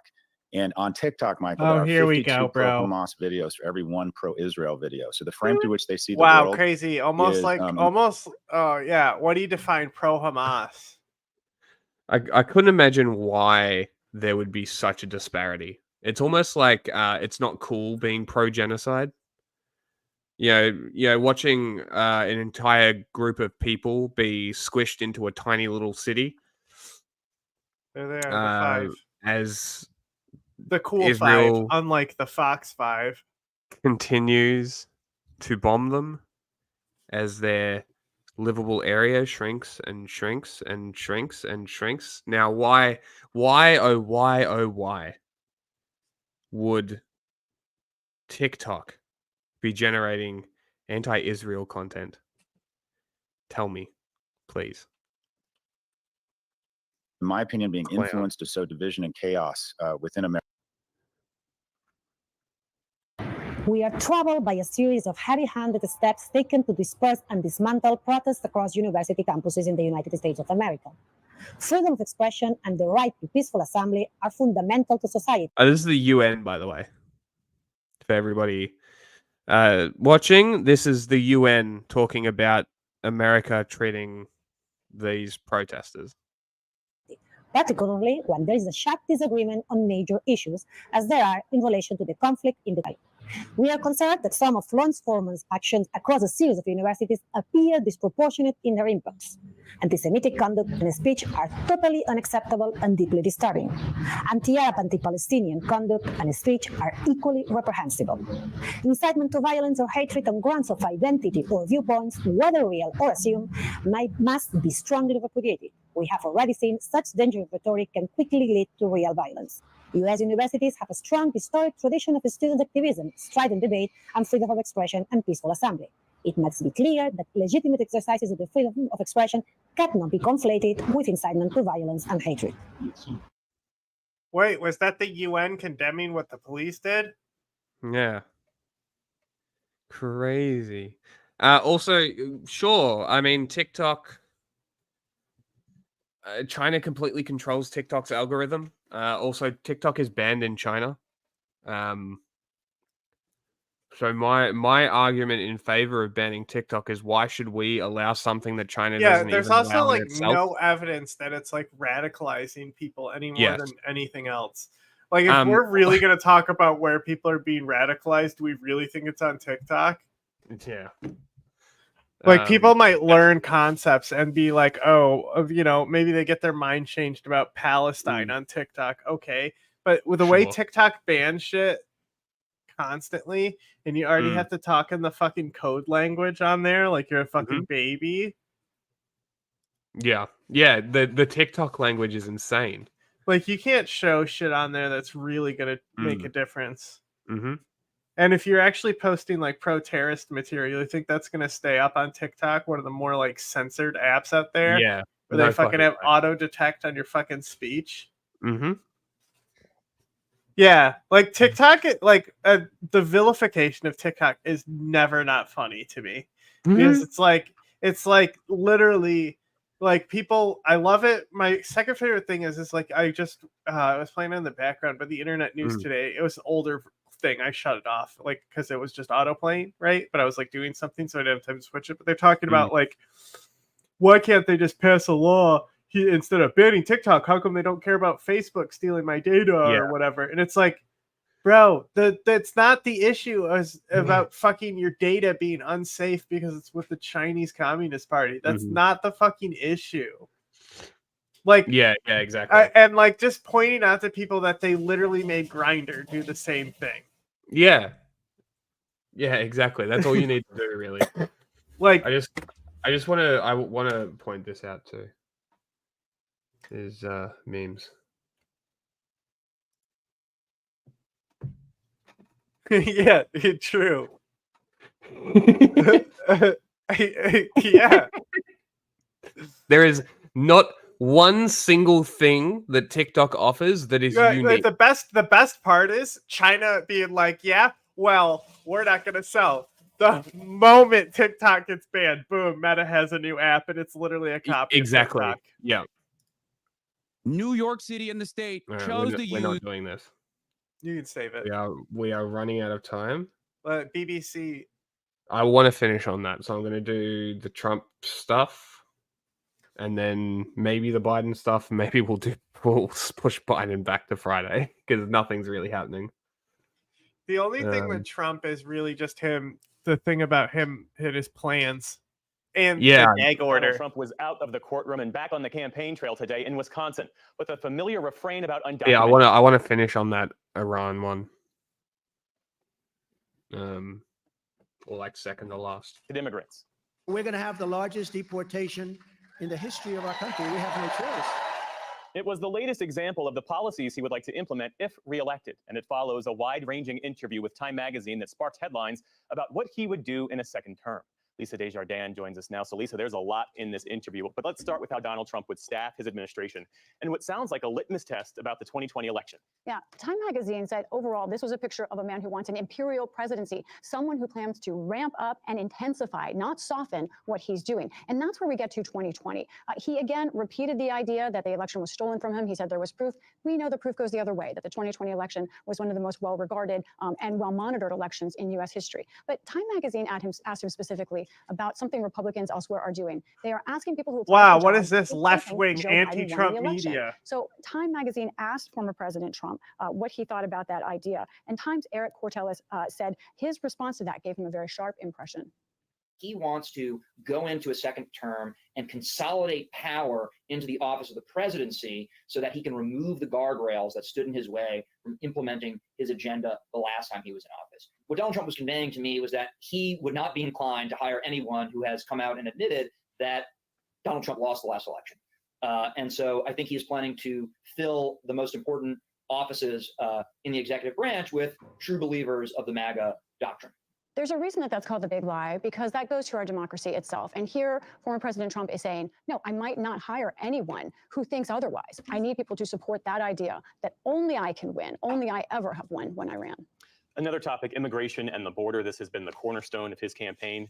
What's he saying in this interview? Right. This gets to migrants. He is becoming more militant and more martial in what he is talking about here. He is calling for nothing less than the largest deportation in American history. He gave some more details. He specifically used these numbers, 15 to 20 million people is what the former president told Time magazine. How would he do that? He said he would use local law enforcement and the military, National Guard. Didn't really get into too many details about that, but he was asked specifically about how that comports with U.S. law, which says the military cannot, in fact, be used to be deployed against civilians. I want to read you the quote from what he told Time magazine about that. He said, of migrants, these aren't civilians. These are people that aren't legally in our country. This is an invasion of our country. I can see myself using the National Guard, and if necessary, I'd have to go a step further.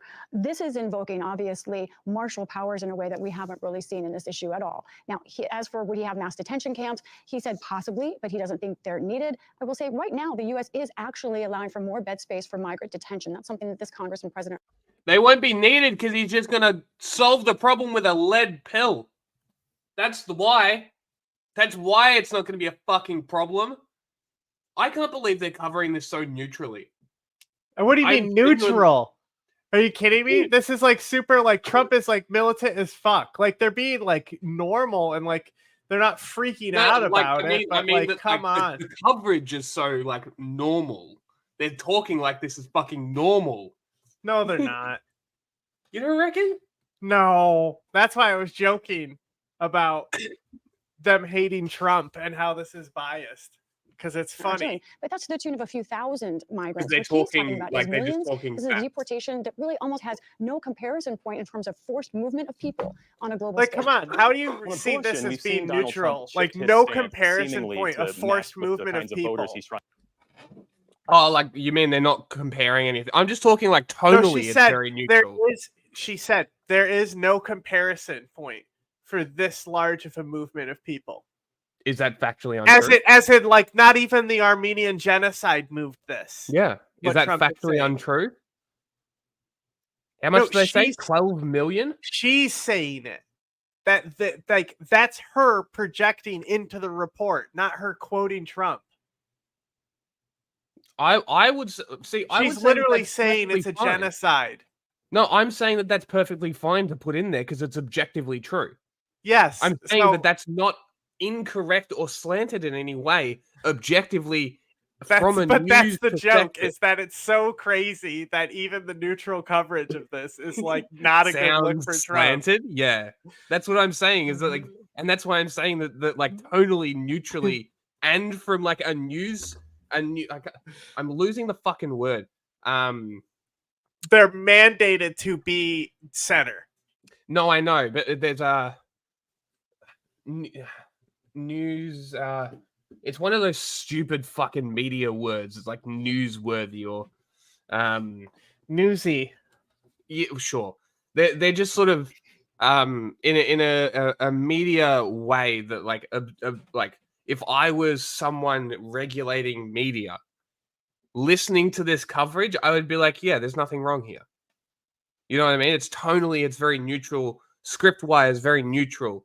But like, you would have to, you would think twice. You would be like, hold the fuck on.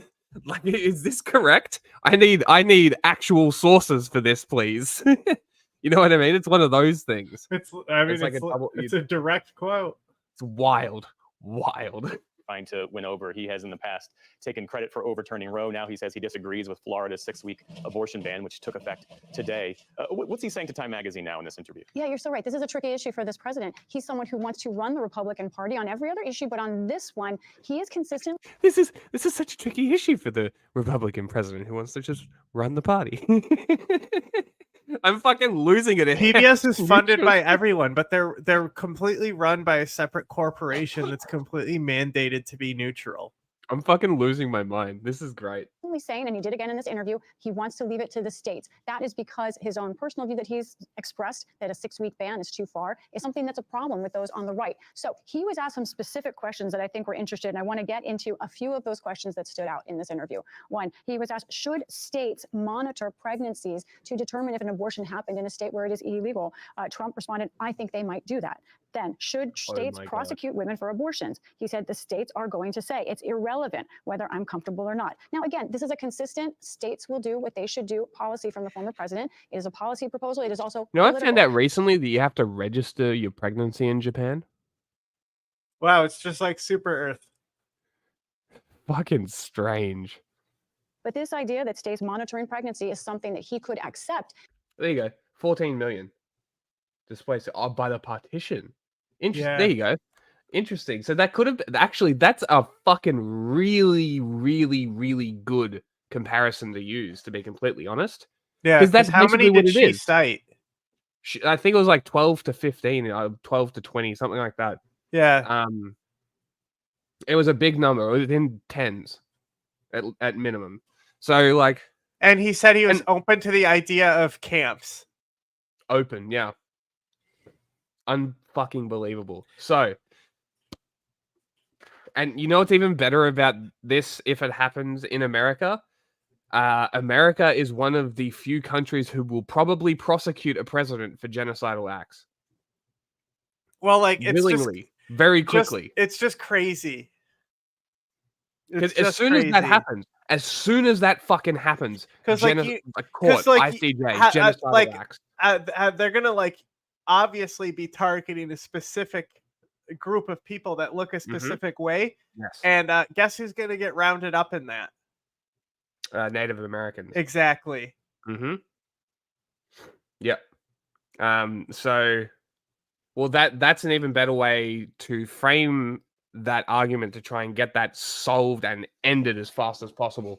But if that happens, Trump gets elected, this is the first thing he does. Borders closed, militarized, National Guard, military, deportations, mass arrests, this sort of shit. It's ICJ. He needs literally to be like that day. The influx of that being pushed out to all these countries, it would destabilize those countries themselves. It would destabilize with America. the globe. It would destabilize the globe. It would be globally devastating. It's fucking crazy. Yeah. It's one of the craziest things I've ever heard, honestly. Yeah. Like, people are not contemplating the sheer impact of that much movement of people would have. Yeah, he's not either. No. He's just saying things to get power, which is why he should never get power.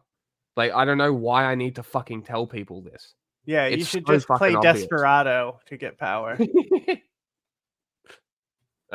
It's nuts. Fucking crazy. Is incredibly notable, whether he's a president who vetoes legislation or not. He's the leader of the Republican Party making these statements. And what's the picture that this gives overall, Lisa?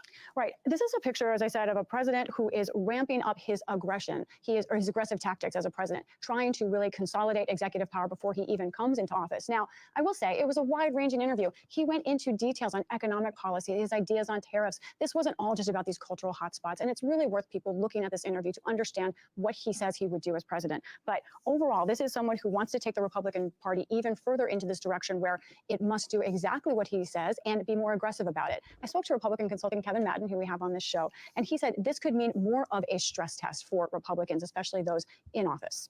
Trump blocks out the sun on all of the other voices inside the party. He expects that the party is going to adopt his view, his language, his approach. And he very much demands fealty from leaders inside the party. One of the challenges for a Trump presidency will be agree. The idea of an executive I equal to a 100% legislative branch agree. is going to be challenged on a day-to-day basis. Bigger stress test for I Republicans. mean, come on. There's means a bigger already stress test for the US corruption government. links to a very specific. I have the perfect family member.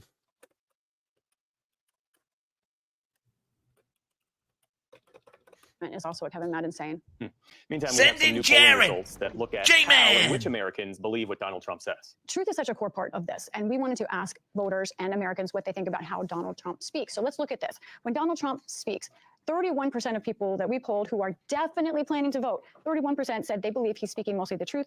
34% say he's speaking mostly falsehoods. Now that you're doing the math, those in the middle that we don't put there are those who say sometimes it's some of each. But this is interesting on the two polls that we think a third of Americans from this who are voting believe he speaks mostly the truth. I'm in the percentage that when he speaks, it's mostly unintelligible gobbledygook. President Trump says, and look at that, women, 45% of women overall believe he speaks mostly falsehoods, that he does tell lies. Now, one other thing, how about strengthening democracy or not? Look at this. We asked voters, these are definite voters, what they think about President Trump and President Biden. They felt 38% that former President Trump is someone who would strengthen democracy if he's reelected.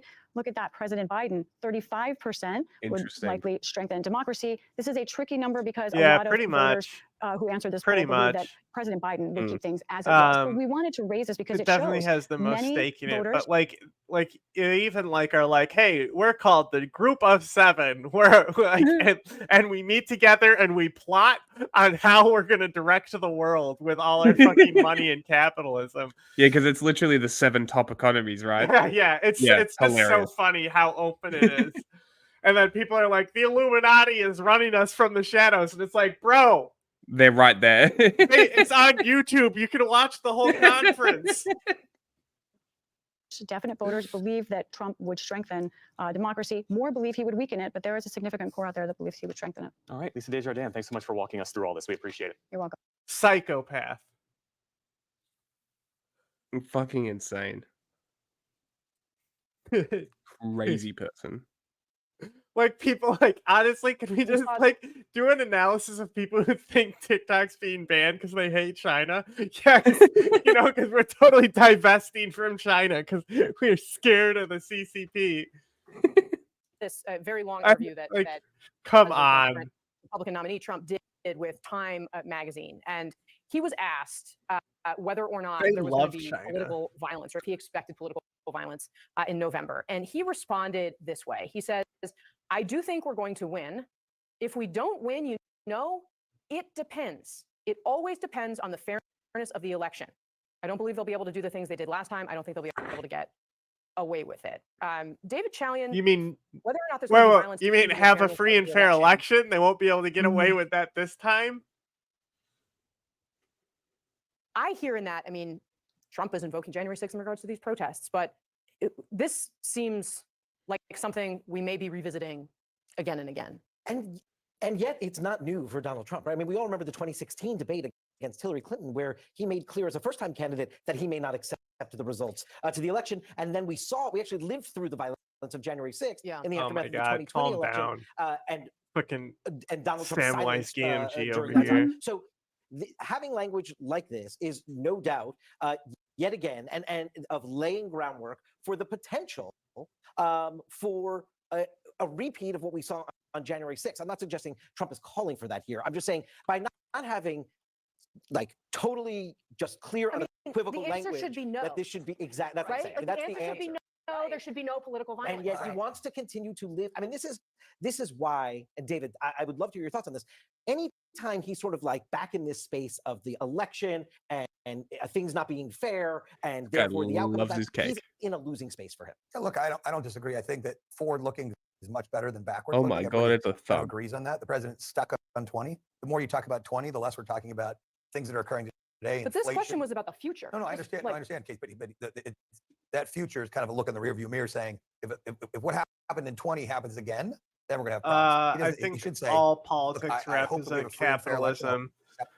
There are some like Euro states that are better, but like the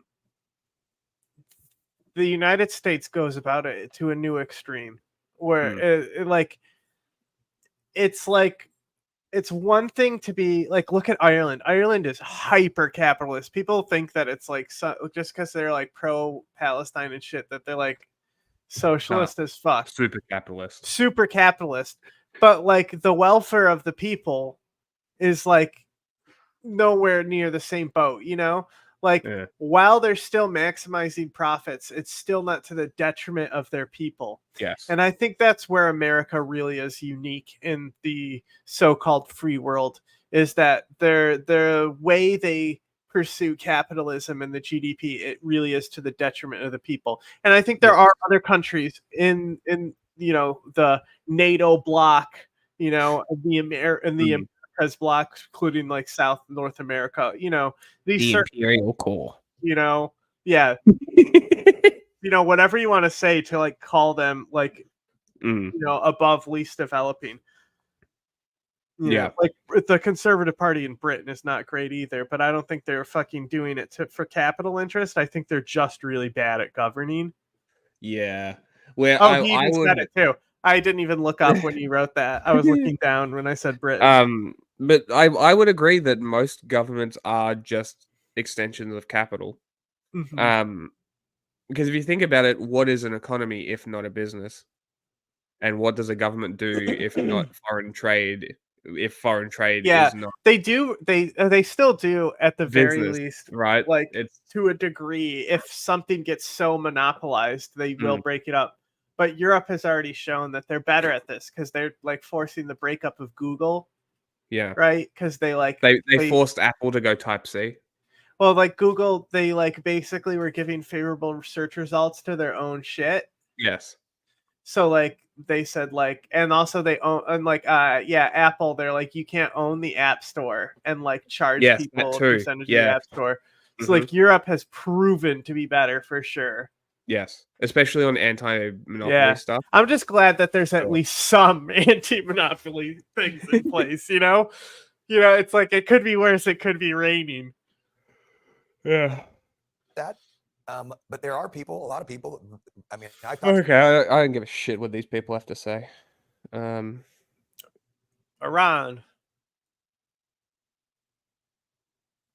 We'll look at the Georgia protests on Friday.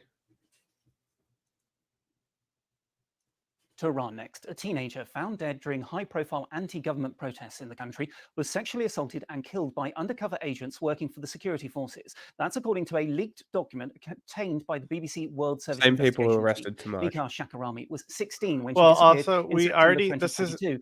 we already knew this.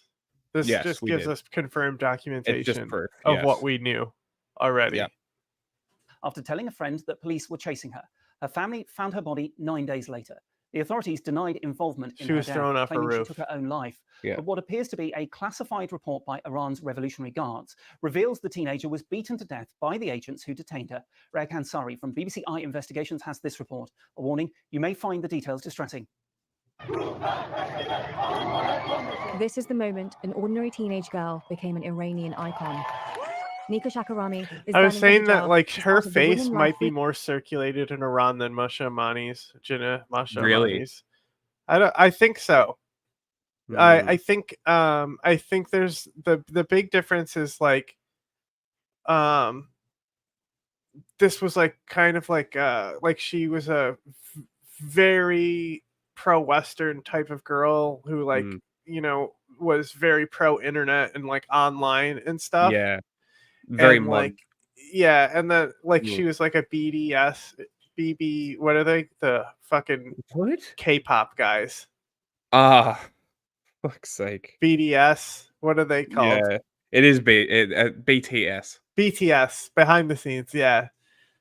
So like the K-pops also like elevated her as well. Oh, they fucking signposted it, did they? God like damn. and Don't so fuck like with the K-pop stands. Yeah, so I think tread lightly, Iran. Tread fucking lightly. well, I the specific term I'm going to use is sexually assault.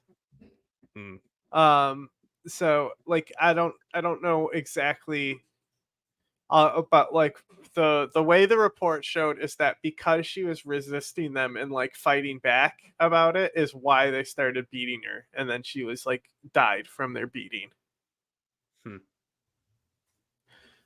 So, but yeah, I think inside Iran, I think also because she's like more applied to the protests, and like her burning the scarf on the dumpster like that became like a symbol. Yes.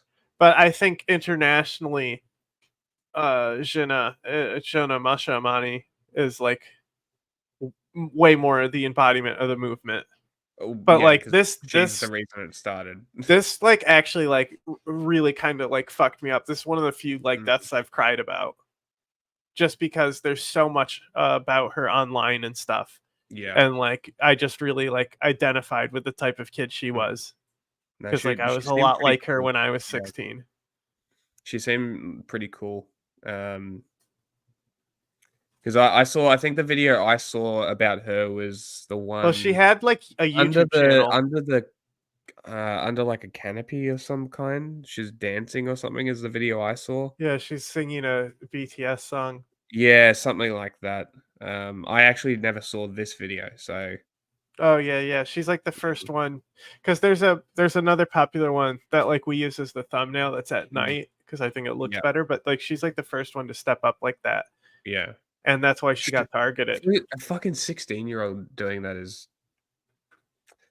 I mean, they're all kids now. Like Yeah. That's what happens that swept when Iran in September your entire 2022. generation gets wiped out by a war with Saddam Hussein. Yeah. 9 days later, her mother found her dead. At the time, the Iranian government Also, claimed what's that Nika crazy, had the killed building herself. they threw her off of. Mm. So the last video she filmed of herself, right? The building she's thrown off is in that video. Really? Yeah.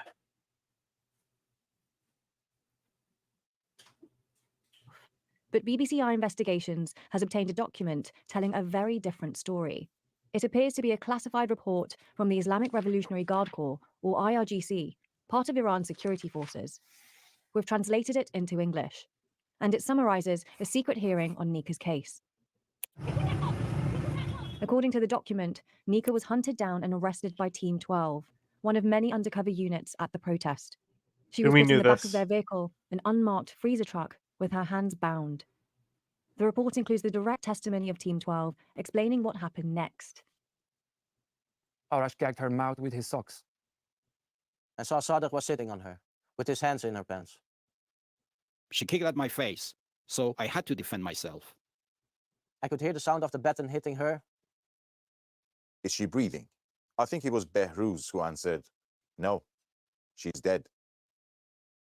We cross-checked the document's contents with geolocated videos from the protest, Nika's death certificate, and her mother's testimony. Her face and were broken. So what the fuck did they do for 8 days? If it was on the day that they had killed her. That's what I want to know. Well, there's a longer teeth were knocked out. version of this, so It's coming. And that the I've back of already. her head had been hit so hard it caved in. That's what killed It her. passed? The damage to her head. Yeah, it's fine. We I also copyright showed the checked it. document to multiple experts, and overall, look again. despite a few inconsistencies, they said it looks genuine. One expert agreed to test the report's ID number with his own sources inside the IRGC. This report is a small part of a 322-page case file. The report number is from a judicial investigation about the rioters in 2022. They confirm this. Is there any way that document could be a fake? No, it's nothing. It's original, and we accept that. The document also reveals the hearing's conclusion that sexual assault caused the fight in the rear compartment, and that strikes from Team 12 caused the death of Nika Shakarami. And what's happening? And what's None going of to Team happen? 12 received any punishment for her death. We put our allegations to the IRGC and the government of Iran. They did not respond. Raha Kansara, BBC News. If this is evidence, is that ICC worthy? Like Iran's gonna show up. No, but theoretically. I mean, there are. It's the IRGC. They're already fucking international terrorists. Sure. Just belonging to the group is worthy of criminal court. But that's why specifically I say that like the way forward in Iran is to both like ban the regime and the IRGC inside the country, because the IRGC is going to continue to exist outside of the. There's well, I think it could either she could have been struck with a baton beforehand. Oh, in the really? head, and that could have been something. But it could be that or the car, or even something in the car that happens. Yeah. But also, there's footage of her that day. Her hijab is not out of place. Her hair is not showing. Interesting. So, again, the hijab law is bullshit. It's just it's just whoever, whatever woman they want to target, they can target. Yep. The world. That's why, again, I love to, not love. It's tragic, really, that I have to iterate this. But there was women in Iran who were saying that they just want the right to feel like unsafe for the reasons people in the West do when they go on the train alone or walk alone at night. Like that's a wild fucking thing to say. I think you showed the video. It was like comments under a video of a chick running at night in the rain. They're like, man, I wish I could do that. Yeah. It's like the video is like, this is terrifying. Why can't we do this? And all the Iranian comments underneath is like, fuck, I wish I could do this. It's like heartbreaking. Just crazy. Until the women of Iran are free, we are going to stand with you. Women, but you didn't. life, freedom. No. You didn't. You didn't. That's the issue. You didn't actually stand with them. Hijabs are banned. We added pressure to you, so you had to say something, and you fucking cut your hair and fucking did crocodile tears and did nothing. Nothing. Fuck you. I fucking hate all these fuck these fucking people. The main reason Iranian women suffer today is because of outside governments in like the US, you know, even Israel. Like, where was Israel on this? You think Israel wasn't capitalizing and doing propaganda on how Iran bad? Right to the heart of Tehran. Gotta pause on What's that name for me. beautiful was that this time. You got it? Not yet. Okay.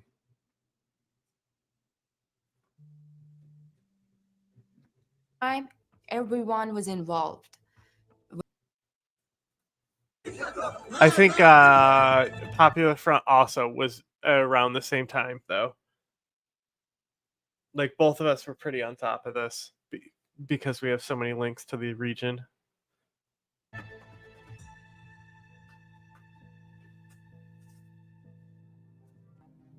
نیکا خیلی خوش صدا بود. خیلی همیشه مشغول آواز خوندن بود.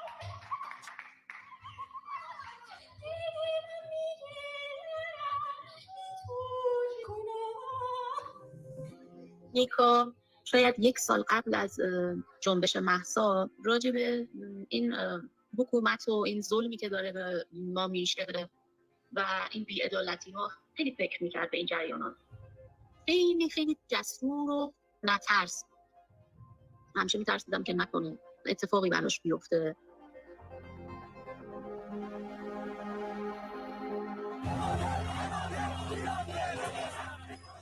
Her mother is right to be afraid. Nika doesn't know it yet, but she's being hunted.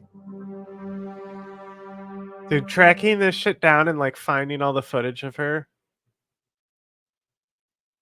and like putting it together, and like the stuff where you can see her hiding behind cars and stuff.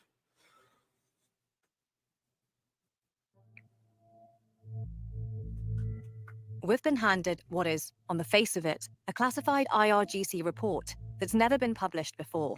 All IRGC Those reports who are supplied it classified, to us are risking their lives, so we've reproduced it for their except for the protection. fake ones. It's 6 pages of a much larger case file of investigations into protesters during 2022.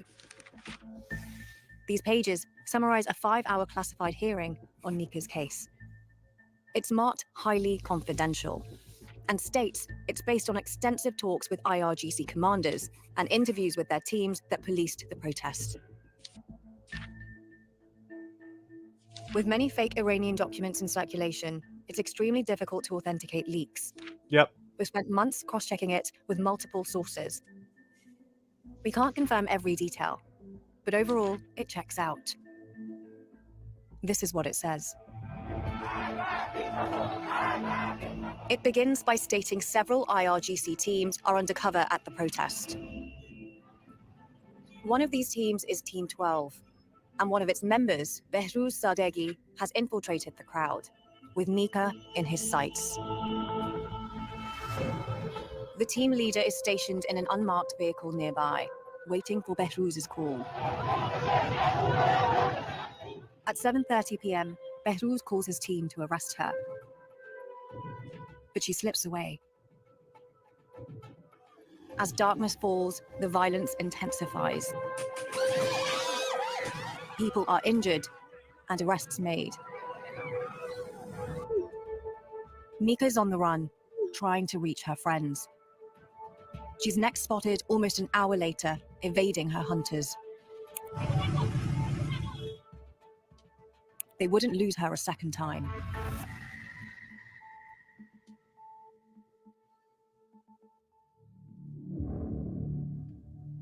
Now they have her. It's important to understand where everyone is in Team 12's vehicle. It's an unmarked freezer truck. The report says the unit's leader, Murteza Jalil, sits up front next to the driver. Behruz and the team's other 2 members, Arash Kalho and Sadek Monjazi, So like this dude have Nika's literally hands was tied just up picking in the out the rear girls he compartment. wanted to take and sexually assault. You're muted. I'm on the phone. Yeah. Well, you're at work. Silly goose.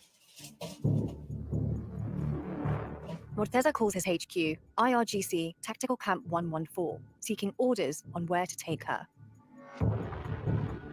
He's told to drop her at a nearby base. But when they arrive, the base commander has a problem. He has so many detainees, his guards are overwhelmed.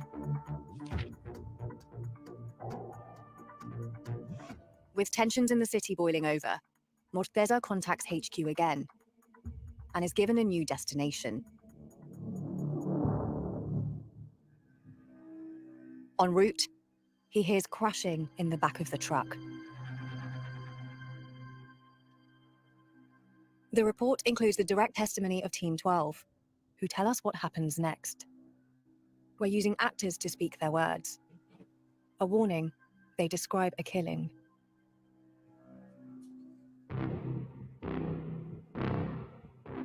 It was completely dark. We could only see each other with the light of our phones. Arash gagged her mouth with his socks, but she started struggling. Then Sadek laid her on the chest freezer and sat on her. The situation calmed. I don't know what's happened, but after a few minutes, she started swearing. I couldn't see anything. I could only hear fighting and bashing. When she started swearing and struggling again, I turned on my phone light. I saw Sadek was sitting on her, with his hands in her pants. I never put my hand in her. So what? Okay, so I was kind of reading along because the subtitles are there. They said that they were worried she would cause a riot. Yeah, because What was that?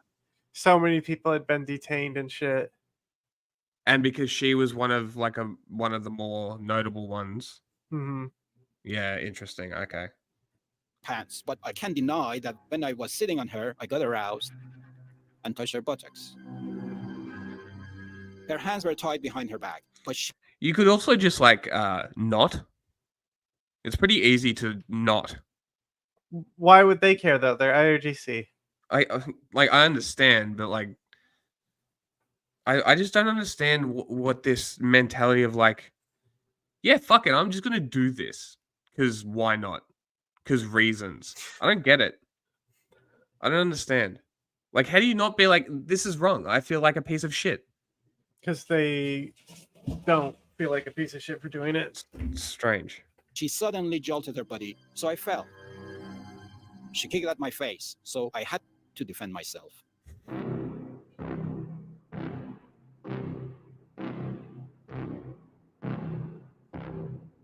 I could hear the sound of the baton hitting her and the freezer. I started to kick and punch, but really didn't know if I was hitting our guys or her.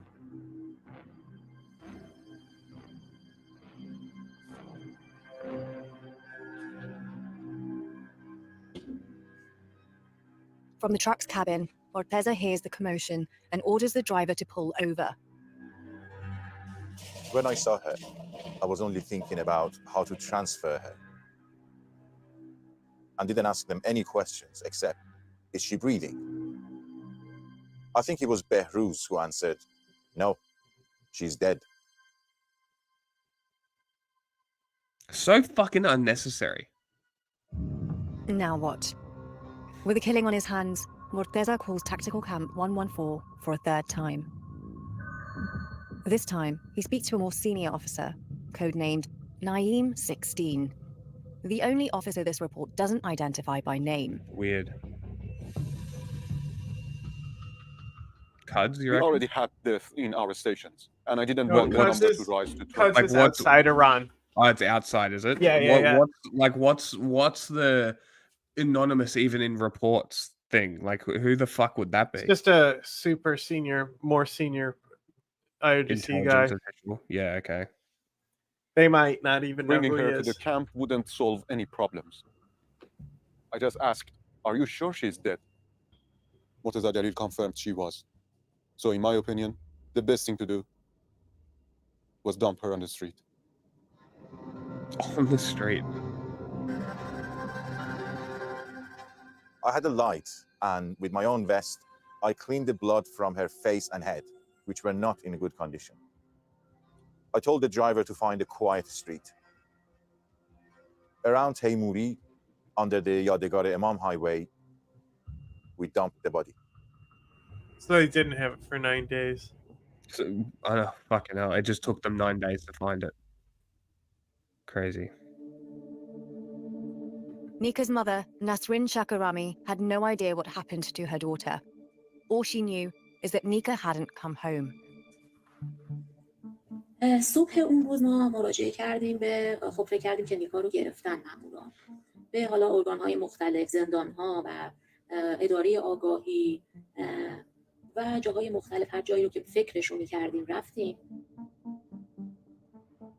تا 9 روز هیچ خبری از نیکا نبود. Is that roads? نهمین روزی که نیکا مفقود شده بود ما من و داداشم محسن رفتیم اداره Iran آگاهی. is a beautiful country. This time, I've told her the seen news pictures. no mother can bear to hear. I wish the government she would wasn't so find shit. her It's like daughter's fucking body. China. Just fuck off. I want to go to these countries. Yeah. ما همون موقع رفتیم سردخونه کهریزک جنازه رو رویت کردیم دیدیم نیکاست و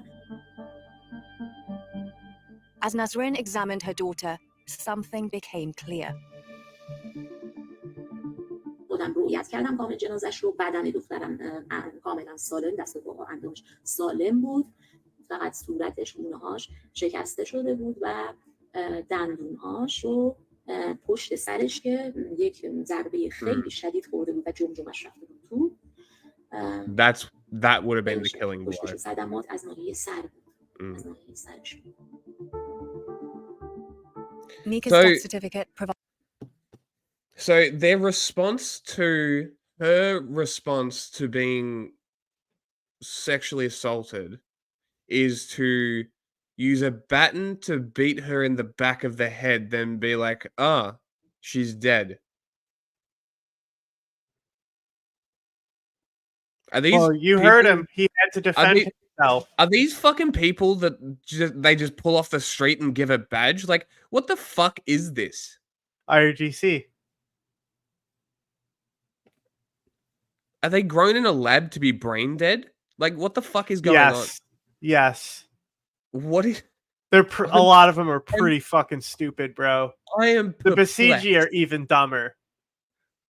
I am perplexed.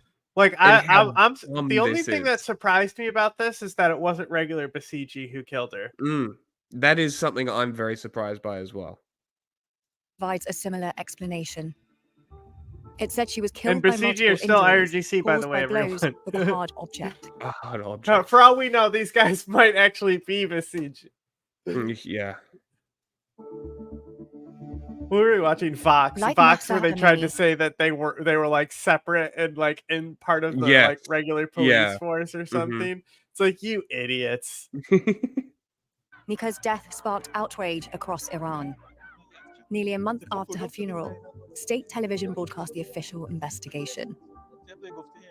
It explained how Nika had killed herself by jumping from a building and stated her death was unrelated to the protest she'd just attended. It showed CCTV of a person it claimed was Nika entering a 5-story apartment block just after midnight on September the 20th. But Nika's mother says it's not her. میتونم از یه شخصی که شبیه نیکا خیلی زیاده. حالا که به هیچ عنوان تایید نمی‌کنم که اون نیکا باشه. Their investigation also included a video still of Nika's body at the site of the alleged suicide. Nika's mother remains unconvinced. In an Instagram post, she said local residents witnessed a group of men bring a girl's body to that location one morning and photograph it in the early hours.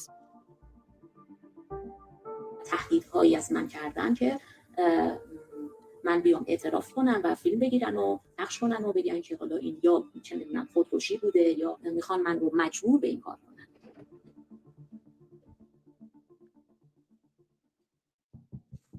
Now we've heard the story this report tells, there's another question to answer. How much can we trust it? Oh, we We've already know shown the it to a answer to handful of that. experts Yeah. who all say it looks genuine.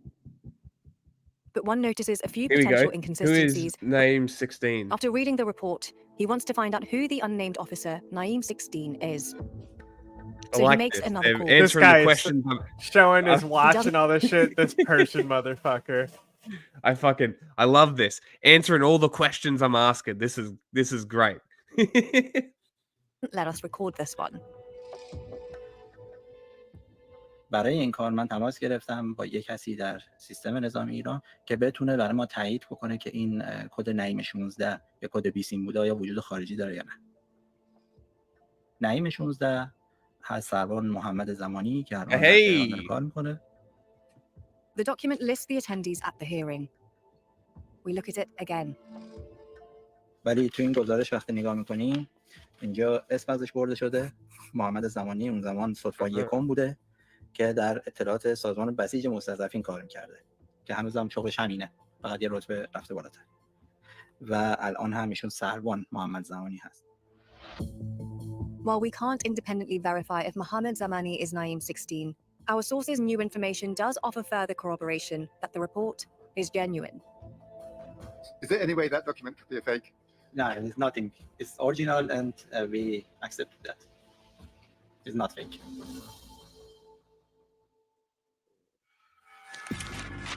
If the confidential report is The genuine, digital pages. we now understand how Nika was killed and who did it. So what happened to them? The document provides some answers. IRGC investigated the IRGC, found that the IRGC did nothing wrong. Well, if Same this- way cops find that cops did nothing wrong. The thing is that they might have done something about it because of how much outrage her death triggered. Right. Oh, he's lucky. Maybe. As we know, attendance at the classified hearing was recorded. All of Team 12 were there, and to the right of their names, the group they belong to. Hezbollah. Hezbollah refers to the Iranian group that shares the same name as the Lebanese political organization. Hezbollah is a paramilitary group whose members are used in Hezbollah IRGC means, operations to uphold the rule like of Ayatollah Khamenei. Means That's what? why it's such a common name. Son of God. Soldier. Ah, okay. Yeah, it's something like that. And as Okay. such are under his protection. This may go some way to explain the hearing's verdict. It concluded that sexual assault caused the fight in the rear compartment, and that strikes from Team 12 caused the death of Nika Shakarami. But as members of Hezbollah, outside the jurisdiction Army of of the God. IRGC, It might be that, actually. they were not punished. Nothing happened. But what about the men who tried to cover it up? Naeem 16, the officer who told Team 12 to dump Nika's body, was given a written reprimand. But he wasn't the senior officer at this meeting.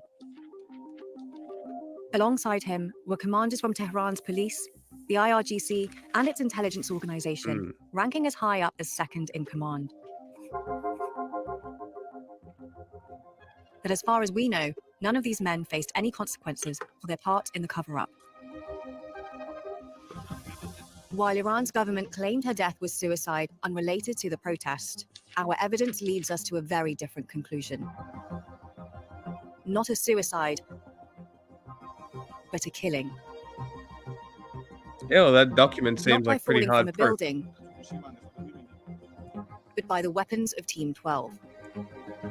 So you reckon they picked that building specifically because they were going through videos and that was the last video? Mhm. So they picked that building specifically? Yep.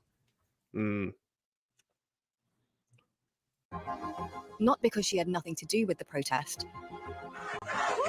but because this 16-year-old girl dared to stand for what she believed in.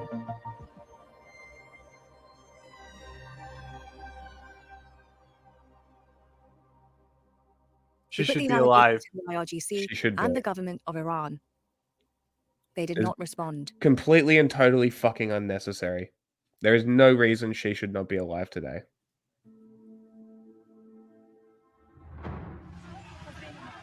Throughout the Women Life Freedom movement, more than 500 of those who spoke out were killed. Jesus. These are just the reported numbers. Yeah. خب از یه طرف خب من Last year, نهایت 834 people faced actual judicial executions, right? That's not just the people that they just kill on the street. Mm-hmm. Those are the That's people they through tortured law. through a trial and mock executions. Mm-hmm. داشتن. Not even the Taliban. که مثلا ما پشتیبانی که بخوام قاتل رو معرفی کنن نمیدونم از روی یه ساختمونی افتاده و همچین چیزی رو من قبول نمی‌کنم. خود جمهوری اسلامی بوده سپاه بوده که نیکا رو کشته. While we can never be certain the report is genuine, after months of investigation, the evidence we've found indicates this document does record Nika's last moments. Now she joins the likes of Mahsa Amini and the countless other young women who've been killed for speaking out.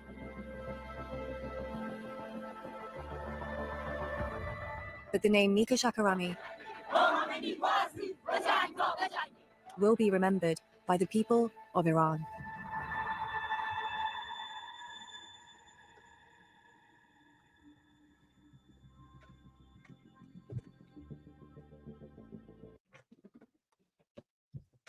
All right. There you go. So, what did we learn today? Fuck the Islamic Republic. Fucking cunts. That's what. I hate Iran so much, bro. Like, I fucking hate them so much. And I know I should say the Islamic regime. That's what Iranians call it. They don't say, the Iranian government. They call it the Islamic regime. The regime. I kind of like the regime. Did you know if you Google the regime, Iran comes up? I don't call it that. I don't call it that because I think it's I have other sources that are like Al Qaeda guys and stuff, and they don't like it being called that. So I just say the Iranian government because that's Fair what enough. it is. But like, I loved what Pega said the last time we had her on the other day, and she was like, "They're the ones who aren't Iranian. They're the ones who are trying not to be Iranian." Yeah, it's a good quote. But yeah, so I think we are done. No, pick me up. I can. Sure. What do you got? I want to take you now back to Ukraine. We actually isn't have a a pick remarkable me up. story of a 98-year-old grandmother who managed to cross the front lines. She was walking with a cane. Here she Pretty is, gangster. Mrs. Lydia, deciding to leave the Russian-occupied territory of Donetsk to safety without any help available, and she reached the Ukrainian-controlled zone. But she's like, Police "Fuck found this, her and I'm took her out." to a shelter. What a story. How did she do it? Let's speak to our Ukrainian reporter, Olga Malcheska, who joins us from the newsroom. We love the story, Olga. What a remarkable woman. How did she manage? Thank you very much, Lucy. Well, indeed, remarkable, right?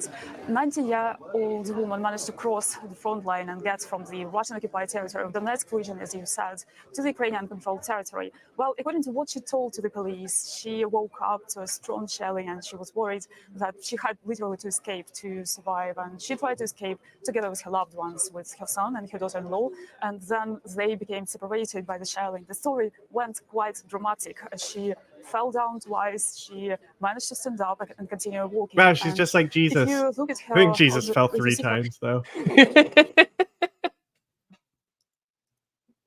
Would you send me?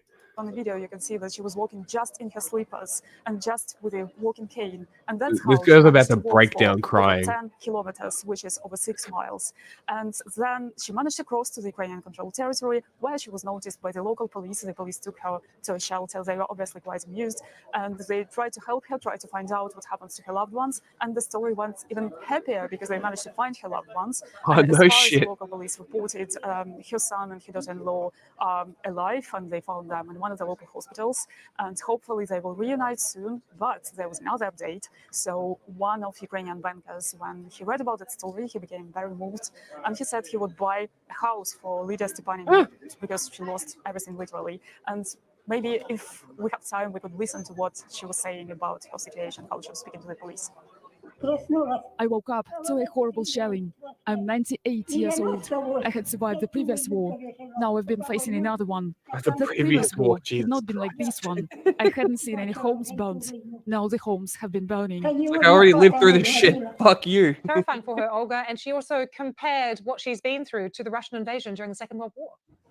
Yes, she managed to survive the Second World War, and when I listened to the whole video bit, she was quite explaining in quite detail of what she remembered. So she remembered that during the Second World War, the houses around were still standing there, so there were no civilian houses damaged, apparently in that region where she was. But now, as she said, everything was on fire, and she lost her home, which she built, as she had said to the police. She built it with her own hands, really, and now she has nothing. So that's why there is a hope that maybe that successful story will turn into even more successful, and maybe she will get a new house if the promise will be fulfilled. But we will follow up with that definitely. Olga, we absolutely will. This is a story we have to have a follow-up of, and let's hope she does indeed get that house as promised. Thanks, Olga.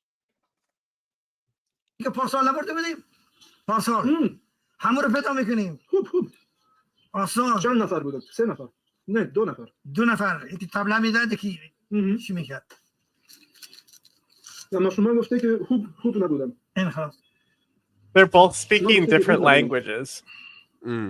یادتون رفت Like this guy speaks like a weird Persian dialect, right? Because like they're the last Jews in Afghanistan. The people who spoke the dialect they speak are gone. Okay. So like they're speaking different dialects, but they can understand each other. Isn't that fucking weird? That is funny. اومد گفت بهش گفتم شما مجله داریم اومد من بهش گفتم گفت خب زولان باز ریزنی کرد زولان گفتن گفتی بشه از اون رو شما بیا چرا دو میزنی زولان دیونه شدی چی بلا گپ بدی نگفتم من به تو، گفتم صدر جون میگه بیا، صدر جون میگه بیا اینجوری براش تار بزن. چی دو میزنی زولا؟ من چی گفتم؟ چی گفتم من تو؟ اینو چی میگه؟ من به تو کپی ندارم، اینه دان اینجا شیشه بیادش پرسان کن. اگه دان اینجا شیشه بیا پرسان کن، این من برای تو گفتم. You're just a goy, he said. دان اینجا شاشته اینه یه سال نان میخوره. بیا من به تو گپ بدی نگفتم تو دو میزنی. دیگه چیکار داری؟ پدر میگی، مرده میگی، زن میگی، فاش میگی، هر چی میخوای میگی. چرا بیگناه بشی تقصیر؟ اسرائیلی چی شد؟ افریقی چی شد؟ بستی رفیقی چی شد؟ من که با پدرت کردم، با This is مادرت like an کردم، با برادرت iconic کردم. Afghanistan video, by the way. Oh, is it really? Yeah, everyone knows this video. From This is great. برباد کردی. من گویی من نصارا من گابر من تاسا خوب. او یالا کار من دیگه یالا کار. من هرچی که تو میگی من هستم. چی میگی؟ زده من یالا کن. تو خوب، من بعد گوش نمیکنم. من بعد ساعت بارینو به جون میفته. ببینی چی میگه؟ گوش نمیکنم. من مثلا گپی ندارم. میگم سعددین گفتم سعددین گفتم زولان گفتی پیش دو بره. تو خواب پیش دو بره. تو به جان من میگه پدر مرده بزنده فاش کنیم.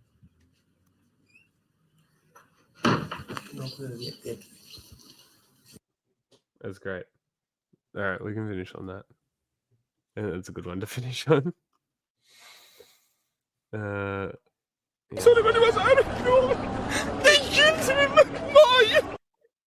Saying that when the president does it, that means it's not illegal.